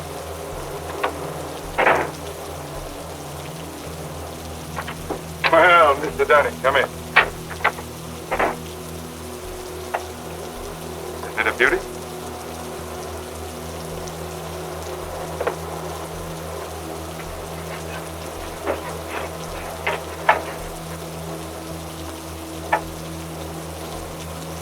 Beauty, all right. You like it? I certainly do like it.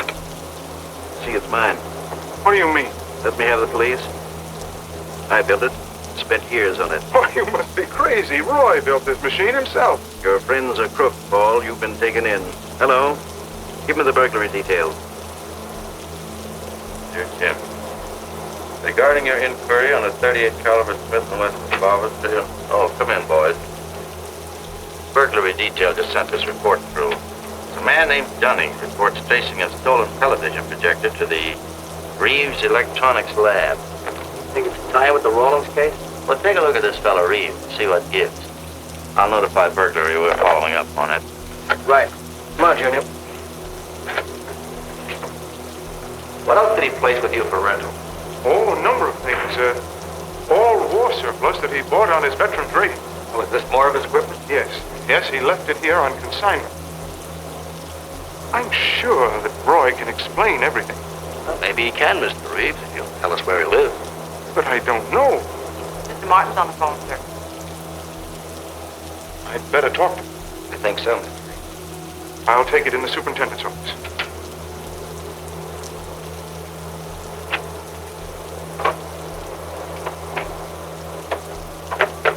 Tell him that you sold this.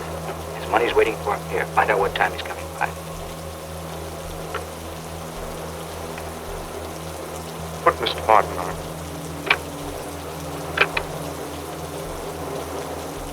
Hello, Roy? Yes, I've sold it. Your money is waiting here for me. Yes, I'll be working late tonight. What time will you be by? First thing in the morning. Well, maybe you better come in tonight, Roy. A couple of things I want cleared up. Like what? Oh, technical things. Besides, I don't like to leave the money in the plant overnight. How about 8:30? Fine. I'll see you then. I'll leave the front door unlocked.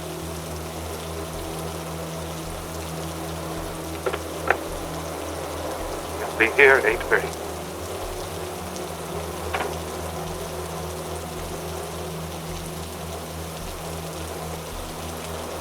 Well, I'll just run along home and get some dinner.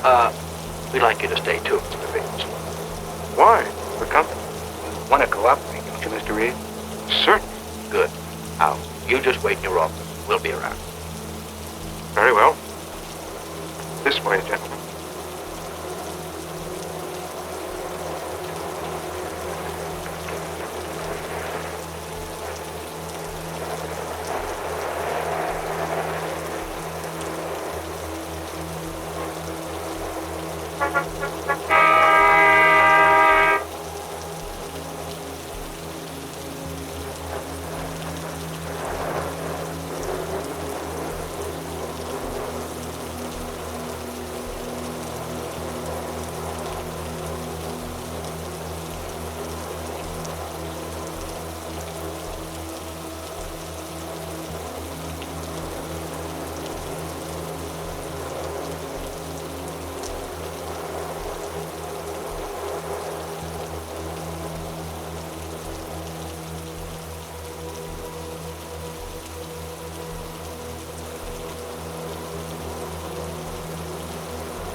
That you, Roy?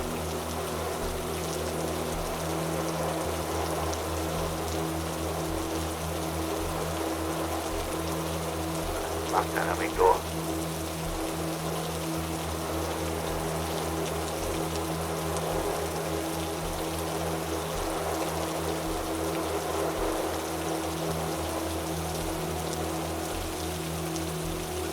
Where are you, Roy?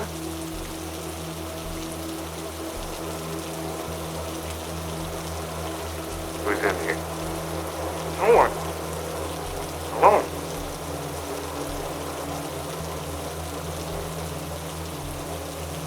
Come on in. I've got your money for you. Bring it out here. Right?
No.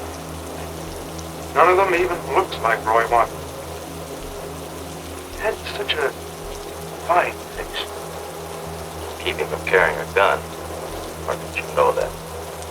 No, I didn't. I've told you all I know, all he ever told me. What about his friend? He have a girl? No, I don't think so. He had no interest in anything but electronics. Where'd he pick up the subject? Books, magazines. Mostly from the signal corps. He was attached to a radar unit. Get a teletype off of the War Department. Might help. Yes? Ready on your call. Receiving hospital, Captain Green. Hello, this is Captain Breen. What is the latest report on Sergeant Jones?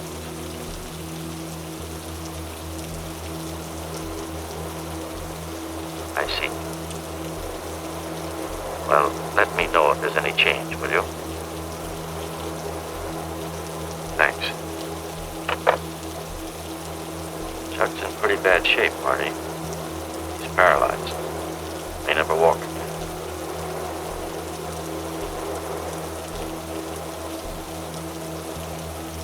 Oh, sorry. It's funny that Martin showed up at 7 when he told you he wouldn't be there till 8:30. I don't know why. Except he was always unpredictable. I'll tell you why. Because you warned him. That's why he came early. That's why he came in the back way. But you heard me tell him the front door would be open. And the key didn't let him in the back way? He must have had one made. Why don't you tell us the truth? Marty!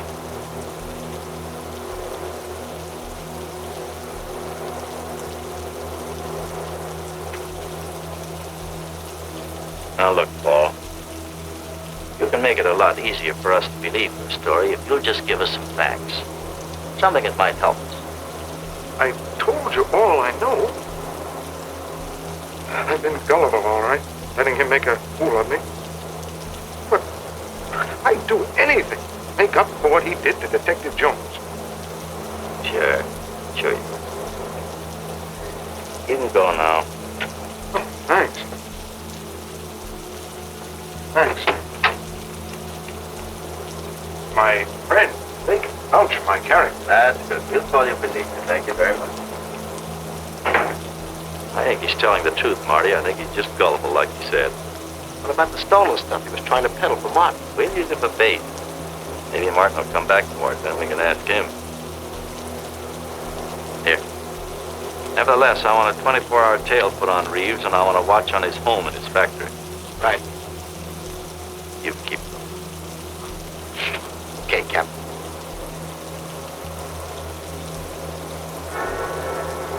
And now the killer changed his tactics, his modus operandi. It would baffle the police. They always expected burglars to remain burglars, not go in for stick-ups. They never tie this up with him. So wearing a variety of disguises, coming and going like a shadow, ready to kill if cornered, he struck the bottle stores in a one-man blitz that had the robbery detail dizzy.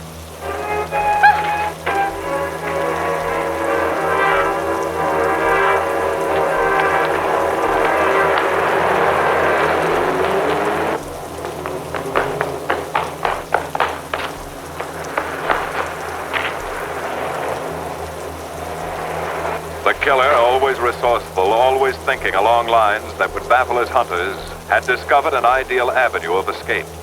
Under Los Angeles is a vast and intricate system of huge storm drains built to siphon off the flash floods of the rainy season. Many of the tunnels are large enough for 2 cars to drive abreast. Here were 700 miles of hidden highway, ideal for the use of someone who needed to hurry from place to place without being seen. Ideal as a hiding place for guns and supplies in case of emergency. Hey, well, the reason I asked you to come over is I think I've hit on something. An identification? No, not quite, but a tie-up. Now, these are the shells from the gun that killed Roland. These were fired in the liquor store holdup from which the bandit got away. And these were fired at Chuck. Now, as you know, every ejector, even in guns of the same model and caliber, is different. Each one leaves its own markings on the cartridge casing. Now look at the fine serrage. This deep gouge. The same on all 3.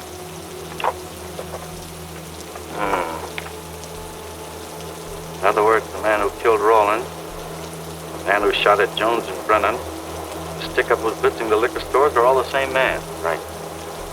All we need to know is what that man looks like. Get me Chandler in robbery, will you? I'll get an idea about that. Also, it'll give us a chance to see if Reeves is on the level with us. Steve. Green. About those Blitz holdups you're on.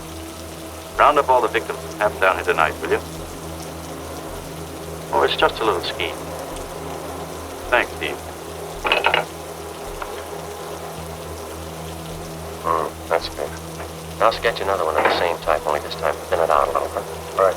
Hi, Lee. How's it coming? You ready for the night? We'll be ready. Think it'll work? Should. Where'd you get the idea? From a kidnapping case in Chicago. I thought these slides might be an improvement over the method they used. Could be. Captain thinks so.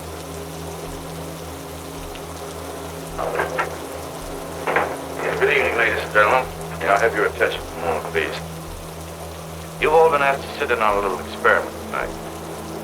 We're going to try to build a picture of a face. The face of a man who's cunning, resourceful, and deadly. It's a man who killed a police officer.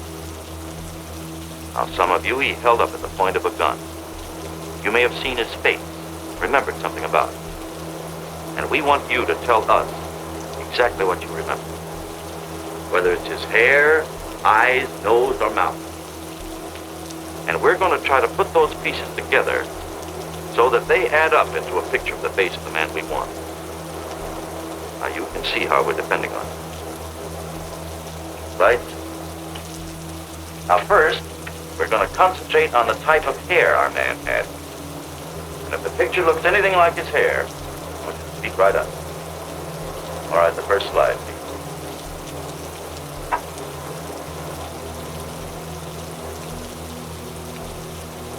His hair had waves.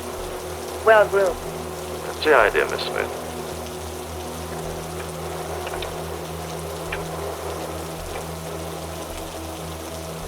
Is that in close? No, it was parted on the side.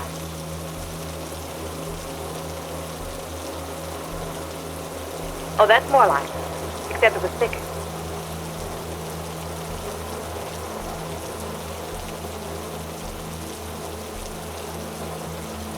Oh, that's very close. Yes, that's the way his forehead looks. Broad, high. All right, hold that slide. Now, the next series of slides will take into account his eyes.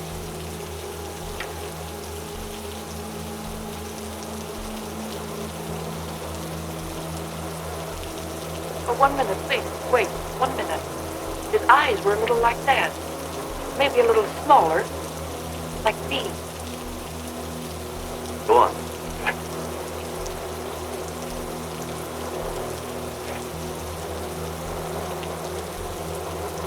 Now you've got it. Now, hold that slide, please. Anyone else? That looks like him, only a little madder. He had a patch over one eye when he came into my place of business. I remember noticing the one showing was blue. Well, the guy that stuck me up had on horn-rimmed glass. He was wearing a Band-Aid across his nose when he knocked me over. Uh-huh. All right, hold that, Lee. Well, so much for the eyes.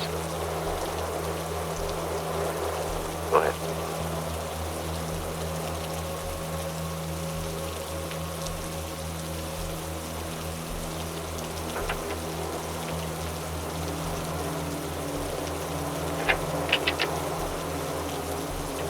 Señor Capitán.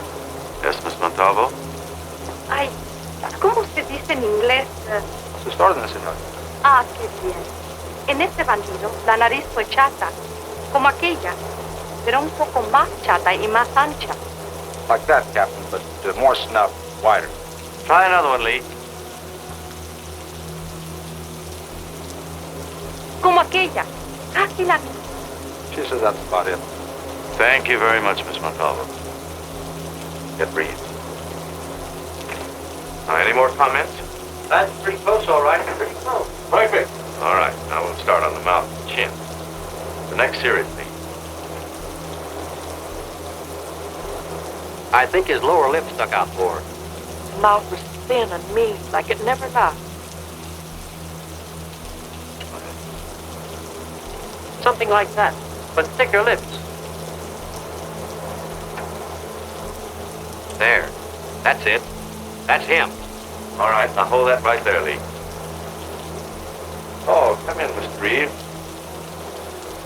Good evening, Captain. You ever see that face before?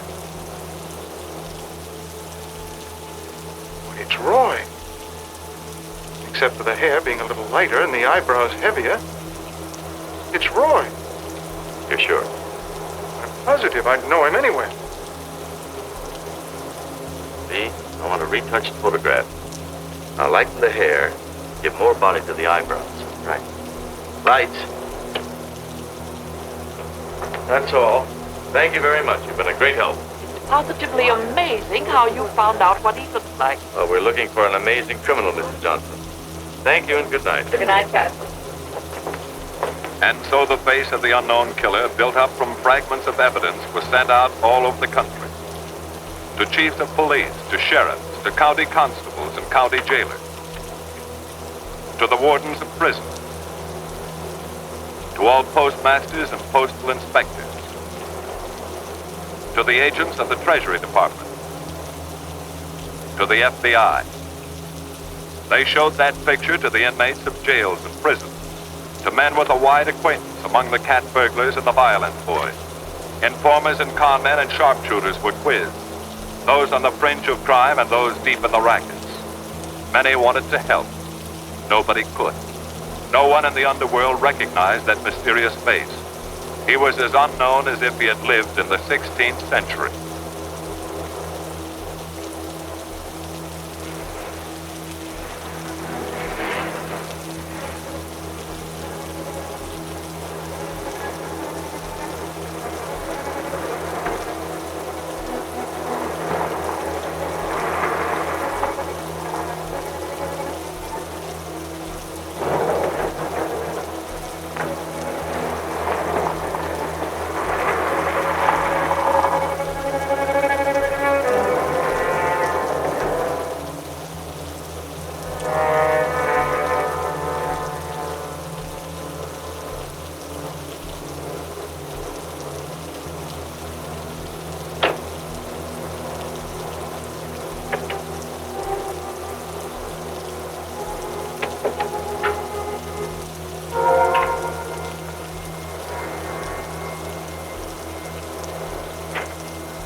Control yourself. I know you're alone in the house. Act like you're alone. I'm watching every move you make. Easy. I got you staked out like a muskrat hide, watching you around the clock. Here at your plant, here in your car. Sit in that chair. Pick up 3 books.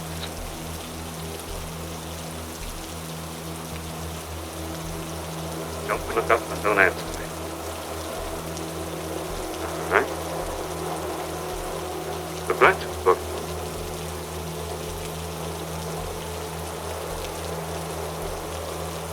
Pick one of them.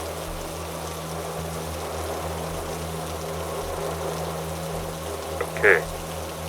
Now that's the book you want to read before you go to bed. Now, get up and turn off the lamp.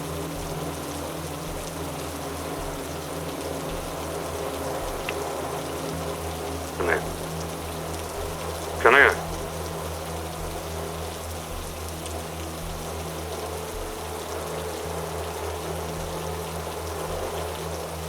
Go in the den.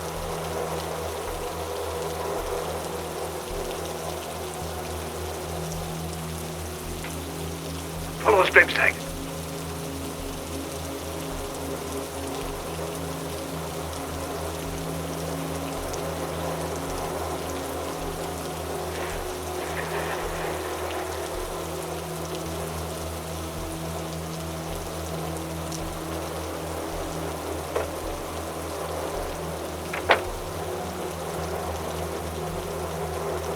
Get away from him.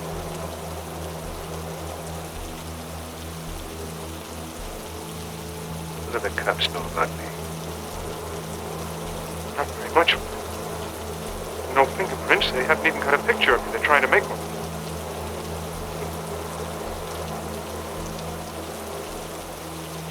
How much cash you got in the house? No, I never keep any cash in the house. It isn't good business. Suppose you think it was good business, letting me walk in like a trap. Don't do anything you'll regret. Now listen to me. It's too late. Give yourself up. Come to your senses before you kill someone else.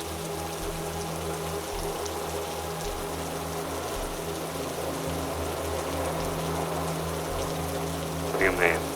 What else? What do you mean? Nothing. The two officers, they said one of them might die.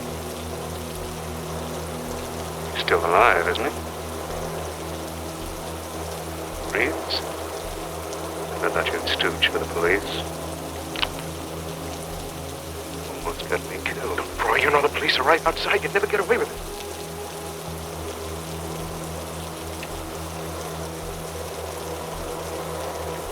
That's right. Now you make sense of it. I know there's money here. Where is it? Don't run. I'll get it.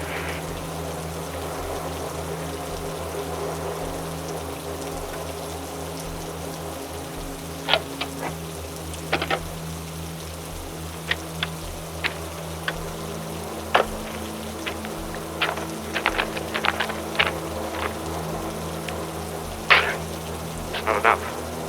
Stuff you got to mine is worth thousands. Get more. Get it. Keep it handy. I'll be back next week, next month. But get it. Have it ready. Just give me time.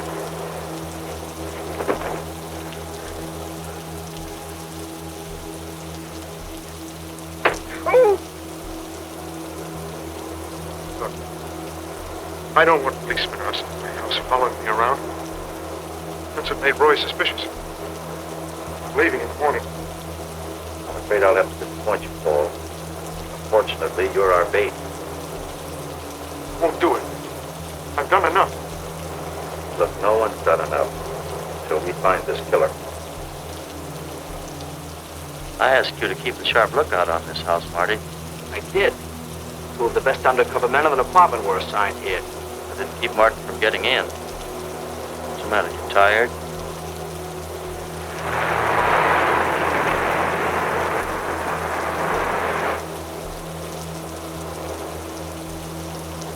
You got any idea how long you've been on this case, Marty? Months. Long enough to have come up with something by this time. You know any more about the Rawlins killer than you knew the first week? Yeah. It is about the toughest nut I've ever had to crack. Well, I told the chief when he called me in this afternoon, wanted to know why the case hadn't been broken. Look, Captain.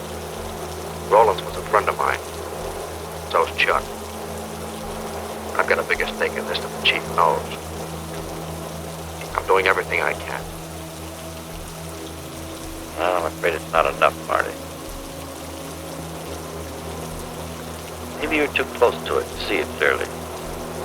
Maybe it needs a fresh team, a new viewpoint. I think you better take a couple of weeks off, Marty. Starting tomorrow.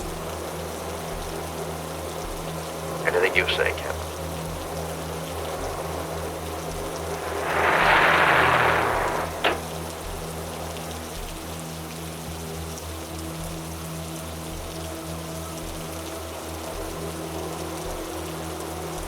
Hiya, Marty. Hey, Chuck. Meeting the Scanlon, the new bodyguard. He's the one I've been telling you. Oh, you mean the one with the steel trap ring? How do you do? Hello. Has this guy been behaving? After a fashion. See, she takes me out in my go-kart, puts me to bed, wakes me up, dresses me. You're perfectly capable of dressing yourself now, Mr. Jones. I'll be back in a few minutes. Well, how's it been going? Oh, pretty good, Chuck. Pretty good.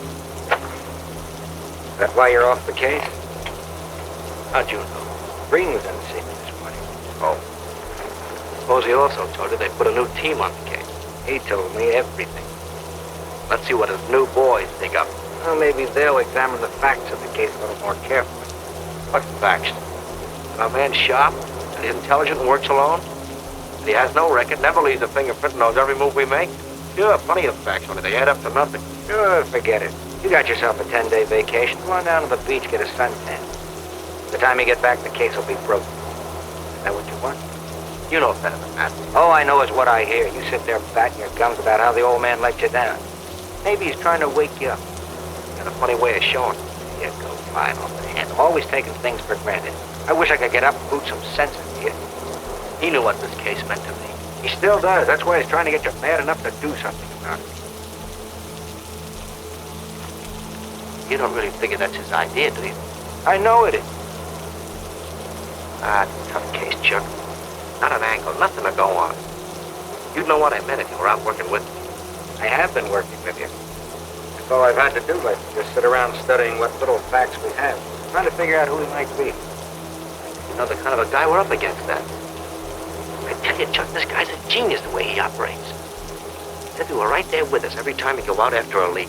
Oh, sure. Breen tipping him off just to make you look bad. Yeah, almost like that. Well, he beats us to the punch every time. It's your angle.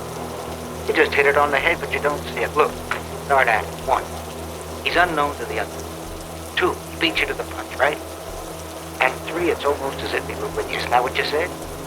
Yeah? We'll tie that up with a lot of other little things, like the fact that he uses a police gun and the accuracy of the shooting. Anybody can buy a police gun, and the Army could have taught him how to shoot. Yeah, but who taught him how the police operate? Oh, I know what you're driving at, Chuck.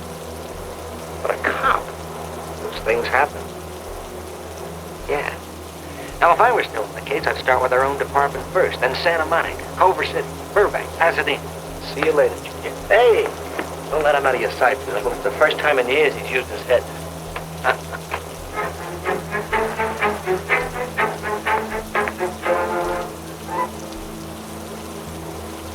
But you get a print of every mug we take. We always send LA a copy, Sergeant. It's personnel photos I want. You mean of our boys?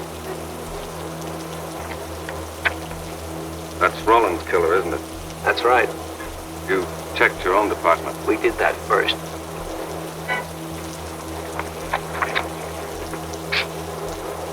And so the tedious quest went on. Sergeant Brennan wore out his shoes and his patience, going from police station to police station, checking photos until his eyes were blurry. For police work is not all glamour and excitement and glory. There are days and days of routine, of tedious probing, of tireless searching, fruitless days, days when nothing goes right, when it seems as if no one could ever think his way through the maze of baffling trails and criminal leads. But the answer to that is persistence, and the hope that sooner or later something will turn up, some tiny lead that can grow into a warm trail and point to the cracking of a tough case.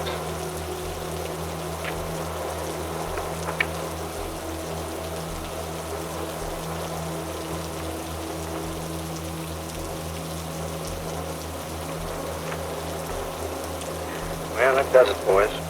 Can't say I'm sorry you didn't find him in here. I hate to think it was a cop. Doesn't seem to be anybody. There's a lot of pieces of a face that never existed. Do you mind if I see that again? Sure, Rain. Put it on your dresser. Wait a minute. He wasn't a cop. He was a radio technician right here in our dispatch office. What did you say? I'm saying he worked here in 42. Well, come on, give. Remember the kid? Well, sort of strange. Never bothered with anyone in the department. Just kept to himself. He was in line for promotion when he was drafted. Where was he living at the time? I don't remember. Try the dead file.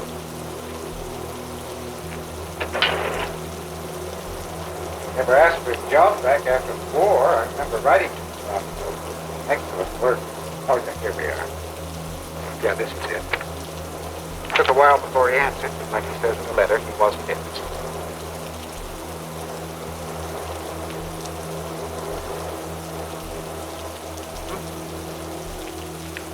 Postmarked Hollywood. Or return address. What do you want us to do? All the work? Oh, thanks a lot, Freddie. And remember, he was a civilian employee.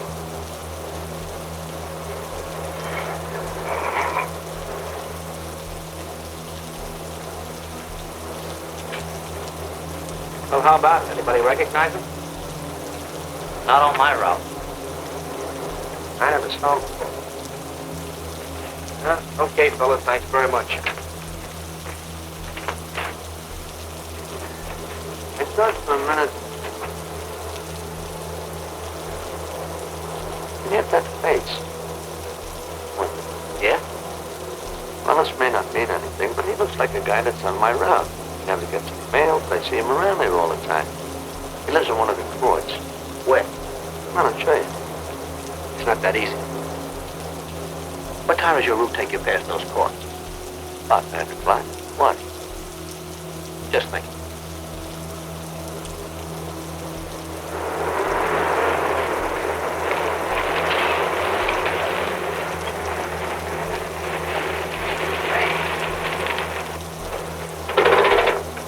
Got any chocolate milk?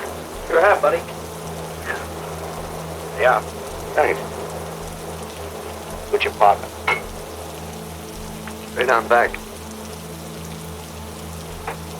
Second in the yell. Number 7. Right. Kind of warm today, huh? Oh, it's not too bad for this time of the year.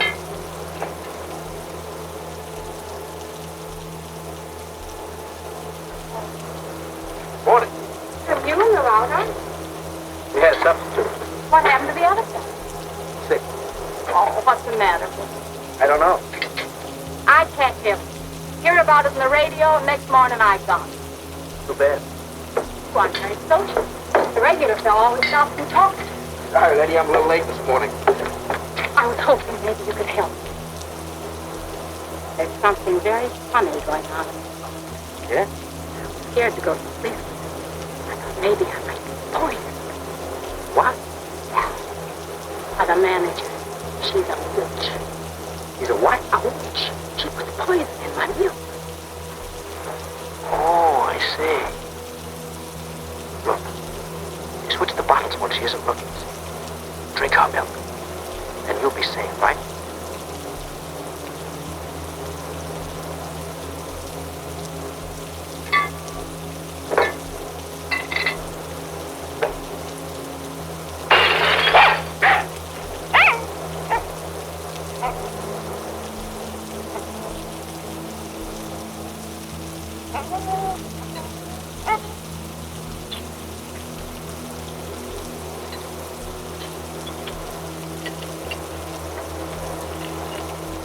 Why, I had a little accident. Got a mop, I'll clean it up. Leave it be, I'll clean it up myself. Okay, mister.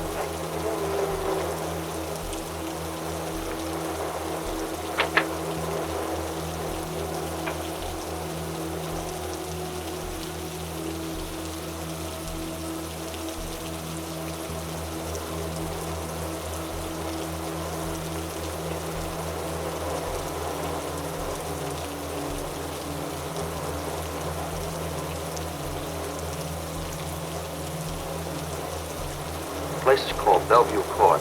I drew this from memory, but it's pretty close. That's where he's hiding out, right there. You sure he's our man, boy? Captain, I couldn't go wrong on that face. He's our man.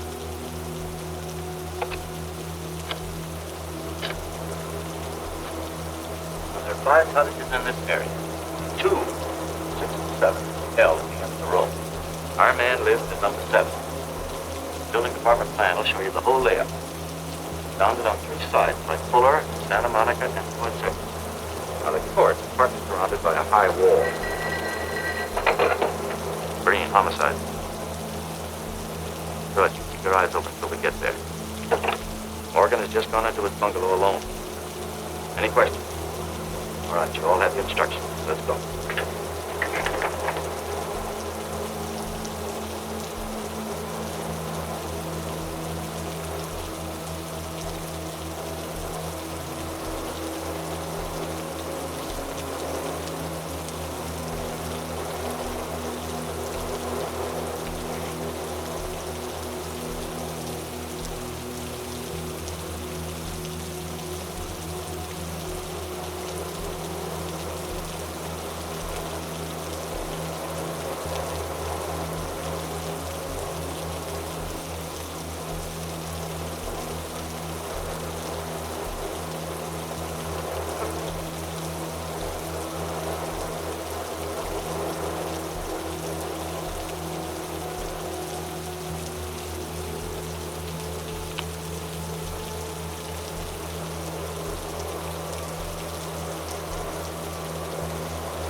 We're out on time. Wait 5 minutes. Go around and block the side entrance. Keep your lights on.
All units in the vicinity of Santa Monica and Fuller.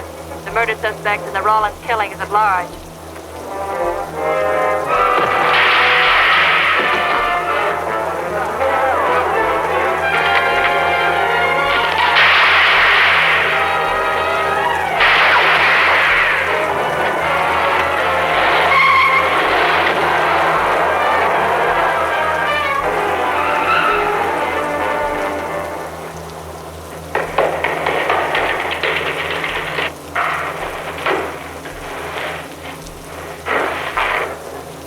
covering the storm drain system in this area. Get it? Meet me at Venice and Garfield. Jones, Miller, you stay here in case he comes up for air. I want a man at every other drain entrance along this line. Gotta come up somewhere. Come on, Marty. You're driving.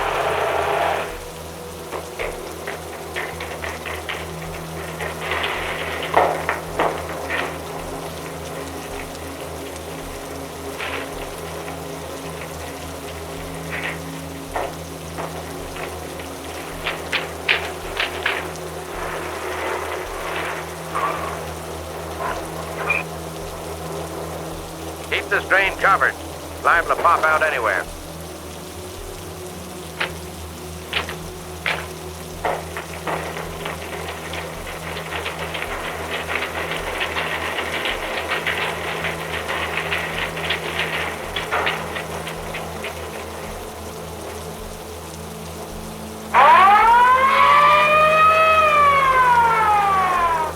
Why Venice and Garfield, Captain? It's the main intersection of the system. We can head him off that way. ADK to Control 1. Clear frequency 7. This is an emergency. Control 1 to all cars on frequency 7. Stand by. Control 1 to ADK. Go ahead. Notify homicide. Send the following to Venice and Garfield. 4 squads, battle lanterns, gas mask, tear gas. Urgent. This is a code 3. Control 1 to ADK. Roger.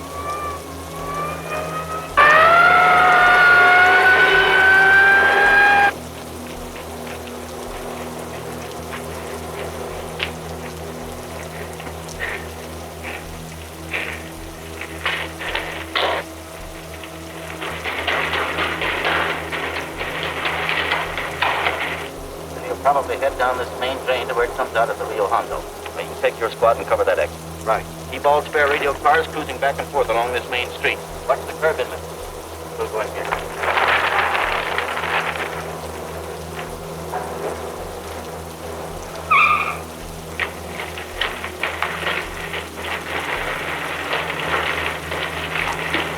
Any sign of him? No. We've searched every foot between here and the Rio Hondo outlet. Then he must be up ahead.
Can I see Mr. Roman?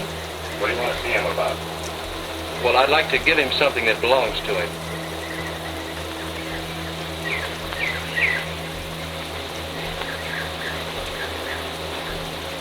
What do you want? Can I see Mr. Roman? What do you want to see him about? I'd like to give him something that belongs to him.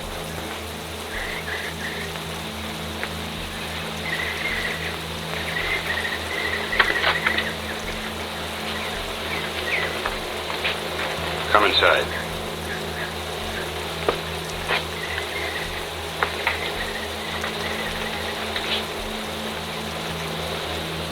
What was it you just said at the door? I said I wanted to see Mr. Roman. What for? Well, I've got something for him. Could mean a lot of things.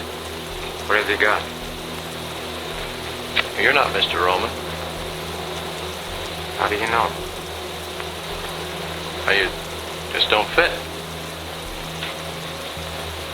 Is it all right, Mr. Gino? I guess it's all right. But I'll take him in myself. Come on.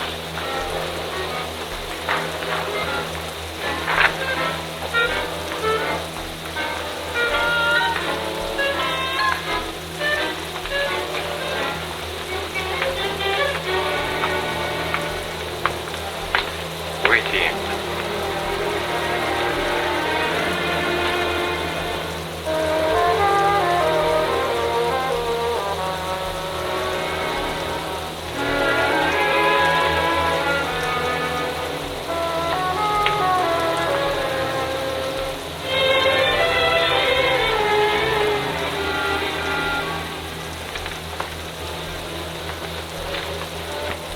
There.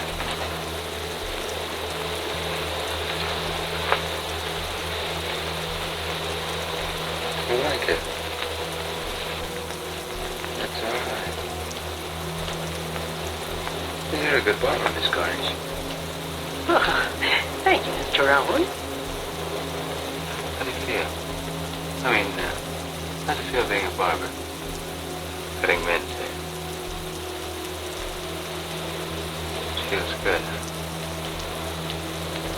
Look at her. She's blushing. Oh, I'm sorry, Mr. Roman. You moved. But you didn't. Quick enough. Get her out of here. Just a day. Filthy.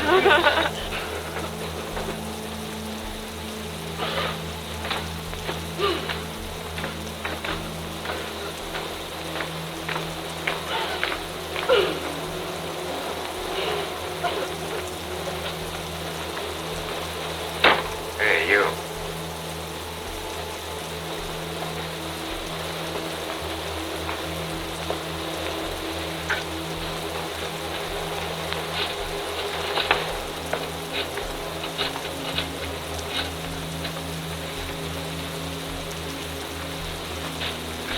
That's him.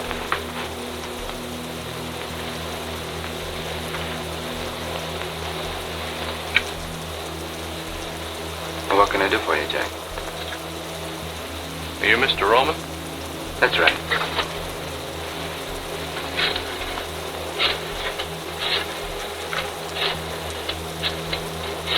What'd you like to have this back? Mine? Got your name in it. Where'd you find it? I don't remember the name of the street. It was in front of a restaurant. How much was in it? $81. I spent $1.50 for breakfast. There's $79.50 there now. How do you like that for an honest guy? I don't. Silly law-abiding jerk. How do you like that? He comes all the way out here just because he found it. You know, you ought to get a medal. Gino, go buy him a medal. Thanks. I got a medal. Oh. Ex-GI, huh? Yeah, yes, I was in the Navy.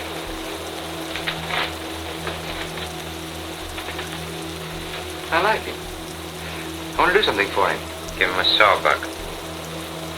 That's the trouble with you, Gino. You have no appreciation for honesty.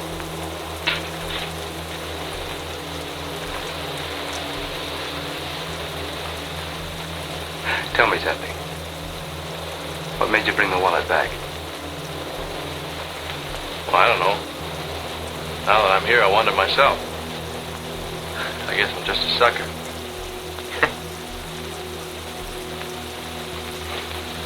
I like that, too. Can you drive a car? Yes, sir. You got a job. What do you need 2 chauffeurs for? Fire Claiborne. All right. No, wait a minute. I don't want to take another fellow's job. Then take it easy, Jack. The name's Scott. Chuck Scott. Okay, Scotty. Hello, Fats. Fats, what do you do besides talking the telephone all the time and trying to reach you for 45 minutes? No, never mind that. How about Johnson? Did you contact him yet? Or what's he stall this time? I'll have him at my house for dinner Wednesday night. No, not Thursday. Wednesday.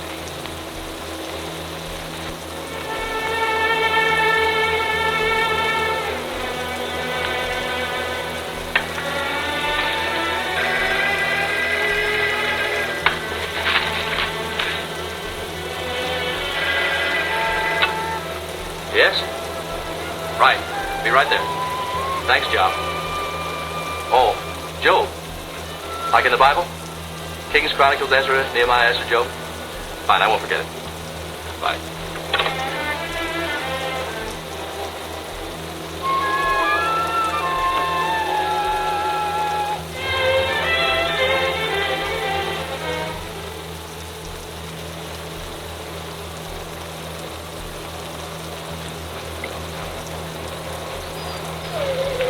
Come on, Tony.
Something wrong. I can't slow the car down. Relax, Scotty. I take care of all that back here. You just handle the wheel. You mean you... That's right. Yes, sir.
feel, Scotty?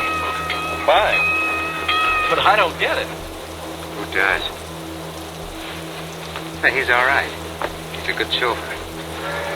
You're all right, Scotty. Thanks. What do we do now? You take over. This is all yours. Well, Mr. Johnson, how do you like our little house? Oh, it's charming. However, I never thought I'd enjoy the pleasure of having dinner here. You know, Mr. Johnson had the idea I didn't like him. Just because he took away some of my business. I guess he doesn't know you too well. I must say there aren't many men would have taken it the way your husband has, Mrs. Roman. Live and let live. That's my motto. Isn't that so, Gino? Oh, the world is big enough for all of us. You too, Mr. Johnson.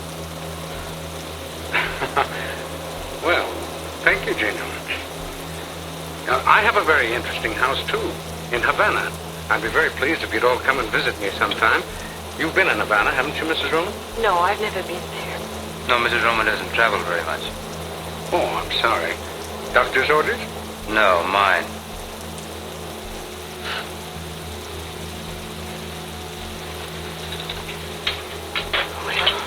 If you'll excuse me, I'll let you go on with your business. Oh, good night, Mr. Johnson. Good night, Miss Roman. It was nice meeting you. Thank you.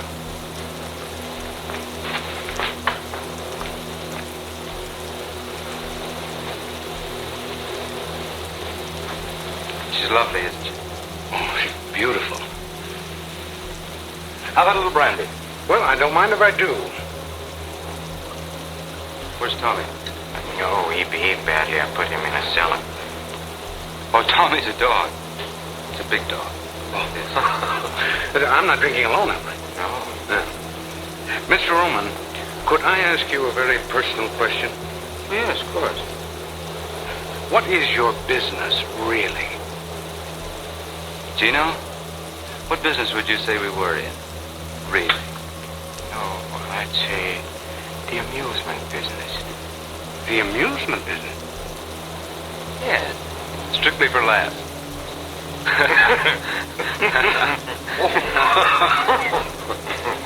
All kidding aside, Mr. Johnson, I still want to buy those 2 ships of yours.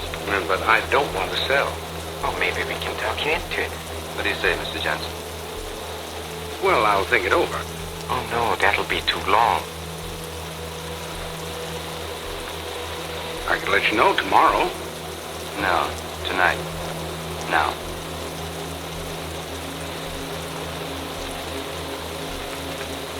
Well, how much would you give me for them? Nothing.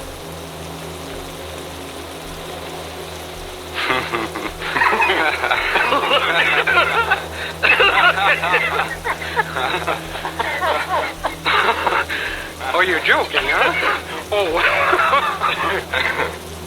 I've had a lovely evening, but I've got to run along. We can go into it further Oh, no, tomorrow. you can't go now, Mr. Johnson, without seeing the rest of the house. We haven't even seen the upstairs. Or the wine cellar. Oh, we have a nice wine cellar. Well, I would like to see the wine cellar. Napoleon brandy. 1815? Oh, Gino, I don't believe it. Why, I didn't think there was a bottle of real Napoleon brandy left in existence. Why, Gino, do you realize that... Gino! Gino! Hey, Gino!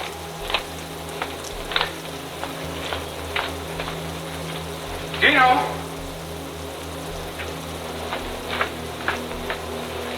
Gino! Gino! Hey, Gino!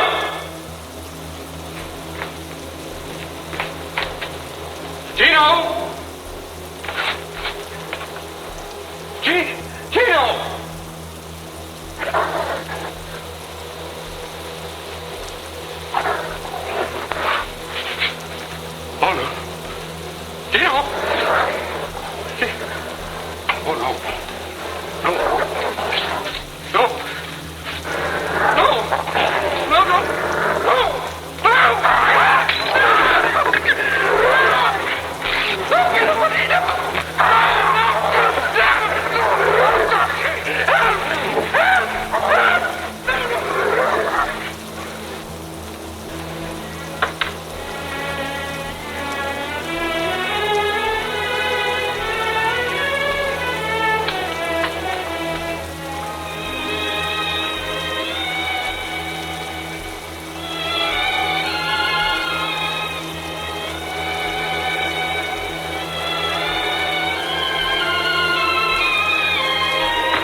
Turn off here, please.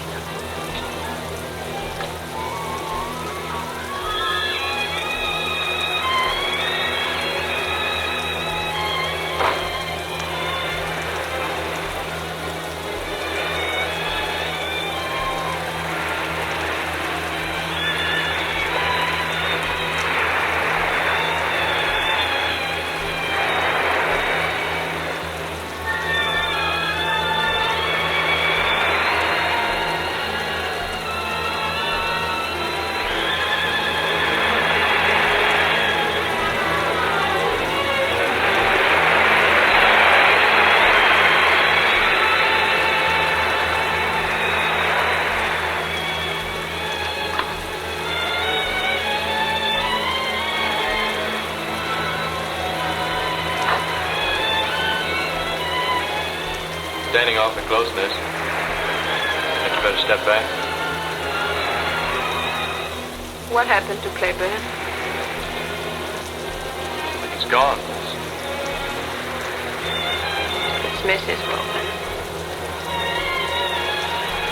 Beg your pardon. I didn't know.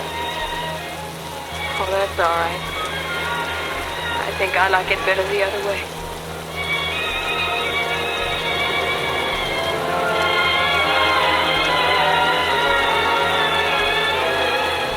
Is there anything I can do? I think it's 3 years ago. If you can't do that, call me. And if you can't do that, just look the other way. You can go back to the car.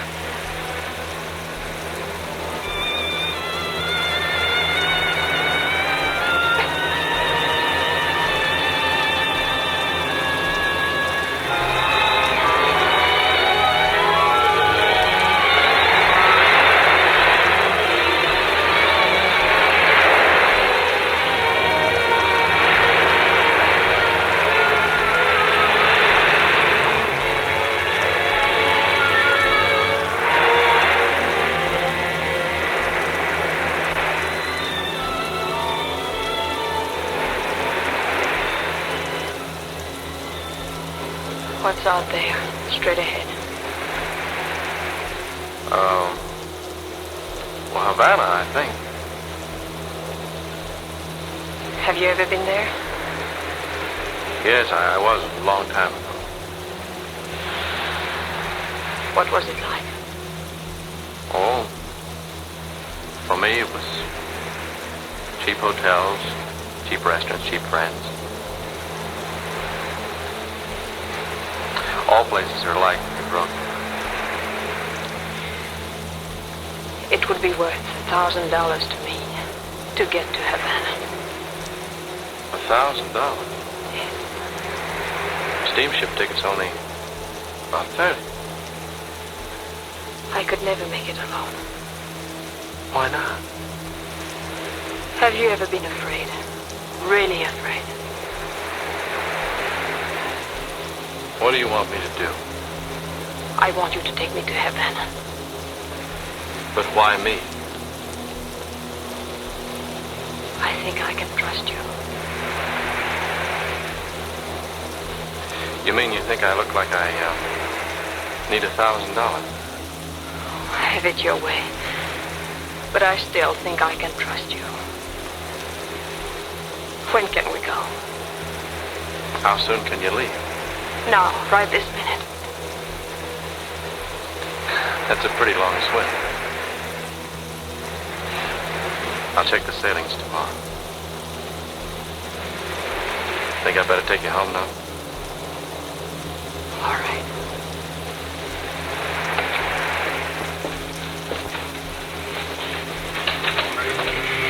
That'll be $42.20. Sign that, please. 2 tickets for Havana tonight, please. I'm sorry, there's no space available. We're completely sold out. Are you sure? Just a moment. There may be a cancellation. Yes, here's one. But it's a single cabin. Will that do you? Yes, it'll have to. How many tickets? 2. How much is that? That'll be $57.60. Sign there, please. The SS Cuba. Leaves fare 26 at 11 o'clock tonight. Thank you, sir. Keep the change. Thank you.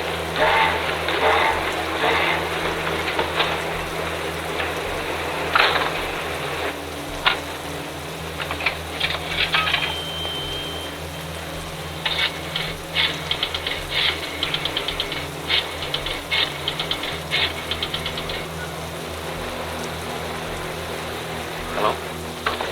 I'll take it, Joe. Yes, ma'am.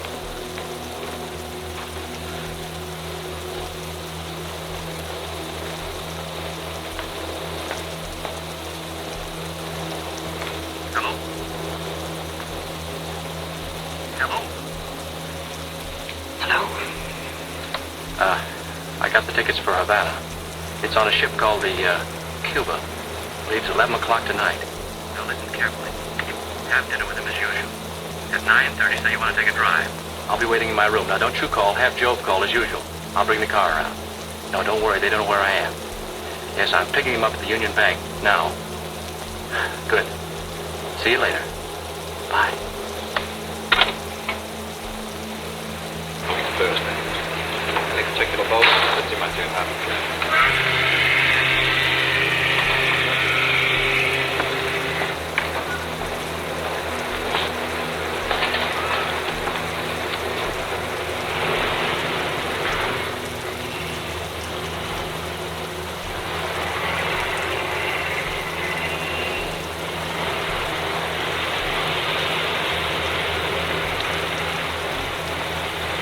Flowers, did you take care of?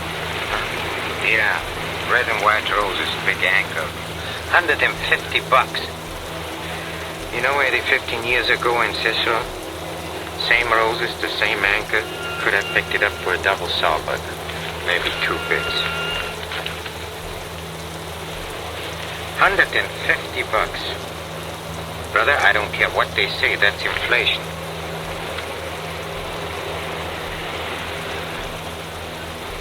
Scotty.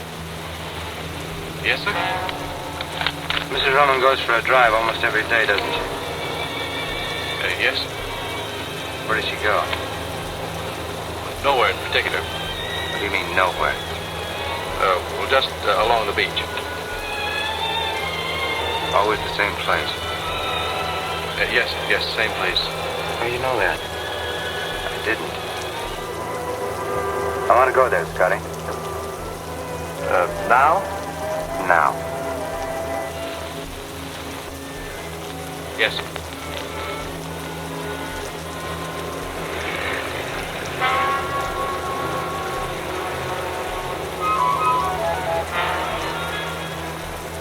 What does she see out there? I wouldn't know. What do you see out there, Scotty? Sky, water. Must have a special meaning for her. What does it mean to you? I don't know. I'm not a psychiatrist. You don't have to be to figure this out. Is that right, Gino? I'd say she was contemplating a voyage.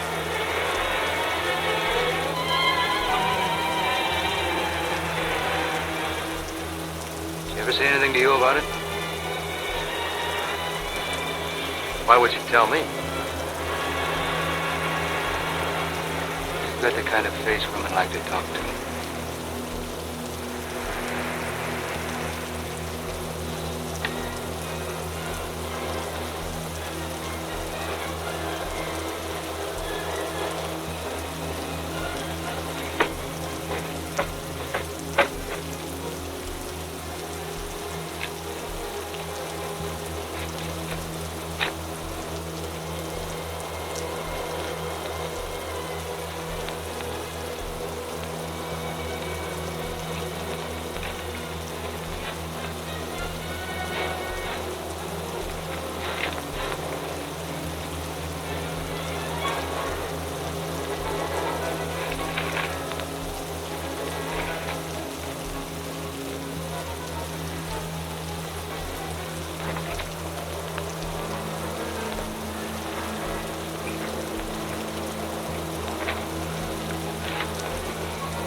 Eddie, you're gone.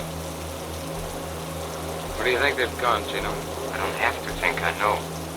To the van on the Cuba. Found it in a wastebasket.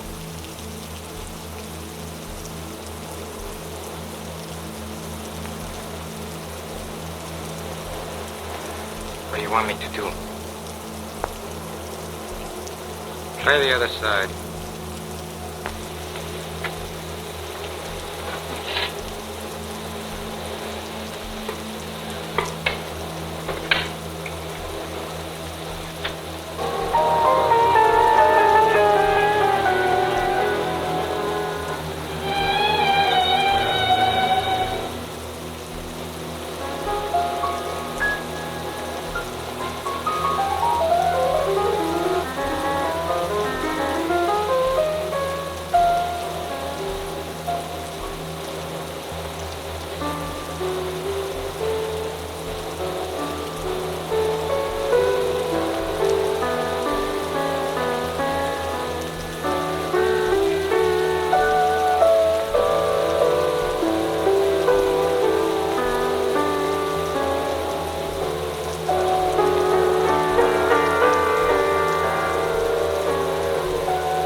I didn't know you were a musician.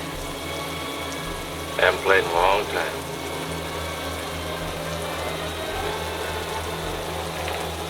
Still scared? I'm getting over it. But you don't get over 3 years of terror in one night. He couldn't follow us here.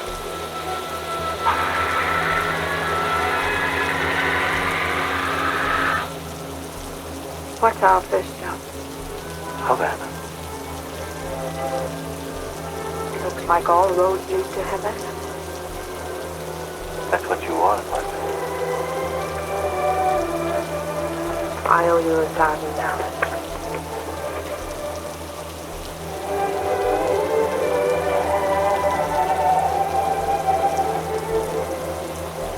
Who did it belong to me for? They don't ask you that when you spend it.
That's not our boat. How much time do we have? Forget time. You think we'll make it? We've got to. Señor, el caballo no puede estar aquí toda la noche.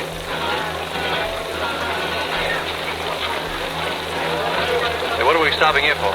El caballo no puede estar aquí toda la noche. What was that? The horse is tired. Take us back to the boat.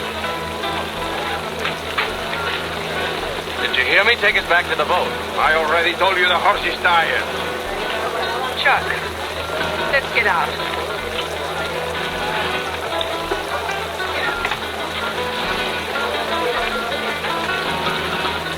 Say, our boat leaves in an hour for South America. How much of a walk is from here to the dock? Yo no entiendo bien inglés. Vamos, Pancho. What did he say? Something about not understanding English. Must not understand money either. Didn't take his fare. Chuck, what do we do now? I don't know.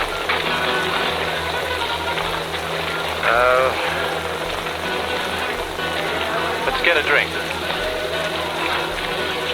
All right. No, wait a minute.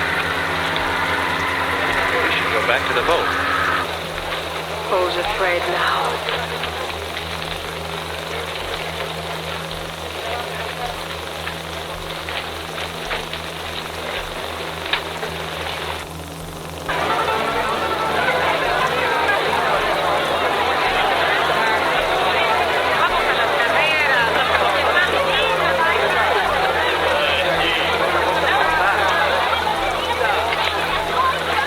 Still scared?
Darling, I don't care what happens now. I just don't care. Laura, don't keep saying that. Please don't keep saying it. I won't. I won't say it anymore. Because I do care.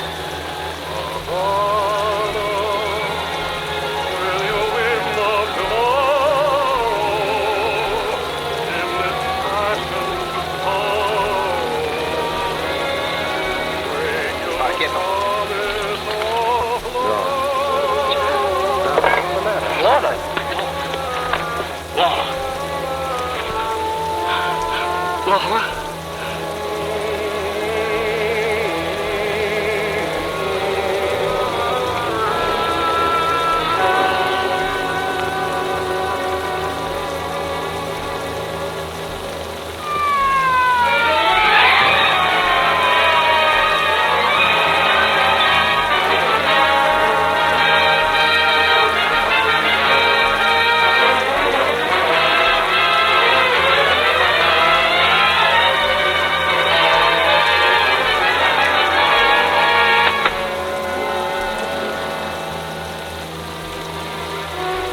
American scar, knife wound, no other mark.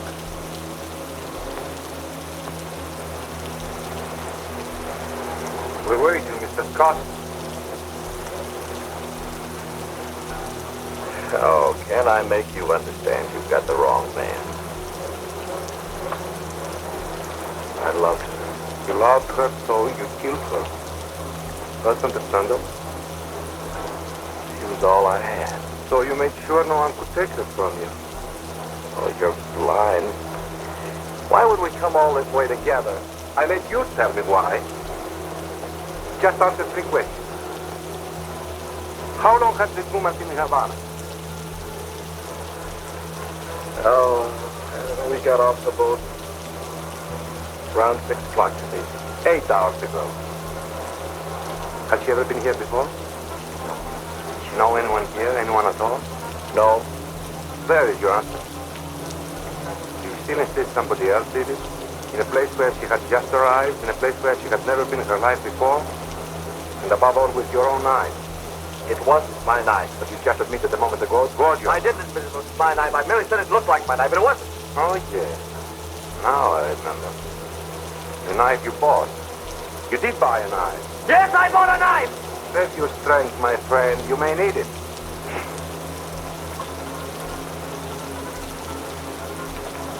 Your knife. Let me see. Describe it again, please. On the handle of the knife I had, the little car monkey was holding his ear. The knife you got is covering his eyes. You can see it. It's covering his eyes, but not mine. Don't joke. If you don't believe me, ask the shopkeeper. Find out what kind of a knife I bought.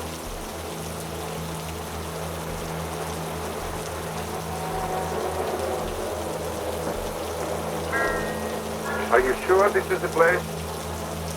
Yeah, that's it. I repeat, for a stranger in Havana, you certainly found an out-of-the-way place in a very much of a hurry. We didn't find it. I told you a guide brought us here. I know. The guides we kept pestering. You're the one who drove you to the nightclub, huh? You don't believe anything, do you? My clients have a chronic tendency to color the truth. You first.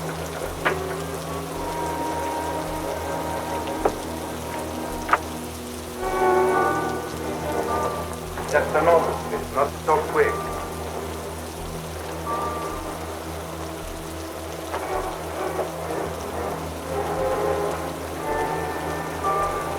First, him. I'm Jim. I'm Lieutenant Acosta, Homicide Squad.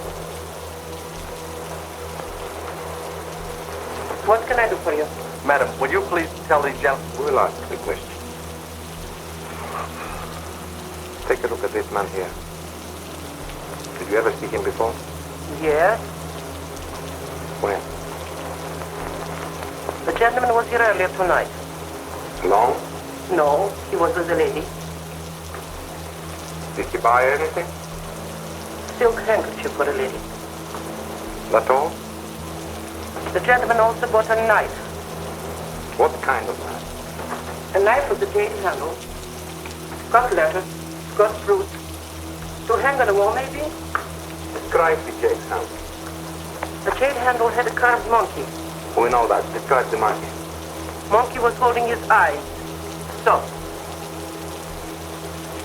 So you're crazy. I bought the one that was holding his ears. The gentleman is mistaken. Are you sure the one he bought was holding his eyes? They complete reset. First one is sold to this gentleman. The others I still have. I can show you. Show me.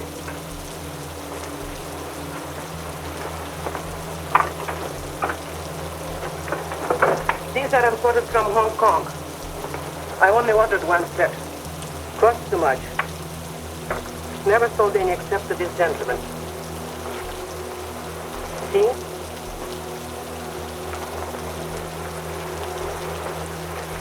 Well, Mr. Scott? I don't understand. I'm sure I bought this one. The one that's holding its ears. Why did you buy any knife? I didn't buy a knife. I mean, I didn't intend to buy a knife, but Lorna was looking for jade, and she said the only jade she had was on the knife handle. The one we finally bought was this one. The one that's holding its ears. Perhaps Madame Chin switched to the knives, huh? She must. Did you ever see Chin before? No. Then why would she change the knife?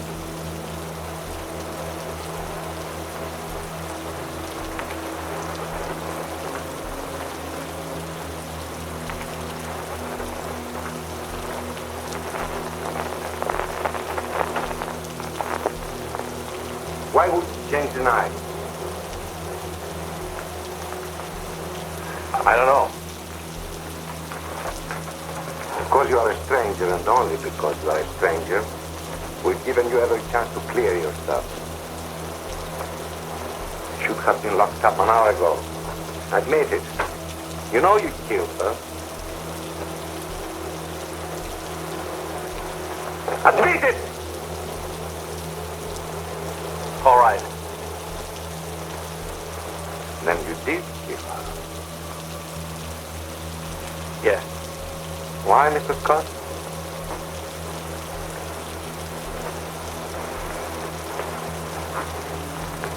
Because she was afraid. Because she wanted to go back. Back? Where? To her husband. Her husband? Her name wasn't Mrs. Scott. Her name was Mrs. Eddie Rome. We left Miami together last night on the Cuba. We docked here this morning. Didn't leave our cabin till it was dark. Wound up in that nightclub. We had a drink.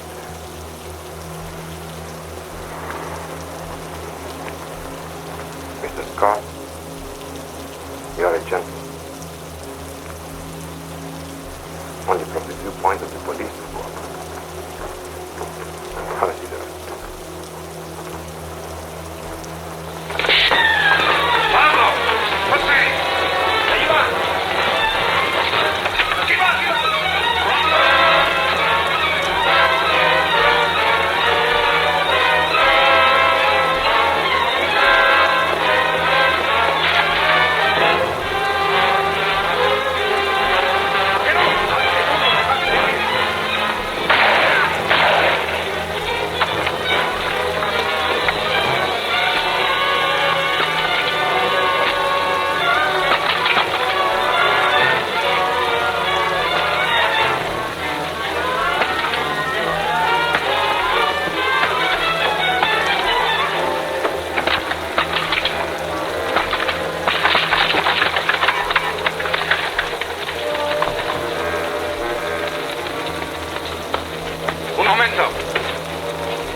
Sí, subió hasta el último piso ya. Arriba. Quédese aquí. Muy bien, jefe.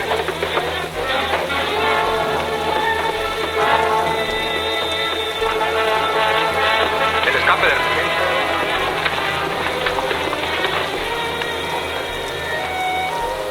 vamos a costejar abajo. Una buena idea.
Debe de estar en el edificio, no hay señas de la base.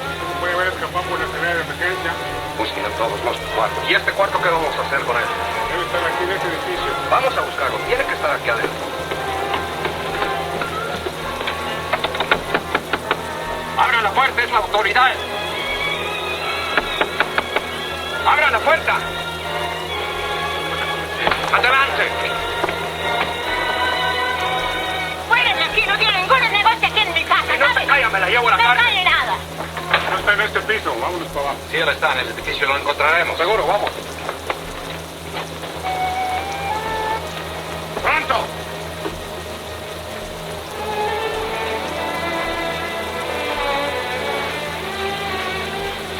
Thanks a lot. Say, you never saw me before, but you helped me. Why?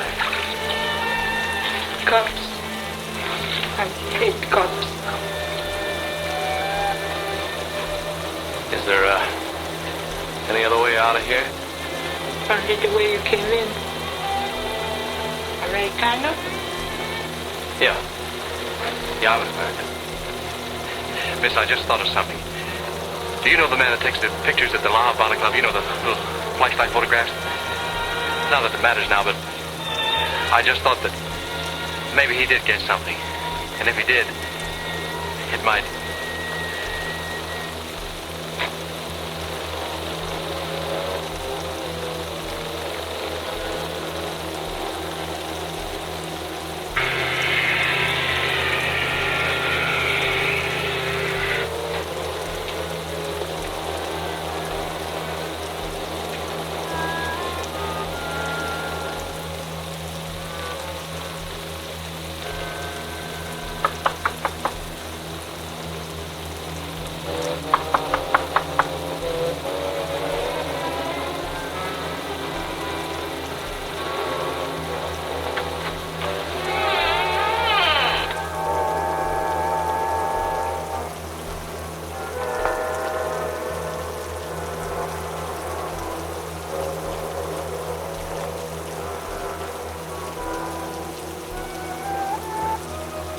Happy? Happy?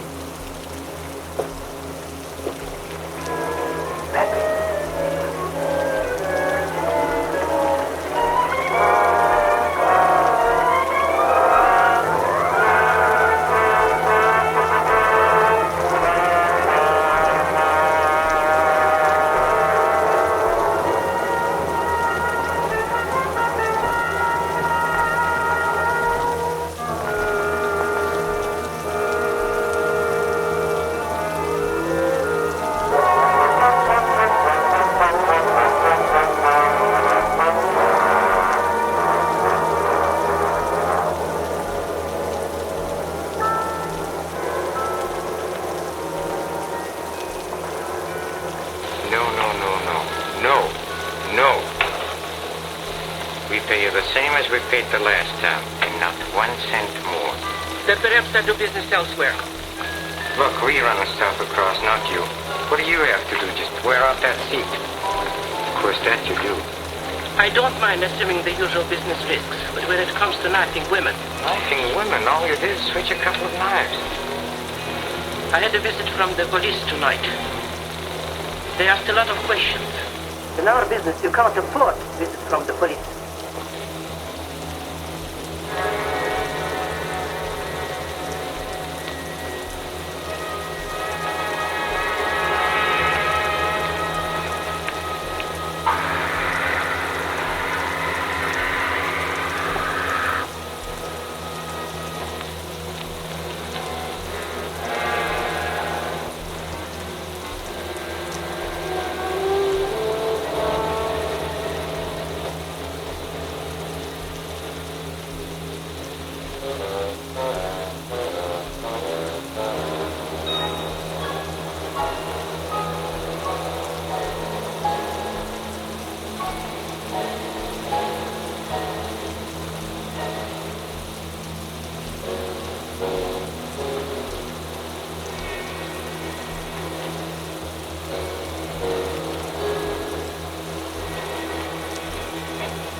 last time. The same stuff, the same place, and the same price. No deal. No? Then you're out of business. I don't think so. No. Who's going to buy your stuff? You are. Yeah? Why? If you don't, certain people may find out certain things which you might not want mentioned. Sorry you said that. I'm sorry it has to be said.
Office? Who? Oh, of course I remember you, Scott. Yes, he's here. Of course you may. Just a minute.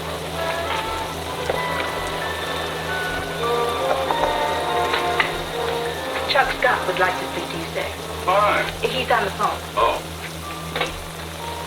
Doc? You said if I ever needed you, I could call? Well, I need you now. Yes, sir. Well, it's happened again. Yes, sir. Yes, sir. I'll be there as soon as I can get there. Thanks, sir.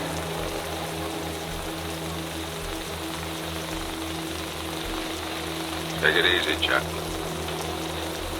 Now let's try and start with the beginning. There doesn't seem to be any beginning. All I can remember is the end of it.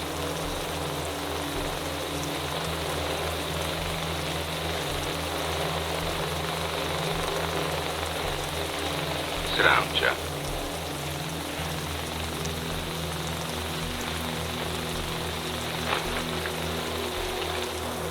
Look at this outfit. Where'd I get this uniform? In the room I woke up in.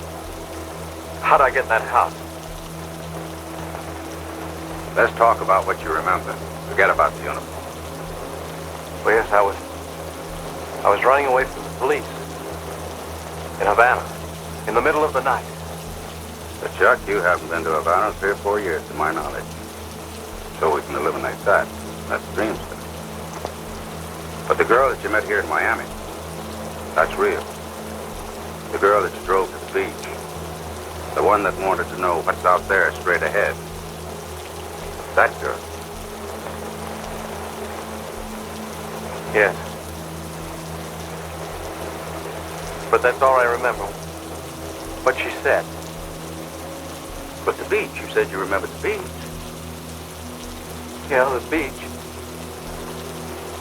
But that's all. Why do you keep looking at the clock? I don't know, Doc. I keep feeling that there's something that I've got to do. Don't let that worry you. That's symptomatic in shock cases. But you did remember to call me. You did remember to come. You're pretty well out of it, Chuck. Yes, but I keep feeling that I know. Technically, this would be identified in a case such as yours as an anxiety neurosis. That sounds terrible, doesn't it? But it's not, Chuck. Believe me, it's not. You understand? Yes. I still keep feeling that I'm...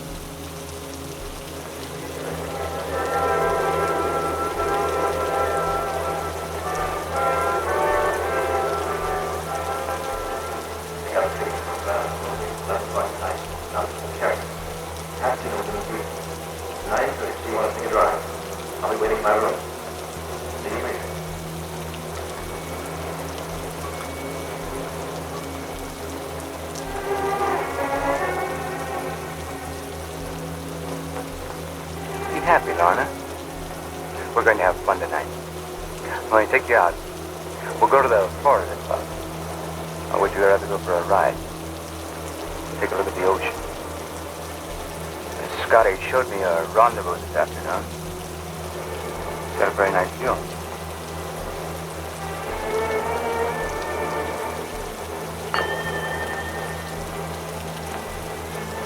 You're very nervous this evening, Lorna. What's the matter? Joe, will you please tell Scotty to bring the car around? Scotty's gone. Go. Yeah, quit. You saw him leave. You even yelled after him. Didn't even turn around. Going to cost you $125 for a new uniform. Still want to go for that ride? Thanks.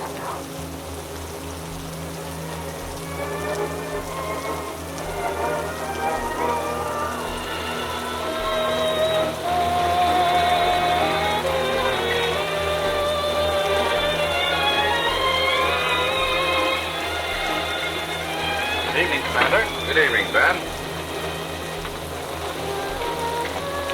What'd you bring me here for? Oh, you drink? Still like bourbon? Yes, sir, Eddie. 2 bourbons and water, Ben. Yes, sir. A drink will do you a lot of good. It'll help you to let go, relieve the tension. That's all you need, Chuck.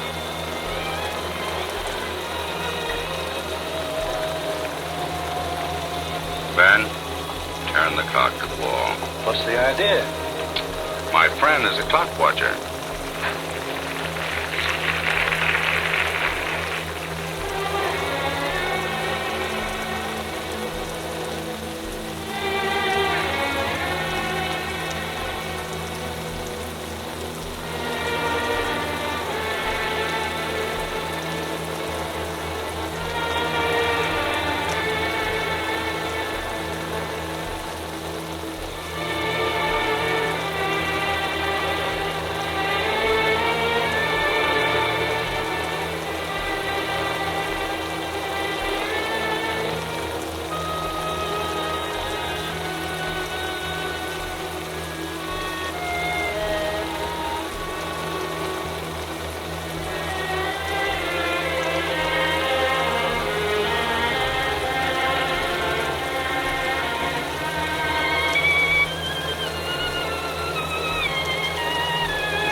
I don't understand you, Lana. I just don't understand you.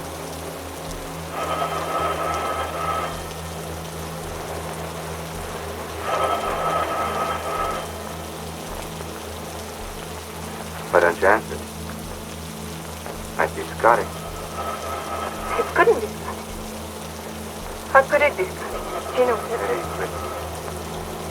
Maybe he didn't.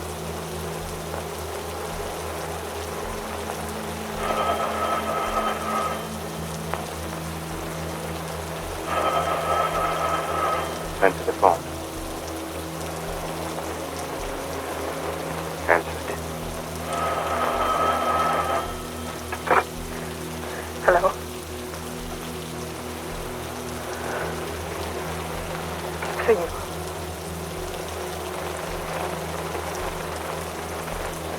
Yes? Who wants to talk to him? The Fed. Yeah, I wanted to see you. Talk to you about your place. Yeah, I'll be right over. Wait for me. No, alone.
Paper, huh?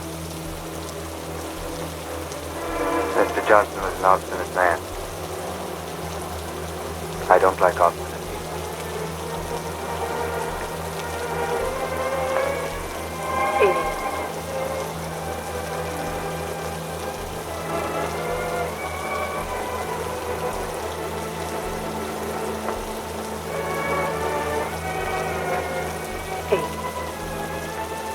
Can't we talk things over together?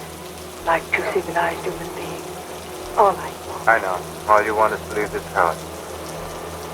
The way I came. I had nothing then. I'm asking for nothing tonight. Just let me go.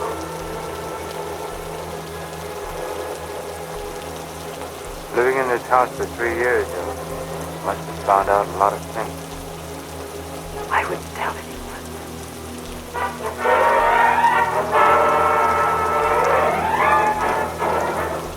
Joe. Eddie. Please, Eddie. Don't have him locked in.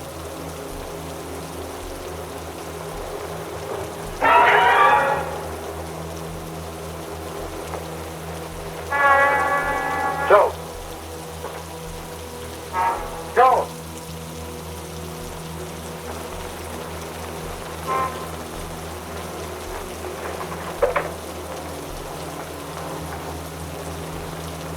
Door locked, Joe. You promise not to leave her room until I get back.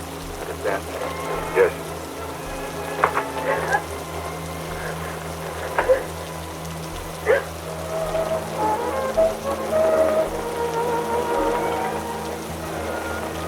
Doc. Her name was Lorna.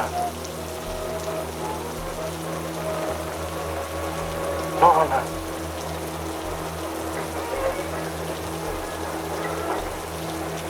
Lorna, what? Lorna, what? What was her name? Good evening, Mr. Roman. Hello, Sally. How are you? Fine. Hello, Albert. Waiting for you. Thank you, Mr. Roman. Good evening, Eddie. Hi, Eddie.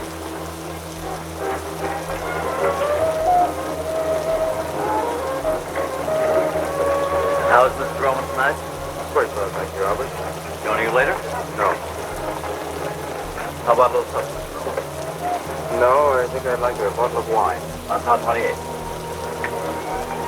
Yes, sir. Lanson 28, sir. Yes, sir.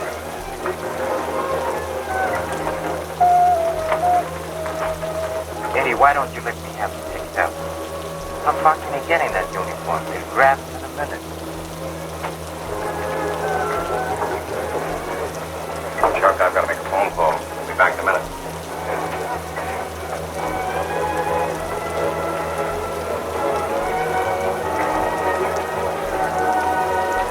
Are you listening? Why don't you let me have it picked up? What I want to know, I can't ask him in the police station. Oh. What do you think would be a warrant? Eddie, don't get mad, but they had something cooked up.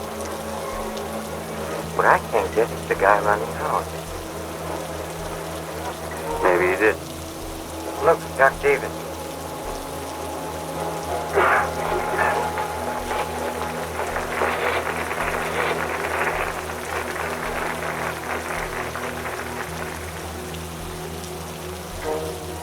Hello? I'm still at the Florida Club. Just a minute. Oh? Well, I'll be back in about a half an hour. Bye. My dog. Oh, hello, Rowan. Hello, Doc. Hiya, Doctor. How's the Navy? Fine. Commander, huh? Look at all the spinach. You've done all right for yourself. Not bad. How's Mrs. Rowan? Fine, thanks. Haven't seen you since you joined. Yes, it has been some time. Oh, won't you sit down and join us? No, thank you. I have a friend waiting for me at the bar.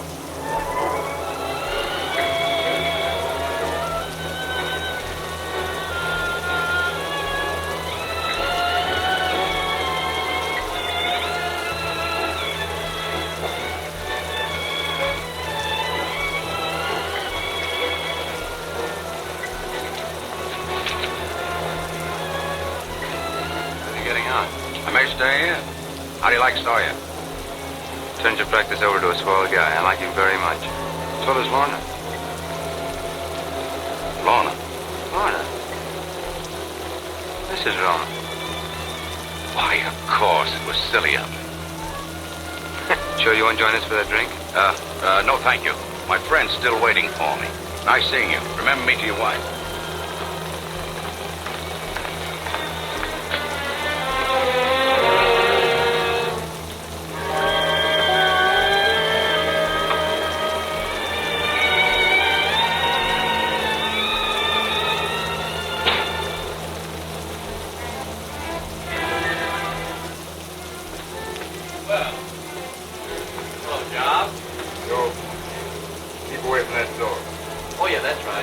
In the Bible.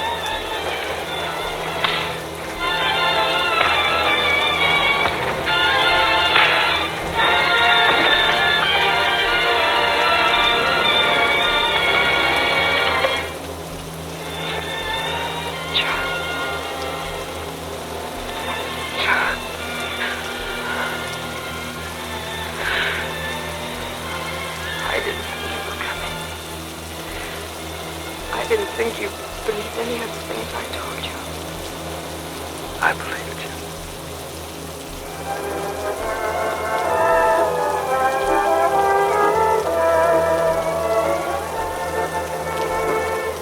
Want to buy your place back? Sure, I'd like to send you the place, Eddie, but I don't like the way you buy. Pardon me, are you okay to check? Aren't you afraid you missed your boat, Eddie?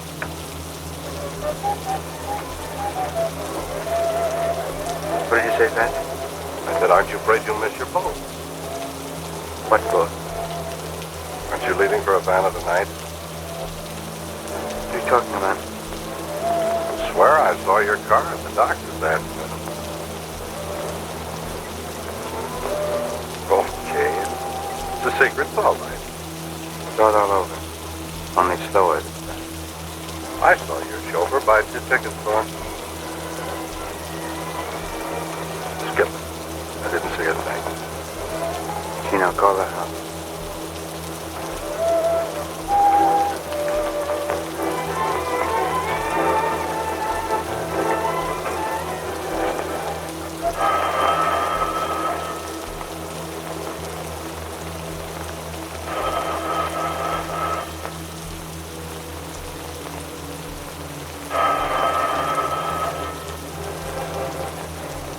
Cuba. They left 15 minutes ago. If they're on the Cuba, they left 15 minutes ago. But I don't think they're on the Cuba. Don't ask me why, because I don't know. I don't think they're on the Cuba. I'm mistaken. I'll find them on the... Yeah, here it is. Cristobal. Freighter. East Pier 42 and 11:30.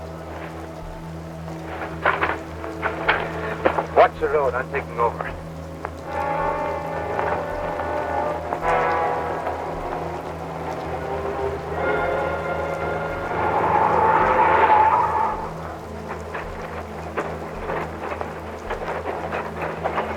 What time we shoving off?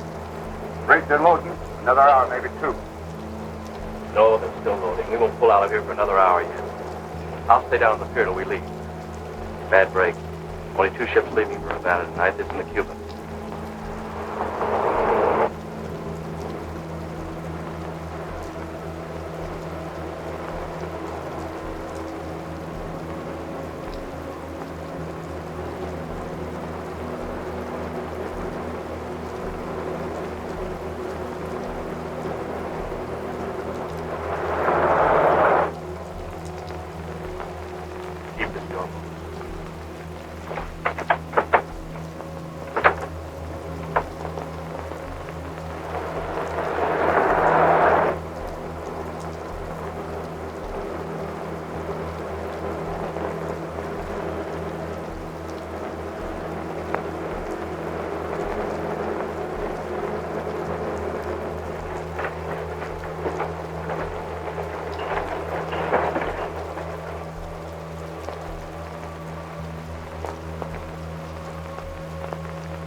I didn't think you'd ever get back. Chuck, will this boat ever... It doesn't matter now. What do you mean?